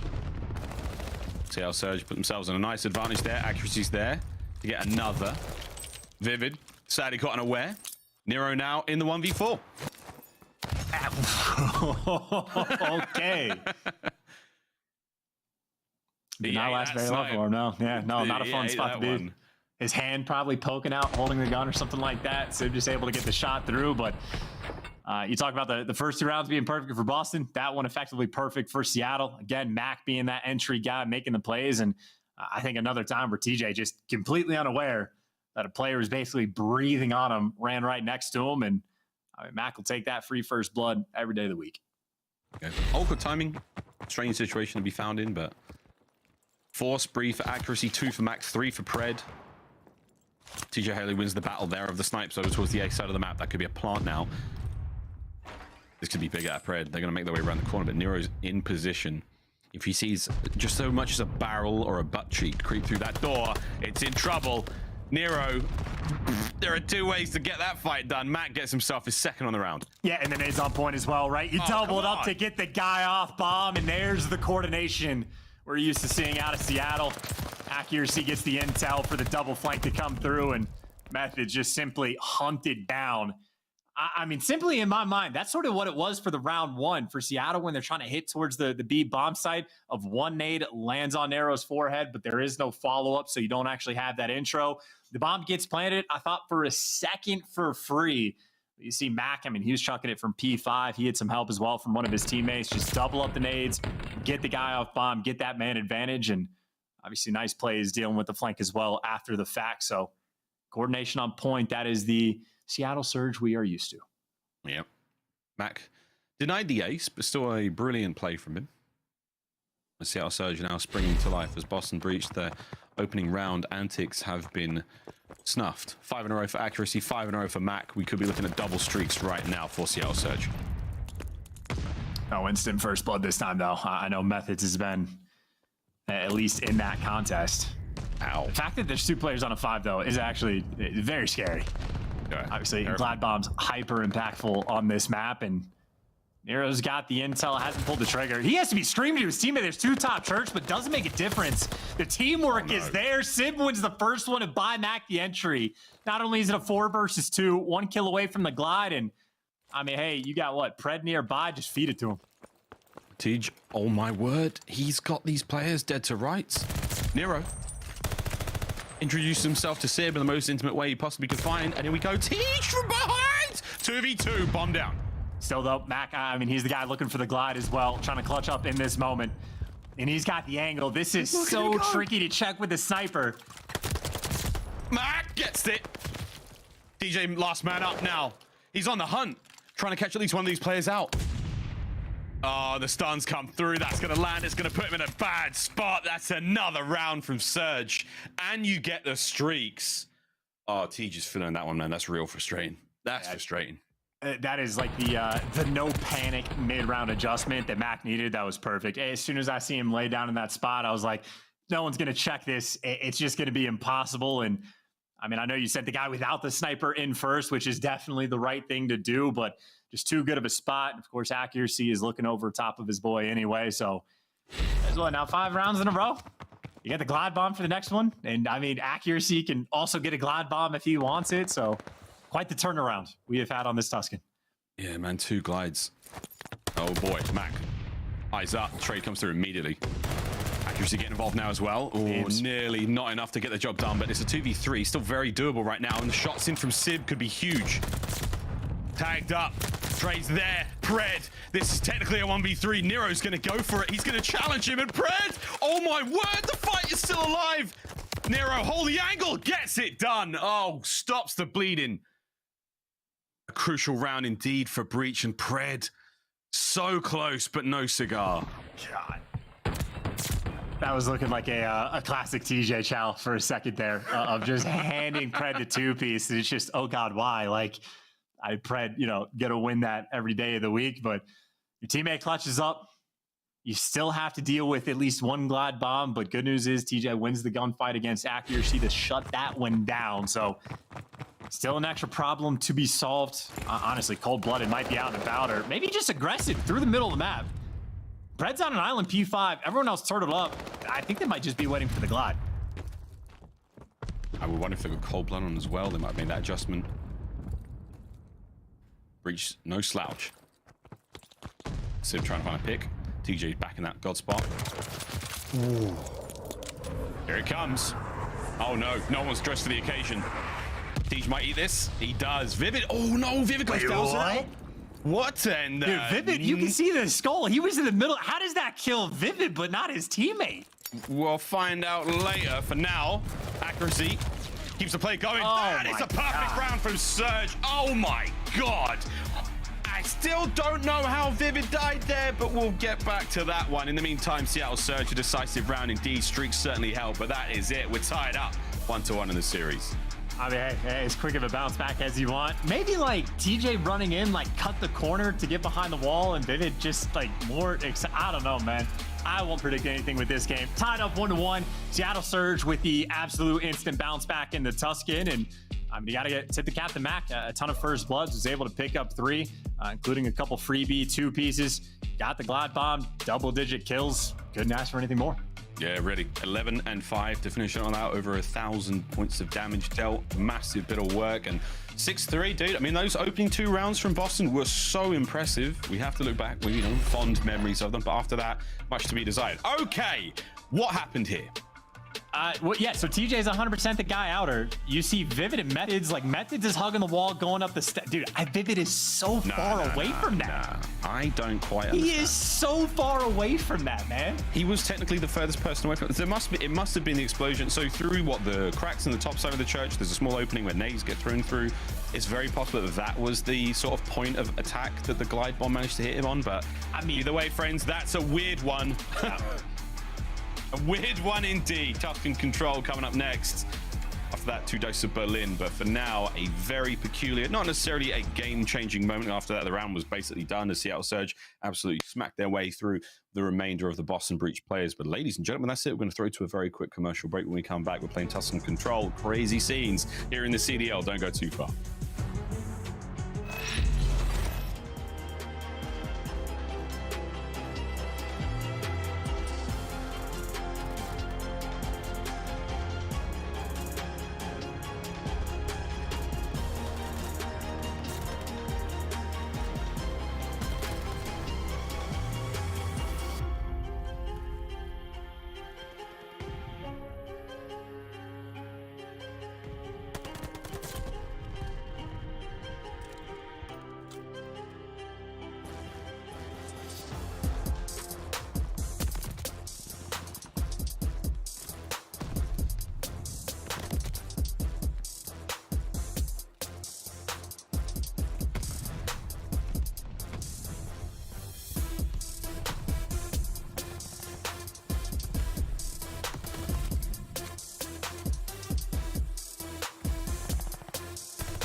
The Call of Duty League is brought to you by Game Fuel. Victory in a can.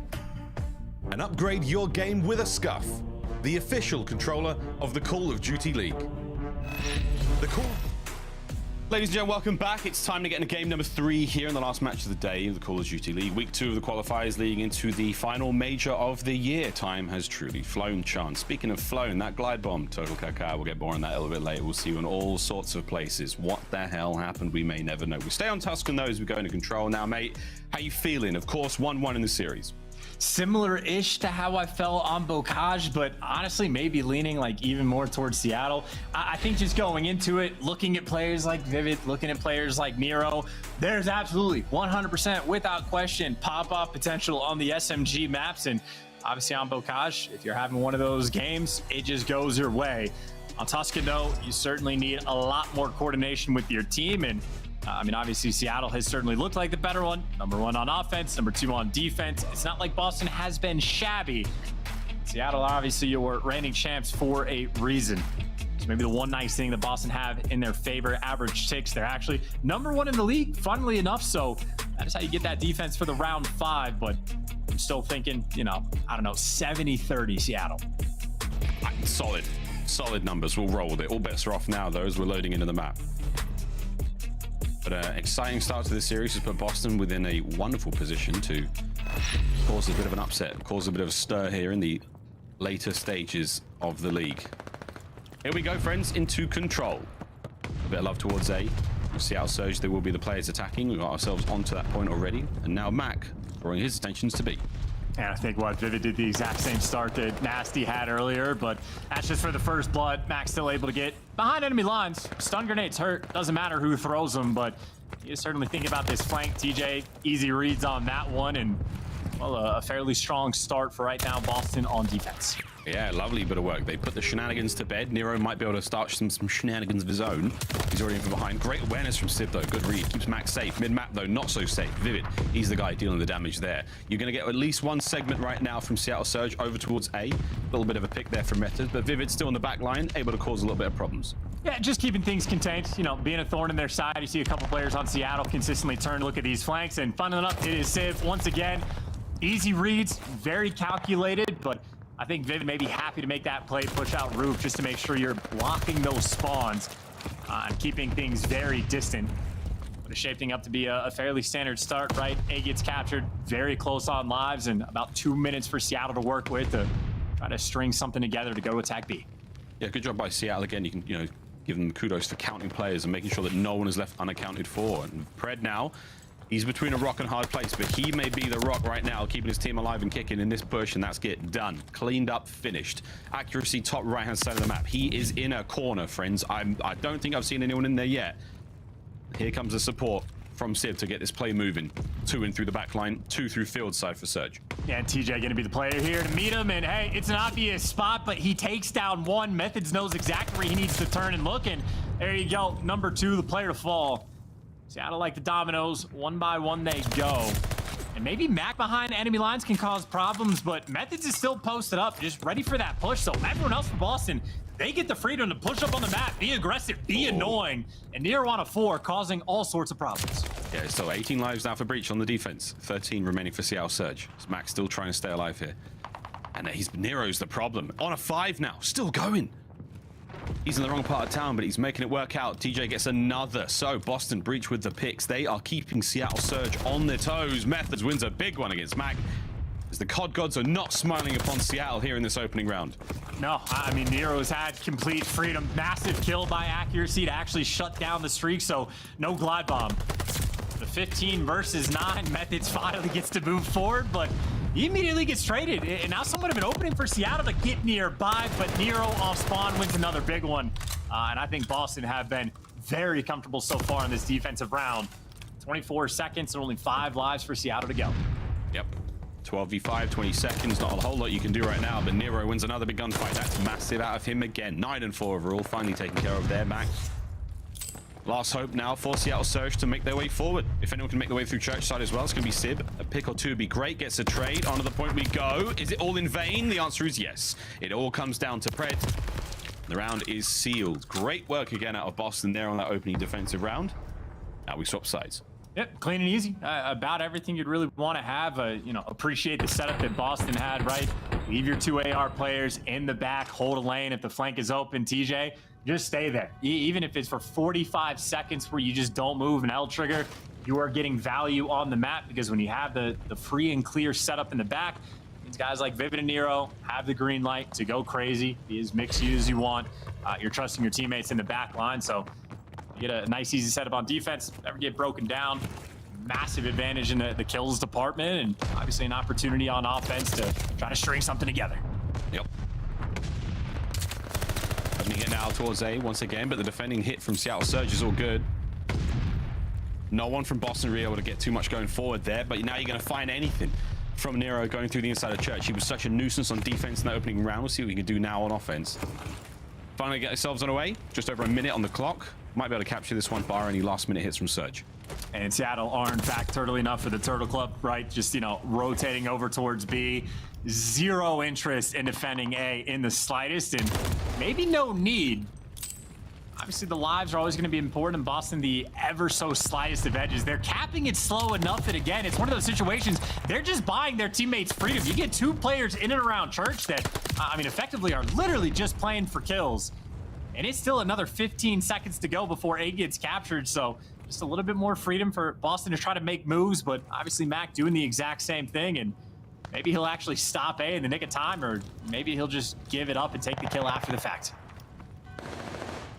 There's a lot of presence from Boston over towards B as well now. At least 1 or 2 kills, and this play is on. Nero's only got himself a glide bomb as well. 15 of 4, going absolutely wild. Still on the point. Wow. Finally gets one brought down, and that's a massive win. Still Zinni keeping things going. 11 of 5 for him.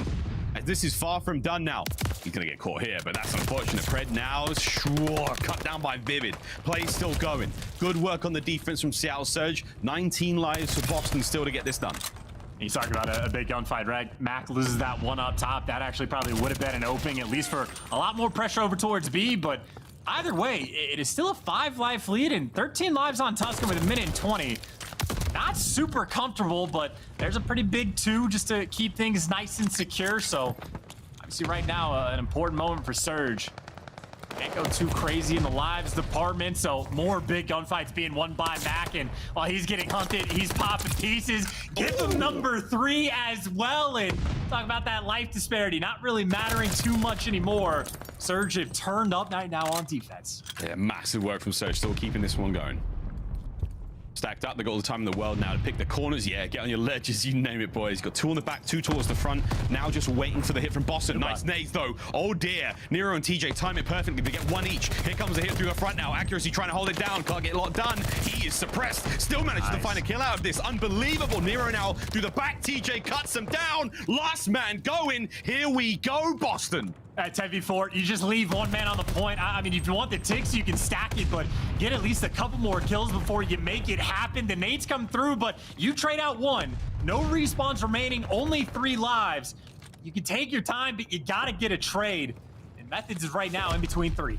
Oh my god, Teach could catch one. No, he doesn't. He gets brought down. Oh my dear. Only 2 members of Seattle Surge left, but they are making it work. Mack, Pred, finding these kills. 20 seconds to go. They could honestly do it. They could keep the defense going. Zinni's going to make his way through to our side. You got 1 on the flank as well. It's going to be absolutely magic from Seattle Surge to stay alive here. 1 nade lands. Shots are in. Anyone there to get on the point and stop the clock? Indeed. TJ checking corners. Pred finds another. Mack now last man up. Teach, can you get the kill? He should.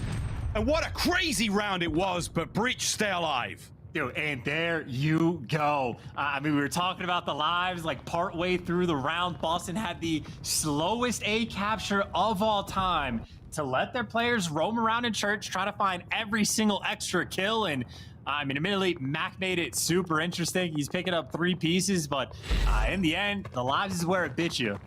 And just for the fact that, like, that slow A capture, like little decisions like that, obviously when there's, what, 2 seconds left on the clock, the little things go a long way, and Boston now have a massive edge on this map. It's simple as that, man. It's just play the OBJ, get the job done. 2-piece out of Pred just to get things going. Mack's going to join him in the kills.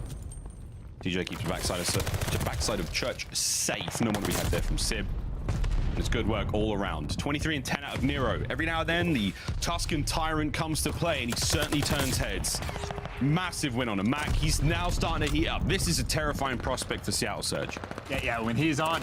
No doubts about it. Even through the middle of the map, getting a little bit of that intel, and he doesn't have to chow this anytime soon. And keep in mind, it has been a much quicker A capture overall, so Boston have 23 lives for 2 minutes and 15 seconds. You never know how it's going to play out, but this is certainly a little more normal as Surge working a double flank.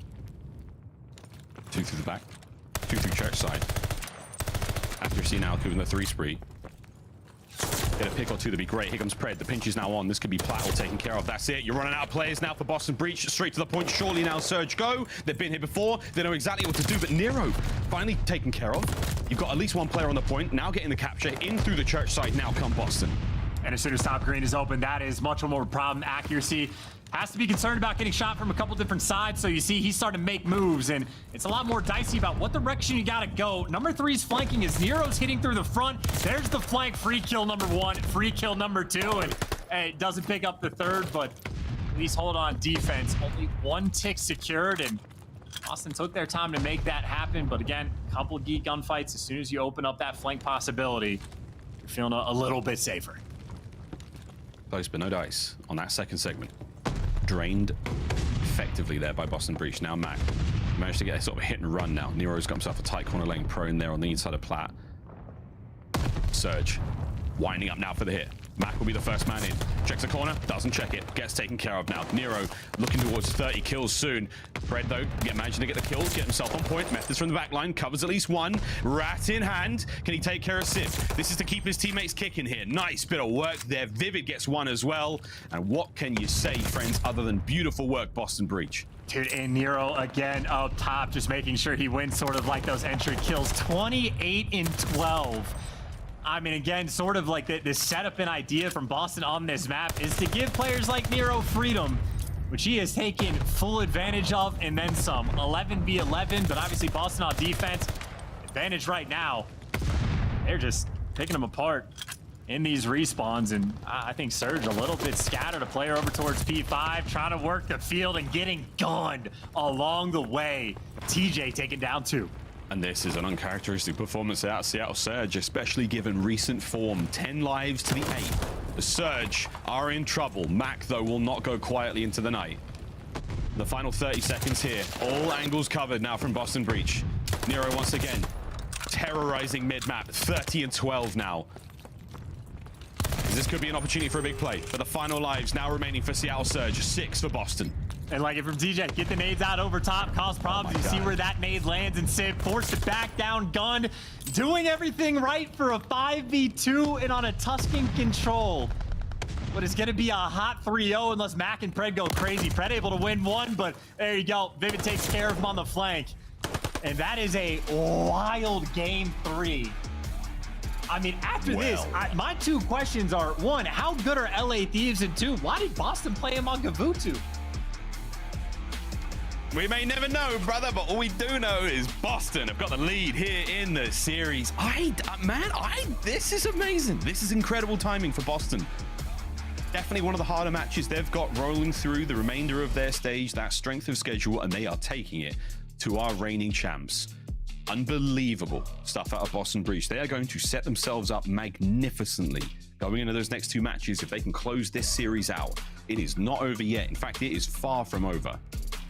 But my word, it comes down to a Berlin hardpoint up next. We could be calling Boston the winners here.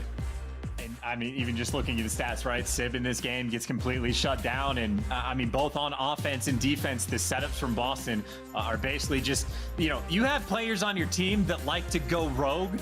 So they just had their strategy built around that of like, all right, everyone will do the dirty work outside of Nero.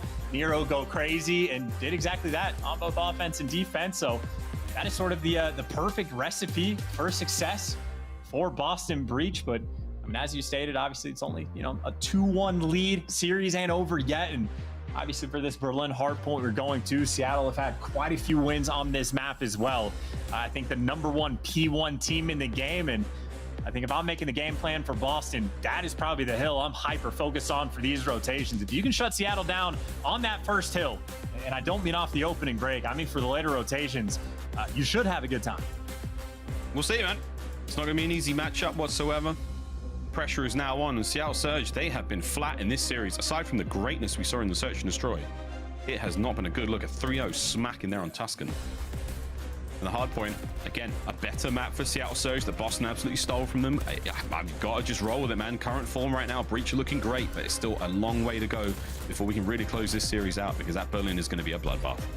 And I mean, again, it mentioned before about how this is, you know, the half-joking statement of the least stressful series Boston will have like for the rest of the year. Obviously, the pressure is still on tenfold. If you get a win against a top dog like this, it is confidence going into the majors, and then just like the cushion that you get, right? Because the two teams they have after this, Toronto, who, you know, quite frankly, haven't exactly looked great like post-major, and then LAG, who you can say the exact same thing about. So, I mean, in theory, the matches get easier for Boston after this, and if they're taking down the top dogs, get that 10-point cushion. I mean, they're making their clays. Maybe like, so the conversation for Boston, maybe instead of like the bubble team fear of not being in the top 8, should be how high of a seed they can get. Maybe for being more positive for their camp, you know? I mean, well, either way, right now, what, 140 points? They win this, they go to 150, they tie with Ultra. And then after that, it's anyone's game. Yeah, LAG, they can take that team out. They're not looking so strong right now. This could be an amazing turnaround for Boston, or it could be the beginning of the end, but we'll find out. I mean, a loss here would be devastating, absolutely devastating for Boston. But we'll see, man. This is at the best they've looked for a really long time. I've had my doubts about this squad. They haven't exactly been delivering when, you know, you would expect them to. But for now, man, it's looking great, especially against Seattle Surge. Vivid has rejuvenated this squad. Methodz looking as fine as he has in quite some time. Everyone's certainly bringing the goods. Can they close it out now on Berlin? Chance, this series has taken a dramatic turn that I did not expect.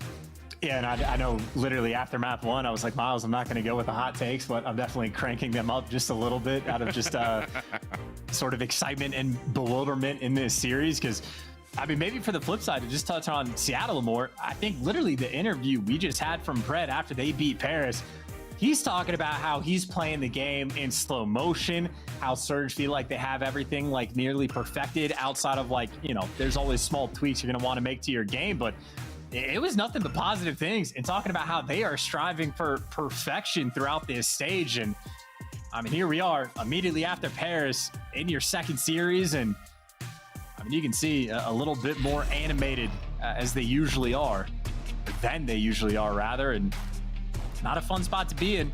Boston has the better average plus minus on the hills. I know it's still a decent map for Seattle, but 5-5 compared to Boston's 4-5, and certainly on the day, Boston have been playing just a little bit better.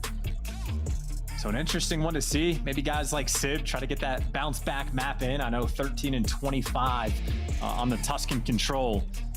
Certainly on a map like Berlin, I mean, you don't necessarily need Sib to fry. I know this could be Pred's playground, but gotta kick it up just a little bit. Yeah, we'll see. This is one team who love to give us a real spicy series and turn things around last minute. It can be Seattle Surge. Another point we go, Boston Breach preferred side. The first in. How long can they hold it for? Seattle trying to get the break. Nero, I mean, he's hungry for these kills, already going for it. Sib, though, big win. You still have Boston on point. And there you go, 4 men down, first in, trying to be the last one out, get as much of this hill time as you possibly can. And Pred might be able to get that entry, but you expect it true. You're gonna jump over. That is unfortunate. Pred with the 2, and now the opening is truly in. Oh, this is great. Pred staying alive somehow. Where did that stun go? We may never know, but the kills are all good.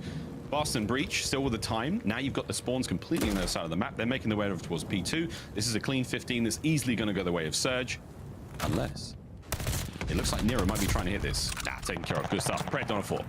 That's kind of crazy too. I think Nero actually checked like the right corner, so he had some awareness that Pred was looking for those kills, but doesn't make a bit of difference. And now Boston actually sort of in an interesting spot. A near perfect break turns into a 4 spree from Pred, where he is trying to take you to task and now trying to break through the hill by himself. There's that SMG gunfight that Boston so desperately needs to win. Vivid delivers, and Boston trying to rack up a little bit of this P2 time. Yep, fair time. Accuracy trying to find an entry. Good shots on Nero, not enough to get the kill. Nero and Vivid, they are doing their thing here on the point. Methodz on the outside as well. As the kills are all good for now, you're going to see Seattle Surge still try to make the break here. Plenty of time still to get this done. 30 seconds remaining. Vivid gets a little antsy, makes his way on the outside of the point. The 4-man hit now from all angles. Only one of them taken care of now from Boston Breach, but that time they are soaking it up, friends.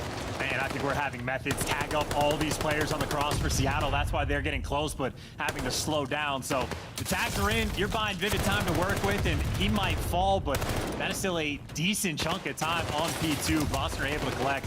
Happy for it, but I think what we saw in Bocage is Seattle, when they actually win rotations, can lock things down for a full 60. So interesting moment of the game. Couple trades coming through fire. So Boston have a little bit of pressure. And Vivid delivering. He's on a 4 spree.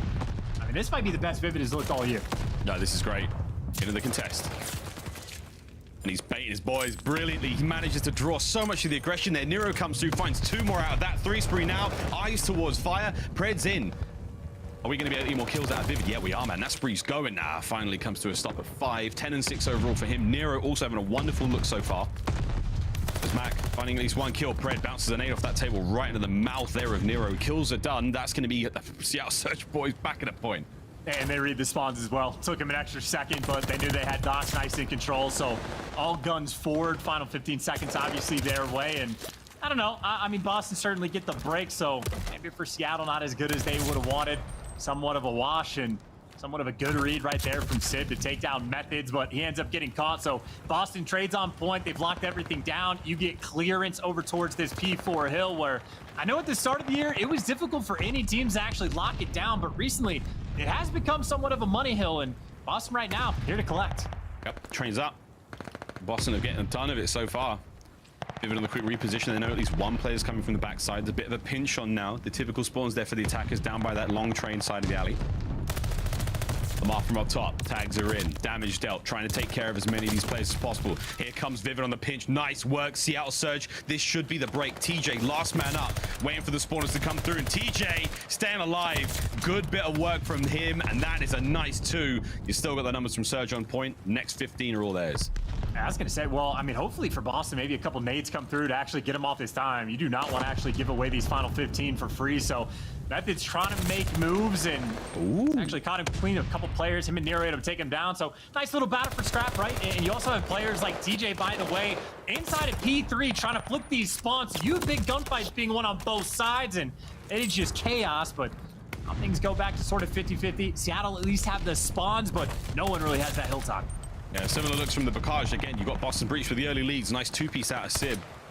Starting to get the pressure on, finding these kills. Do you still know where these members of Breach are spawning? Still towards that warehouse side. Here comes the hit, right out of spawn, into Sib. Finds 1 more before being taken care of. P5 still certainly in the hands of Seattle Surge, as they have got map coverage. Methodz has gone on a bit of a route now, Chance. He's trying to find something towards that back fire side, and he may do, but for now, all good for Surge. That is actually wild timing. I think Sid was actually making this read, but it wasn't quite perfect. And his teammates are actually still spawning there. Methodz just now got a kill, so now you know the name of the game, but this is the moment for P1. We talked about how Seattle, #1 team on this hill in the game. Accuracy looking for the entries, but he is nearly by himself. Pred gets caught. Accuracy falls, and this is the hill where Boston, well, can't win it now, but the hill to be the difference maker. Well, Boston, they are looking good out here now, friends. Let's dive in for a quick listen in. Boston Breach. I'm pitching. Let's look at your pressure. Take it open. I'm watching full flank. I'm watching full flank. I've take a step, Mack. I think full flank. I'm P5 right now. I don't see the B2. P5 on me. P5. Take a step. I'm flanking P5. Red one shot P4. P4. Hit him. I kill him. Tim. Secret and dub. Secret and dub. No, secret. Right side P5. 5 step down. Good shit.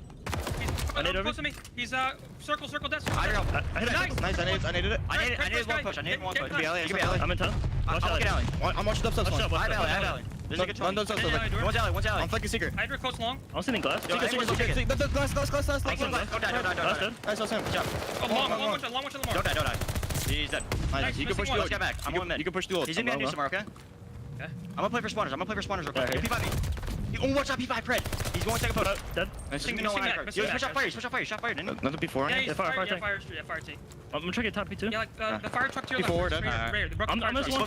Yo, Mack. S1, Mack. Yo, back to town. S2. You guys have right side P5 Pred. Sib was S2. I think Pred went straight on me. P5. Step down mid. Watch out dead. Nice. Street tank on me. Back where else spawns. Back I stun him. Street tank. Back where else spawns. Be sn&d. On street tank. Spawn my class. Nice. Close Zoe. Touch Zoe. Okay. Yeah, back left on me. Fred, one shot. S1 that weak. S1 stairs. Their door. S1 stairs Mack. Lamar out. S1 stairs Mack. Yeah, and Lamar's their door absolute. You can do it. Don't get 175. Done. Nice. It's got them out on the climb chance. Seattle Surge trying to get back into this one. What do you make of the comms? Well, honestly, didn't even listen to the comms because I was actually looking up the old stats for the P1 hill. Taking a look at it now. Seattle, since stage 1, averaged like 17 points, outscoring their opponent on that hill. That is #1 in the game. They have won the rotation of P1 86% of the time. That is where they have made their money on this map. And obviously, you see the scoreline. Boston, that is the hill that they end up winning. They got the 40-point lead, and everything else has been either scrappy or just solid for either team. So right now, Boston, they've done the hard work. Now it's about the easy stuff. Lock down this hill, bump up that lead just a little bit more, and just keep slaying. These guys have been on point. I mean, this is a lot of kills from Seattle now. Now you find yourself on the point, a clean break. All of the members of Boston Breach taken care of. Pred's now starting to get things going. Accuracy, he is the man on the team right now. 25 and 19. Doesn't have the most hill time, but he's putting in the work here on Berlin. That AR ringing out. The counter break now coming through, and there we have it back in the hands of Surge. 20+ seconds remaining here. You're absolutely going to fight for this one, but again, a little bit of lack of awareness, maybe a little bit of discourse there when it comes to the comms. Seattle just looking a little behind here, Chance. Dude, and we talked about Nero getting the green light to have that freedom. You talk about big gunfights. He picks up a 2 in that old time, and Seattle are leaving because they want the rotation, but they are still so far away. And that could have been 10 seconds of scrap for Seattle. Instead, it's 10 towards Boston. So that's a 15, 20-point swing where Nero might fall, but his teammate's still here. So a lot of those little plays add up, and Boston taking full advantage of everything at their disposal. Yeah, they're still trying to make the break here. This good work out of Mack. Somehow gets the second kill. Now we're onto the point. TJ got to go big here. Awkward time to reload as Simp. Oh no, could be the same for him. He gets dropped down as well. Damn, son. The kills are good. You got Surge still trying to make the way forward. Vivid, can he win it? Yes, stays alive. It is an absolute rager here on Train. That is most accurate player in the league 2 years running. Vivid to you, Neil. Just the beams on accuracy on that tank. But in spite of the beams, Seattle still with a little bit of fight in them. Is similar situation on P4 last go around where, man, I'm trying to fight for this scrap, but there's still a 50, 60 point gap. You go to a P5 where, I mean, it is somewhat of an open field where Boston can sort of just like, you know, camp top third, play for kills, throw bodies at the hill when you get the chance. And not just that, I mean, that rotation in P1, Boston, slight advantage. You got #6 accuracy. He is taking the longest route of all time. He just had 3 players spawn right on top of him, and he gets caught. So all of that effort and energy just for the spawns to crush you. And Seattle admittedly are getting this hill time, and this will be the path, man. It'll come down to P1, as it always does. Right, trying to do all he can. A lot of time given up here from Boston Breach on P5. So eyes toward P1. It's not too far away from finish. 25 seconds. Boston back into the point, finding these kills, and now you are starting to put the pressure on Surge. That is it. The noose is slowly tightening around them here in the series. Zenny holding them down, keeping the kills going. Time ticking, Chance. Seattle Surge, they are floundering.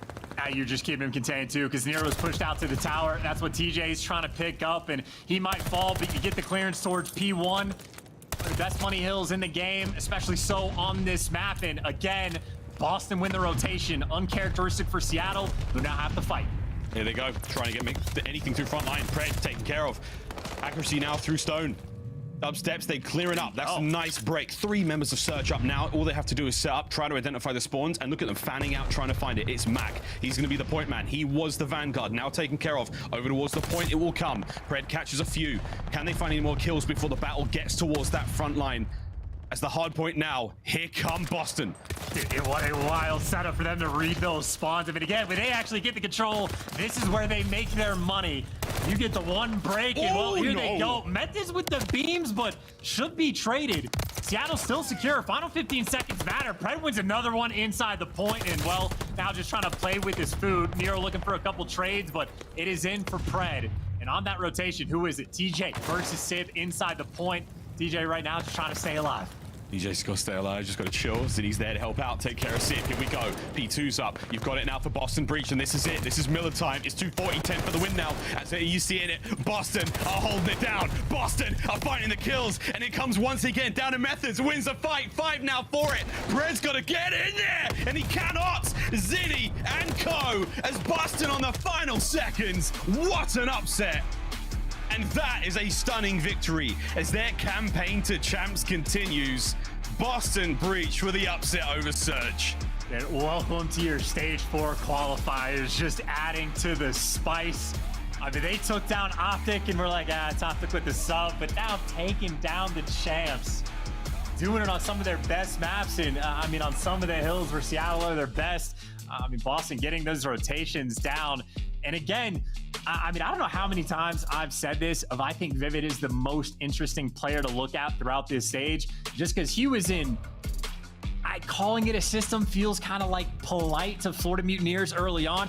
He was in a tough spot, and his stats, he was towards the bottom of the league, but I don't know if anyone actually wants to say that he was towards the bottom as an individual. Now he's in a new system. You can see a lot of the ideas from Boston. Sometimes it's Nero, sometimes it's Vivid that just get the green light to fly, but he's in a different system, having a ton of success. Certainly one of his better series the entire year. Took him to task on Bocage, and I mean, hey, that is 3 for 3 on the respawns for Boston. What a massive game for those guys, just to try to get that separation from the pack. I'm gonna believe they are now tied for 5th in the standings, and I mean, technically the series they have after this gets a little bit easier. Doesn't mean they're any less intense, but Boston are gonna be over the moon tonight. Oh man, that's such a tremendous victory. And yeah, kudos to Vivid. He's looking great, finally seeing the potential of a player that we've been singing for so long. This system's certainly working out. Nero also having a wonderful series, man. The performance he put through on that control, also unbelievable for Seattle Surge, though, man. I mean, what was the problem? A little flat, just didn't have a lot of answers for the ruthless aggression of Breach, and Boston finding success where so many had written them off. I mean, I'll check the predictions, but I don't think too many folks had Boston winning this series. No, I mean, I think the problem is, honestly, for the most part, it felt like they were just getting gunned to a certain extent, and then a couple key moments were, more or less getting outplayed. But I think Boston just, showed up on the day and just were straight up the better team. I mean, you see in the kills department right now, Mack certainly having a slow one. I know we cranked things up a little bit towards the end, but even for the Tuscan control, it was Civ that was 13 and 25, and I mean, this is not shade. It is not a good sign when accuracy is the main slayer on your team. That is not how this system is supposed to be at their best. So not the best sign for this series. And now an interesting moment for Seattle. Do they get hit with the Vanguardian Leviosa, as you pointed out, or oh, mate, and they just sort of brush this one off? I think that's it. It's that whole thing. You win a major, the next thing that happens to you, you get choke slammed. And that is kind of what we may have seen there from Seattle Surge. Plenty of time still, again. Ample opportunity for them to turn things around, but for now, man, that's a lot of bees, baby. That was a tough one for Seattle Surge, and congratulations to Boston Breach. What a victory. 10 more points in the bag. They look much happier now going into the major and keeping themselves above that 8th place mark in the standings. Brilliant stuff out of Boston. What a shock. Nobody, and I mean nobody, saw that coming, did they, Desk? None of you did. No, I did not. I didn't see it coming, especially after that LA game. But you know what, Miles? A lot of people, me especially, we wrote Boston off because of that last L against the LA Thieves, remember? But I'm just going to say, hey, I'm just going to chalk it up to online play. the last series, Thieves just played them with a lot of confidence. But right there, it was Boston with all the confidence in that series. I mean, a little bit of Vanguardian Levioso, as they like to say. But what a special performance, man. And they needed these points in this one. Like, that control was clinical in the respawn. And then we're talking about players like Vivid and Nero, the two Fast and Furious, as you like to call them. I know Ali's sitting at home screaming right now. When you look at Vivid and Nero, that's what you need out of these guys. Map 1, Vivid goes crazy. We talked about the opportunity on Bocage. Even though how good Seattle is at that map, we know how Vivid has loved it all season long. And he goes in there, guns blazing, plays extremely quick. Big rotation, especially on that P2 hill. At the very end, we know Seattle loves that one. They're able to shut him down there. And then you look at that control. Nero went crazy, bro. When somebody's playing like that, so confident, so aggressive, it's going to be difficult. It was phenomenal. But you know what? Enough from hearing from us. Let's go ahead and hear from Vivid himself for the Game Fuel Victory Spotlight. Yo, Vivid, first off, congrats on the big win. Congrats on your success on this new Boston Breach team, right? But I have to ask you, man. Lately, I've seen you in a lot more engagements that's just so much more vital and important for the team, right? You're getting a lot of impact kills. Would you say you have a lot more responsibility on this team than you did on Florida? I think the role I just have on this team is different because obviously Nero is probably faster than me on the map. I feel like I'm in more of a, I'm playing more heads up and playing for long term and in spots that I'm not normally playing, that he's kind of playing where I used to, and just kind of setting me up for more success, I feel like. Vivid, you went crazy on that map one. I just gotta say, you were literally popping off. You and Nero seem so comfortable on the map. Such a different performance in this series versus the last. What was the difference going up against Seattle than against Thieves? I mean, this server was definitely better. The server LAT wasn't very good for us. And I think they said before I joined the team that their matchup against Seattle, they always match up well. So I knew that if we just played how we can, that it'd be a good match.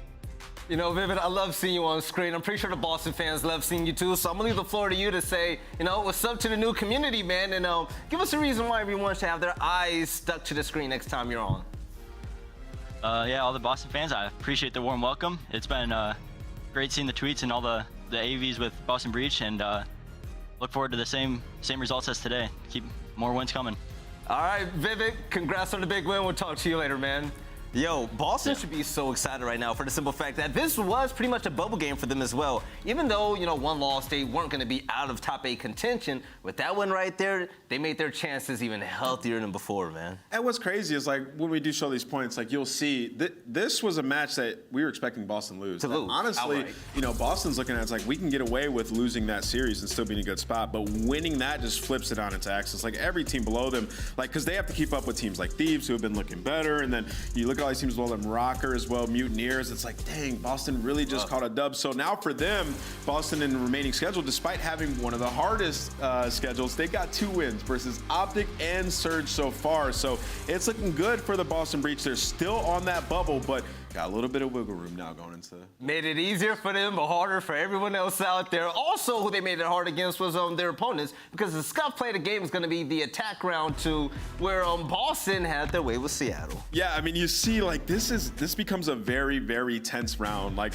it ended up being, like, I think it was 12-8. Yeah, 12-8. They hit 2 big team nades, or 2 big nades over up top radio there, and they get those 2 kills. They get on the point, but Seattle's able to get control once again, and then it comes down to like a 6v2 where they slow push. Vivid goes all the way around the back, and then they end up cleaning up number 8, which is Pred there, and they end up just closing it out. But yeah, it became very, very tense. They did a great job of just slowing down the Seattle Surge, not ever letting them get pushed up through P5 to try to spawn kill them. But, you know, for Surge, it was a tough round for them, right? Like, we saw Boston Breach get on point a couple times. They made some heroic efforts, but they lost too many lives in the process, and that's a testament to Boston Breach and the pressure that they were applying. They kept getting radio control and winning their ones, man. Right, you know, I was just smiling just now because I know where you're going to go with this one, but yo, Seattle getting a big L right here. Atlanta FaZe looking strong. Competition for Major IV is looking spicy. Man, like, just when you want to, like, crown a team like best team in the game, you just can't do it. You just can't do it. Who knows? But definitely Seattle Surge. They're gonna look at that one. Okay, there's still a lot of work to do. You're right. You know what we're gonna look at? We're gonna look at the game field tactical play of the day. It's gonna be round 11, where London Royal Ravens beat out the Minnesota Røkkr, and this was Minnesota's map to win. This team has been on fire in Search and Destroy lately. Yeah, man, they've been playing so much better, and you can see this retake. It's so fast. You see Nasty runs right over up top, and he's able to get the kill down low. And right there, I mean, if Priestahh pokes out from sand, he maybe kills him, and, you know, it's a different story. But you saw how fast that was. Like, Minnesota Røkkr, they go and they plant it right away. They're in a good position, but London Royal Ravens almost blind counter, just read it perfectly. And one of the better retakes that we've seen on Desert Siege. You know, today was a really good day for Call of Duty, man. We got to see what Boston Breach were made out of. London Royal Ravens showed everyone that they are back to their stage 1 form. They are back in the mix, baby. They're a top team in the game again. But also the first series of the day was beautiful, right? We had Atlanta FaZe face off against Toronto Ultra. Me personally, I was hoping for a close game, but Atlanta FaZe said, we have more superstars than you. We're just better, and they walked away with a 3-0 dub. Yeah, this is the scariest Atlanta FaZe that we've seen this season so far. For Toronto Ultra, you know, we're expecting this to be a closer game, especially after their showing at the last major, but FaZe just came out here with something to prove, man. You know, they've been working on their Search and Destroy. We saw the 12-0 that they had against the LA Thieves. They look great there, but in this series, it really solidified it for me versus such a good Search and Destroy team in Toronto Ultra. Playing Toronto Ultra on their, like, top 2 Search and Destroy map in Tuscan and just disrespecting them, pushing right through P5. We know what Cleanox likes to do on that map. He likes to get P5 control and be annoying, play through Fountain, get mid-map control at times. FaZe shut that down right away, so that's preparation and confidence that we haven't seen out of FaZe throughout this season. And yeah, out the get-go, man, Arcitys had a big map 1 as well, which is, you know, he's sort of been the X factor for this team at the end. He's popping off, they're playing well. And then Simp in that control, dude, the guy was going nuts in control. I mean, he picks up the glide bomb on that very next round. He's calls in the glide, gets 1 kill, and then he pulls out his pistol, runs up top P1, gets a 3-piece. Like, that is just absurd play out of the guys. So for Atlanta FaZe, I mean, just a clean match from top to bottom. It wasn't just that, though. Simp was dominating his 1Vs in Search and Destroy. And like you said earlier, Atlanta FaZe won their auto vetoes for the first 3 maps of the series. But moving forward to the second series of the day, this was one where I had a feeling. I had a feeling when I woke up this morning, when I made my predictions. Shout out to Breaking Point GG. I said, all right, Minnesota Røkkr are going to be the favorites to win this outright online, right? But we are just vastly underrating how good the London Royal Ravens actually are. And you know what I really love to see? At the end of that series, you know who popped off? It was Afro. Seeing Afro pop off when this team is playing this good, it just feels natural, man. Yeah, and what's crazy to me is, like, just the turnaround the Ravens had. Like, just like bringing Gizmo back in. Like, he really does bring some things to the team that you just don't see, you know, in game all the time. Like, it's really the vibes. Yeah. Like, he had a .86 in this series, so by all means, like, he's not popping off individually, but everybody else's level of play is just so much different. They had some really clutch moments in this series as well. Like, you talk about that round 11 in that retake, their adjustments that they made in that Search and Destroy, and then the hard points as well. Some big rotations that we were seeing, and, you know, also Nasty. Like, the guy is always making the right play, time and time again, especially on a map like Berlin. He was making plays all around. Right, and also I want to give a big shout out to Nasty. I don't know what it is with Gizmo, but when Gizmo's in the lobby, Nasty he elevates, he ascends just yet another level. But ladies and gentlemen, that's it for the recaps for the games that we had today. Really fun matchups, right? Boston, they're winning out, even though they're on the bubble, so we're keeping track of the points race right now. But for what you guys need to keep track of is everything that's happening in the Call of Duty League, right? Whip out your cell phones right now and get forward, baby. You can get your new calling card on board with also being just on point with everything that's happening in the CDL universe ecosystem, whatever you might call it, right? But Nameless, man, day 1 for week 2 is over. Major IV is around the corner. We miss Alley. We've had some fun games. Boston Breach is good again. So, how are you feeling today? I'm feeling good, man. Like, Vanguard's just crazy, man. Teams just improving, getting better. It takes time, right? So I'm happy for Boston, and I'm ready to see what happens with the Seattle Surge team now. They got to bounce back from that loss, and then also Atlanta FaZe if they can keep this going. It's going to be exciting. All right, games this year in Vanguard is kind of like a box of chocolates, right? You really don't know what you're going to get, but you're always going to love it, though. But ladies and gentlemen, it's about that time to close down. And that's Alley, if you're watching at home, we miss you. Trust me, we miss you so much. But for those of you beautiful people that have also been watching from home, thank you so much for tuning in to an amazing day of Call of Duty, right? Seeing teams such as Boston Breach and London Royal Ravens get big wins today, it just felt good. I don't know about you guys, right? But you know what's going to feel even better? When you tune in tomorrow for some more CDL action. Yes, we got some more big games. The bubble and the points are going to be all the discussion we're going to have. And we can't wait to see you guys along with our big stars play tomorrow. We'll catch you for some more Call of Duty action. We love you, and you take care.